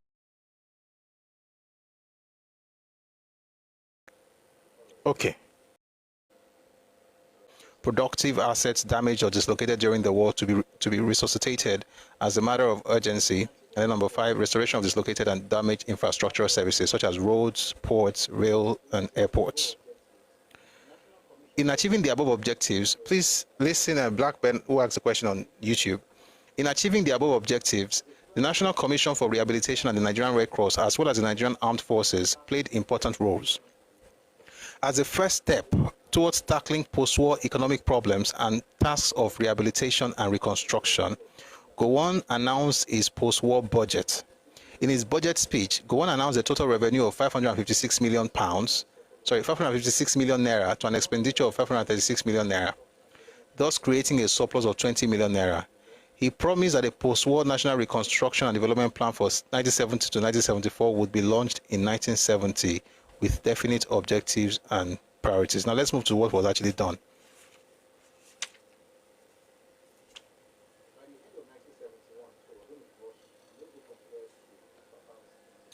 By the end of 1971, so I'm going to go from here to Papa's interview.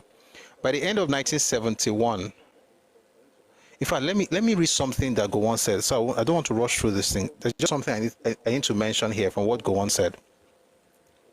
While the federal government could not pay compensation for all war damages, a committee was to assess the real cost of the war and suggest the principles that will guide government in providing assistance to individuals and organizations for the purpose of reestablishing their productive capacities and restoring property. Warned about spiraling expectations of the post-war period. This is what Gowon said. But we must not expect miracles overnight. Patience and hard work are necessary. There is no place for irresponsible and inflammatory sectional agitation reminiscent of the debates in the First Republic after sharing the quote national.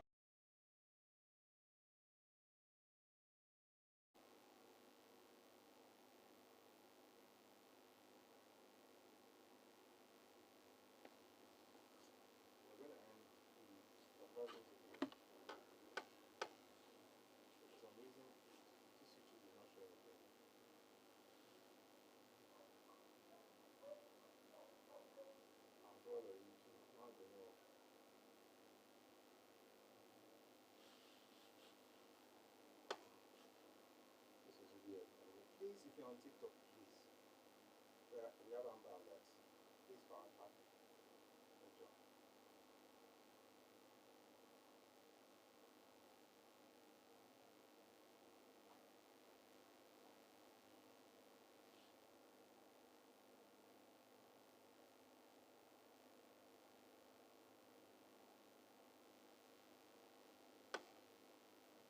I think it's the app itself. I think it's TikTok.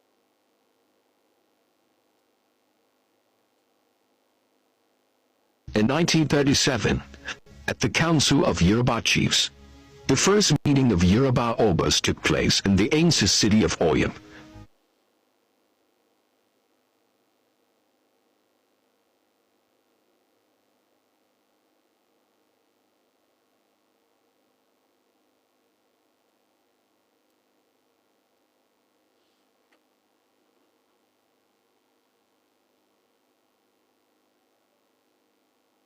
There was no Igbo identity before the British. That doesn't mean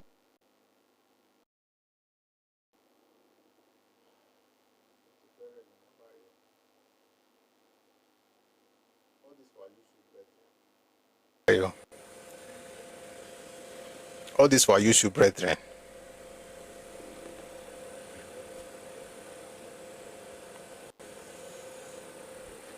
Are you true, brethren? I hope we are now connected.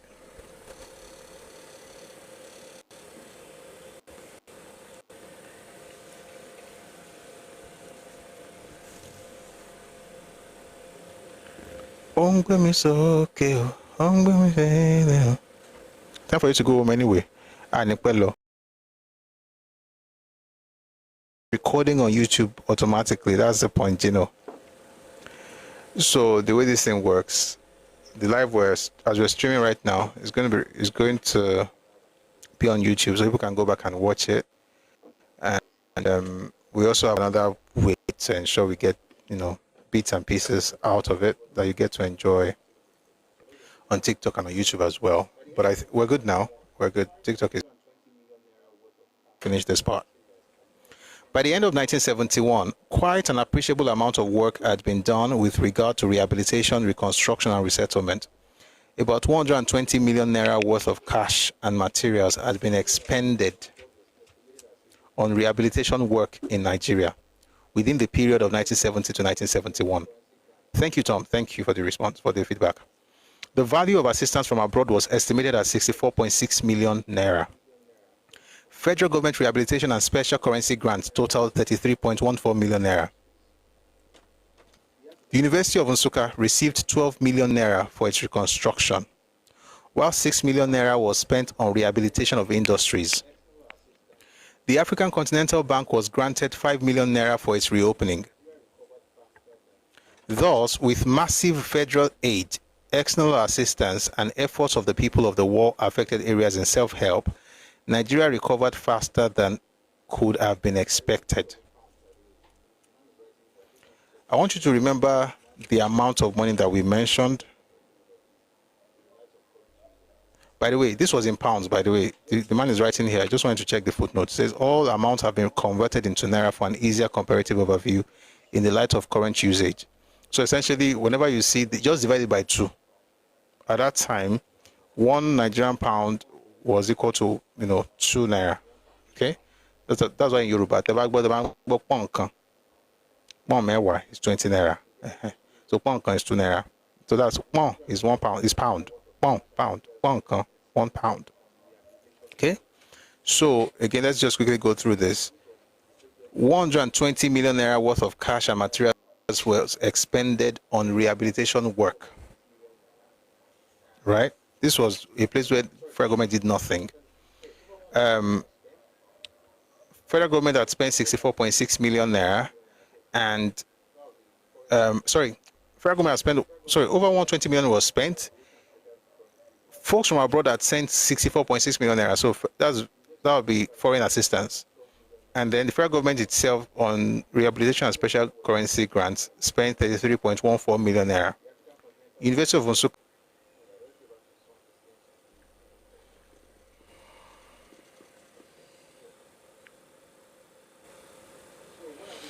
All right, let's get back into some of these things. I'll do it very, very quickly. Oh, shoot. Okay, we're good. So what have we noticed so far? Federal government spent money. Funds came from abroad. Nsukka got money. University of Nsukka got money. They rebuilt infrastructure. Money went to Eastern banks. But was it just ACB? No. There's another one. I could tell you, but I want Papa to say it. I'll be his voice. So take a listen. During the war, Chief Obafemi Awolowo, I saw to it that the revenue which was due to the Iboland, southeastern state they call it at that time, is I saved the money for them. And when they millions, who would they have handed the money over to? The administrator. Who was the administrator? Ukwabi Asika. If I had decided to do so, I could have kept the money away from them. And then when they took over, I saw to it that that's almost 2 million naira on a monthly basis. This was in 1970. Apart from the money they got that was kept. So again, just like what we have right now, where you have to collect allocation from the federal government, you know. So the East, like other regions, had to collect allocation from the federal government on a monthly basis. Now, what Papa did was, during the period of the war, of course, you couldn't be giving money to Ojukwu because he was a rebel. So during that period, the money that was supposed to go to them on a monthly basis was kept. And then when the war was over, the money was, the bulk of the money was given to Ukwabi Asika.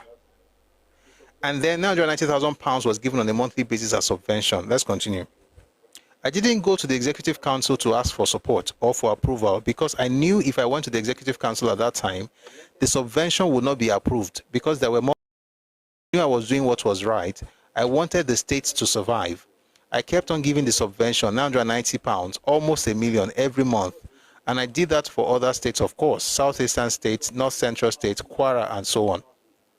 But I did that for the Igbos. And when the war was over, I saw to it that ACB, what's ACB? African Continental Bank.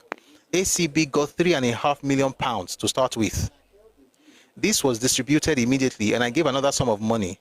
The attitude of experts, officials at the time of the ACB was that ACB should be closed down. And I held the view you couldn't close the ACB down because that is the bank that gives finance to the Igbo traders.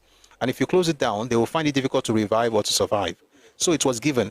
I did the same thing for the Cooperative Bank of Eastern Nigeria to rehabilitate all these places. And I saw to it as a Commissioner for Finance that no obstacle was placed in the way of the Ministry of Economic Planning in planning for rehabilitation of the war-affected areas. What do you see from here? So you see, ACB back then in the 60s and 70s is similar to Fidelity Bank today. It was an Igbo bank. A lot of Igbos, banked with ACB. So federal government, if you read this one, you see £5 million was given. So at first they gave £3.5 million, according to Papa. Then they added more money, making it £5 million. You see that in this book called Go On. That's Go On's biography. So money was put in the African Continental Bank. Why did they do that?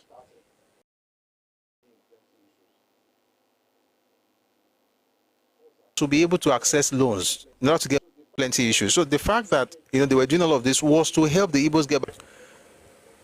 Just a list of federal institutions in this is not exhaustive, by the way, but just a list of some of them in the Southeast. Abia State has Michael Okpara University of Agriculture, Umudike,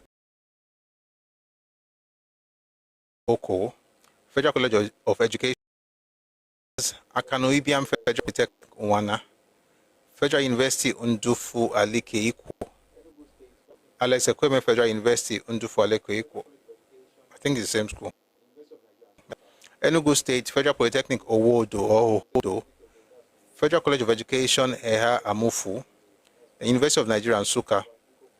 Imo State has Federal Polytechnic Nekede, that's Owerri. Federal University of Technology Owerri, that's Futo. Avan Ikoku Federal College of Education Owerri. Now, this is the interesting thing. All of this, these are in terms of, I just want to read the one that has to do with schools. 1 second. They also open universities across these places. The one in Imo was one that was burnt down last year.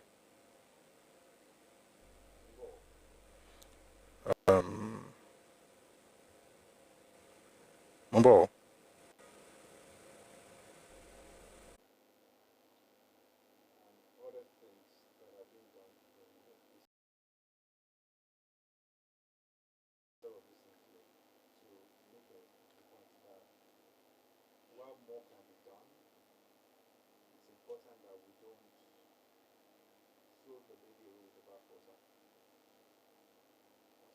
What is IFA?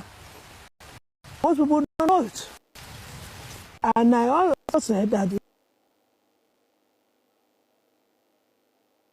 Yoruba people have oral tradition.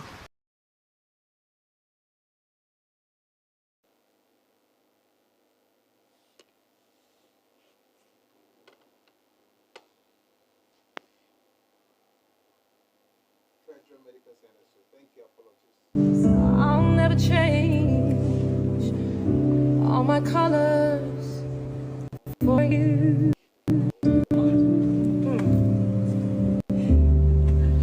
Take my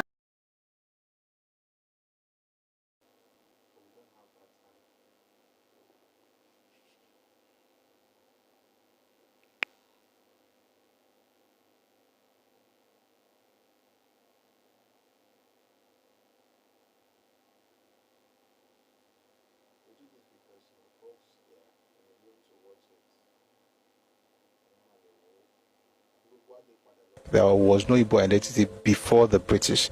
That doesn't.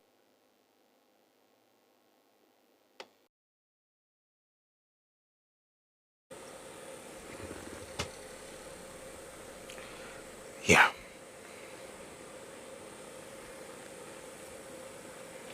Anyway.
There was no Igbo identity before the British.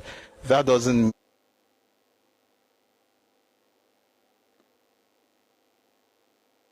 Bigger than likes of Niger, likes of Taraba, bigger than the presence of federal government. You've just counted all the federal institutions in that place. Is this medical centers, what else, stadia, and different things like that that are in that place. Oh, I'm not sure they have stadia, but let me just limit myself to the ones they know, and then to the ones I know. And still, they have all these things there.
Thank you very much.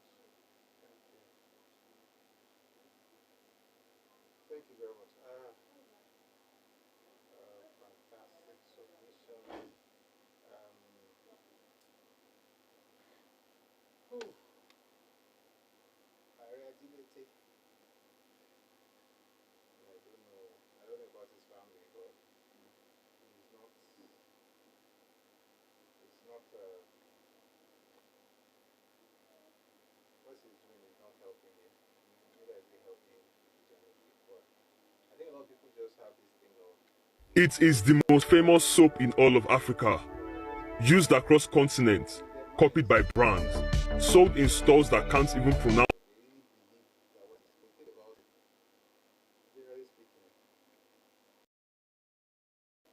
They don't really thought through what they're fighting, and that's the crazy part. See, the ignorant activist is more dangerous than a knowledgeable person. Just a person, ignorant activist is more dangerous than a knowledgeable saint, because all he wants to do is just to shall fight. Meanwhile, Koton's happen for you, but that's what we see, what we have, generally speaking. But it's been a fantastic session. I know we're having some issues on YouTube now. I'm trying to open it. TikTok is, trying to close several times. But I don't know if any other person wants to speak because we're going to close tomorrow. I'd like to do something on. Is there?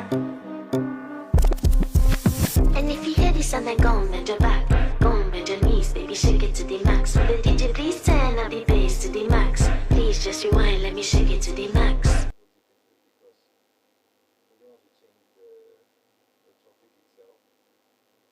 So perhaps we can, just spend some time talk about not him, not having a session on him. I'm not going to be having a session on Victor Banja, just to talk about, the whole thing about how they were tried. Please mute, once you get up. How they were tried and what happened to those people. So those things are going to, I think it would be nice to have that conversation. So let's have a watch. Good afternoon.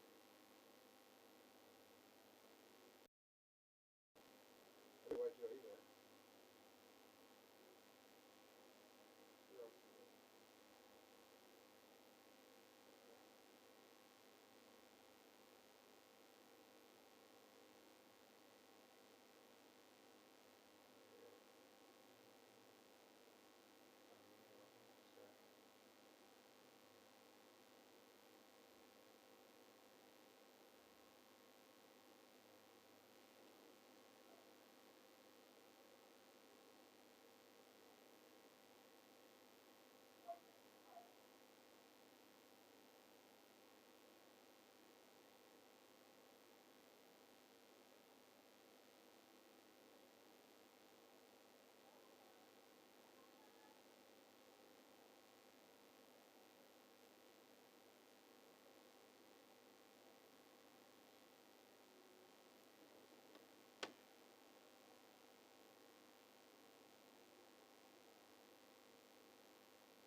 There was no Igbo identity before.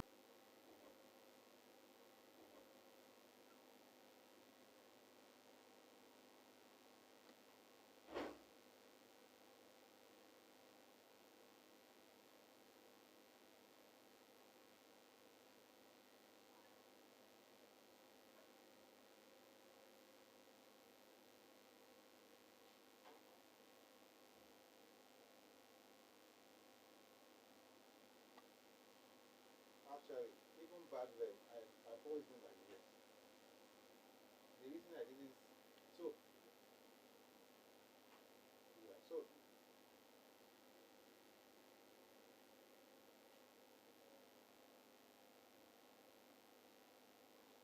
I mean, I remember at the time on Global, so people were doing what do they call that thing, alliance. When we were doing like alliance, I was against it.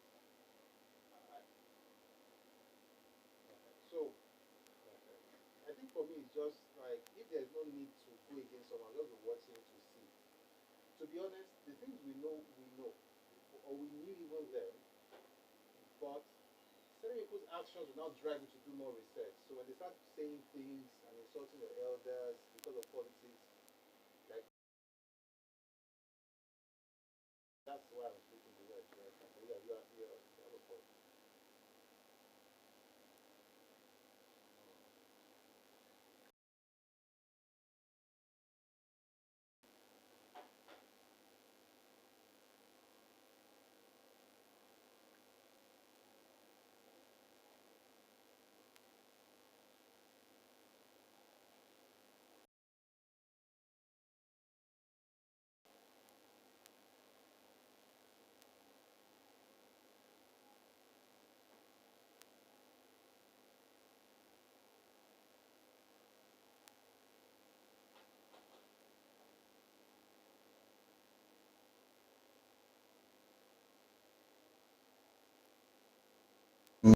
In that it's the same issue for Yoruba people. State creation is a recent phenomenon. It divided people.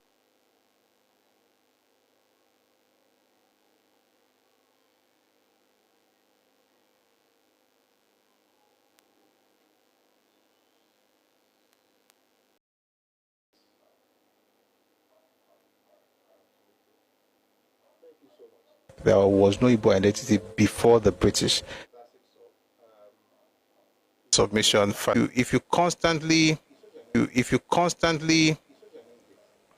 you're always, choosing not to see the good that has been done, then it shows you're an ingrate. So essentially, whoever it is that is helping out or doing you stuff, we'll just say, don't worry about it. Since you don't even acknowledge the good I'm doing, just stay where you are. Enjoy, your lack. But if you acknowledge what has been taken away with us today, tomorrow we're going to go into people who were, executed, the trials in Biafra's trials. That was the topic for tomorrow. Thank you very much, Dark Poet, for liking the live. Thanks to everybody who has helped to comment and shared and tapped and all those great things. I really see you. Thank you so much. Everybody in the comment section, everyone that came up to speak, thank you very much for joining the conversation and for sharing your thoughts. We're going to close now with our anthems. I want to start playing it on YouTube. I hope copyright doesn't affect us, but even if it does, we'll be all right. So let's have Nigerian anthem, and then we'll have the Yoruba anthem. Then we'll close the session for today. Somebody is there. It's a bigots group. Okay. The only group that is not bigoted is the one where they're saying you are suffering. Anywhere where they say that you are a victim, they are good people. Whenever they say that there's another side to the story, you start crying. Don't worry, God will heal you. If not you, maybe the next generation, but I pray He heals you. All right. We'll have the anthem, then we'll have the Yoruba anthem, and we'll call it a day today. But thank you very much, everyone who came up to speak. Thanks to everybody in the comment section. Thanks for liking and tapping and sharing. Thanks to the gifters. Thank you very much for supporting the live. Thank you for your generosity. I'm not putting up the back account now because I just remembered and it's already late, so I'll put it up tomorrow, hopefully. But thank you very much for your support and thank you for your generosity. God bless you richly. All right. We're going to play the anthems now and then we'll close it. Oh boy. And then we'll close the session for today. Eshegoni. All right, here's Nigerian anthem. If you don't know the song, Please learn the lyrics. It's our anthem, so we should know it. Okay.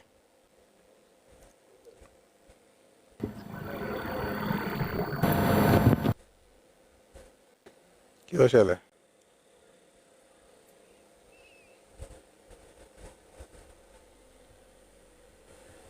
Nigeria, we hail thee, our own dear native land.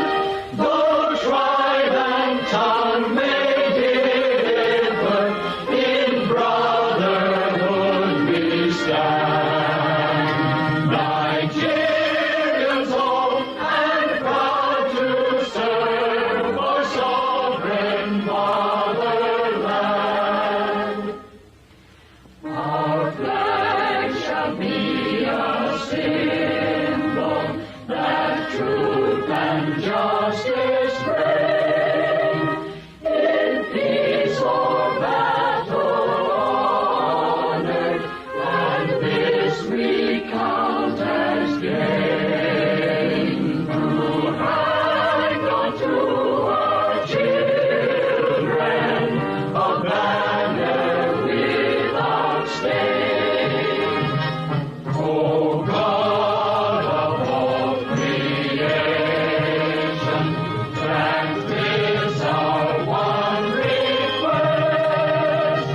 Help us to build our nation where no man is oppressed.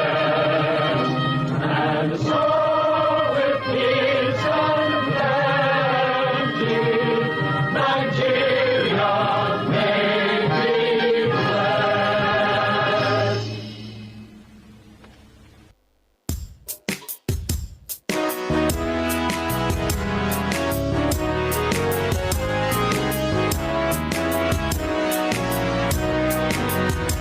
Iṣẹ́ wa fúnlẹ̀ wá, fún ilẹ̀-ìbí wa, gbéga fáyé rí. Ìgbàgbọ́ wa ni pé bàbẹ̀rù làbọ̀ mọ́. Ká ṣiṣẹ́, ká ṣiṣẹ́, ká ṣiṣẹ́, ká jọlá. Ìṣọ̀kan àtòmìnira ni ẹ jẹ́ ká máa lépa. Tẹ̀síwájú fọ̀pọ̀ ire àtòhun tó dára. Ọmọ Oòduà dìde, bọ́ sípò ẹ̀tọ́ rẹ. Ìwọ ni ìmọ́lẹ̀ gbogbo adúláwọ̀. Àwa ni ìmọ́lẹ̀ ògo adúláwọ̀. Ìmọ́lẹ̀ wọ̀ sí ní wọ̀kùn lágbára Ọlọ́run. Thank you so much for a wonderful session. I noticed the whole thing about people reporting the live, and I'll do something about what Adekomi mentioned earlier. Trying to do that maybe as soon as we're done. But thank you very much for making today's session a success. And while we were singing the anthems, I remember there's part of my notes I didn't even get to, I guess because of time. But if I have to, I'll check it. I just remember that only be continuous. So, but if I have to, I'll mention those things before we get into the other stuff tomorrow. Thank you very much. Have a fantastic evening. I'll see you tomorrow at 1 p.m.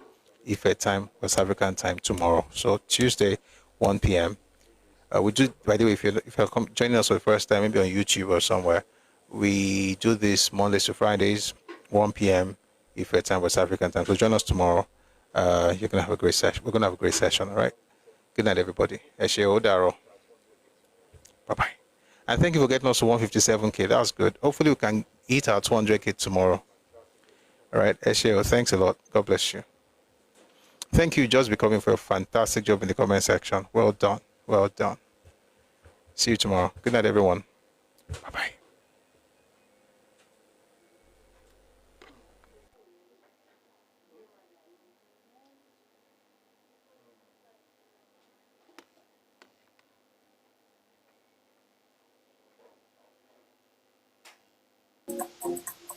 She said she's not the kind of person that, that will stay home. But okay, if he doesn't want her to work, that doesn't mean that it's the same issue for Yoruba people. State creation is a recent phenomenon. It divided people who already one ethnic group. State creation for the Igbo is different. They were brought together before they even created state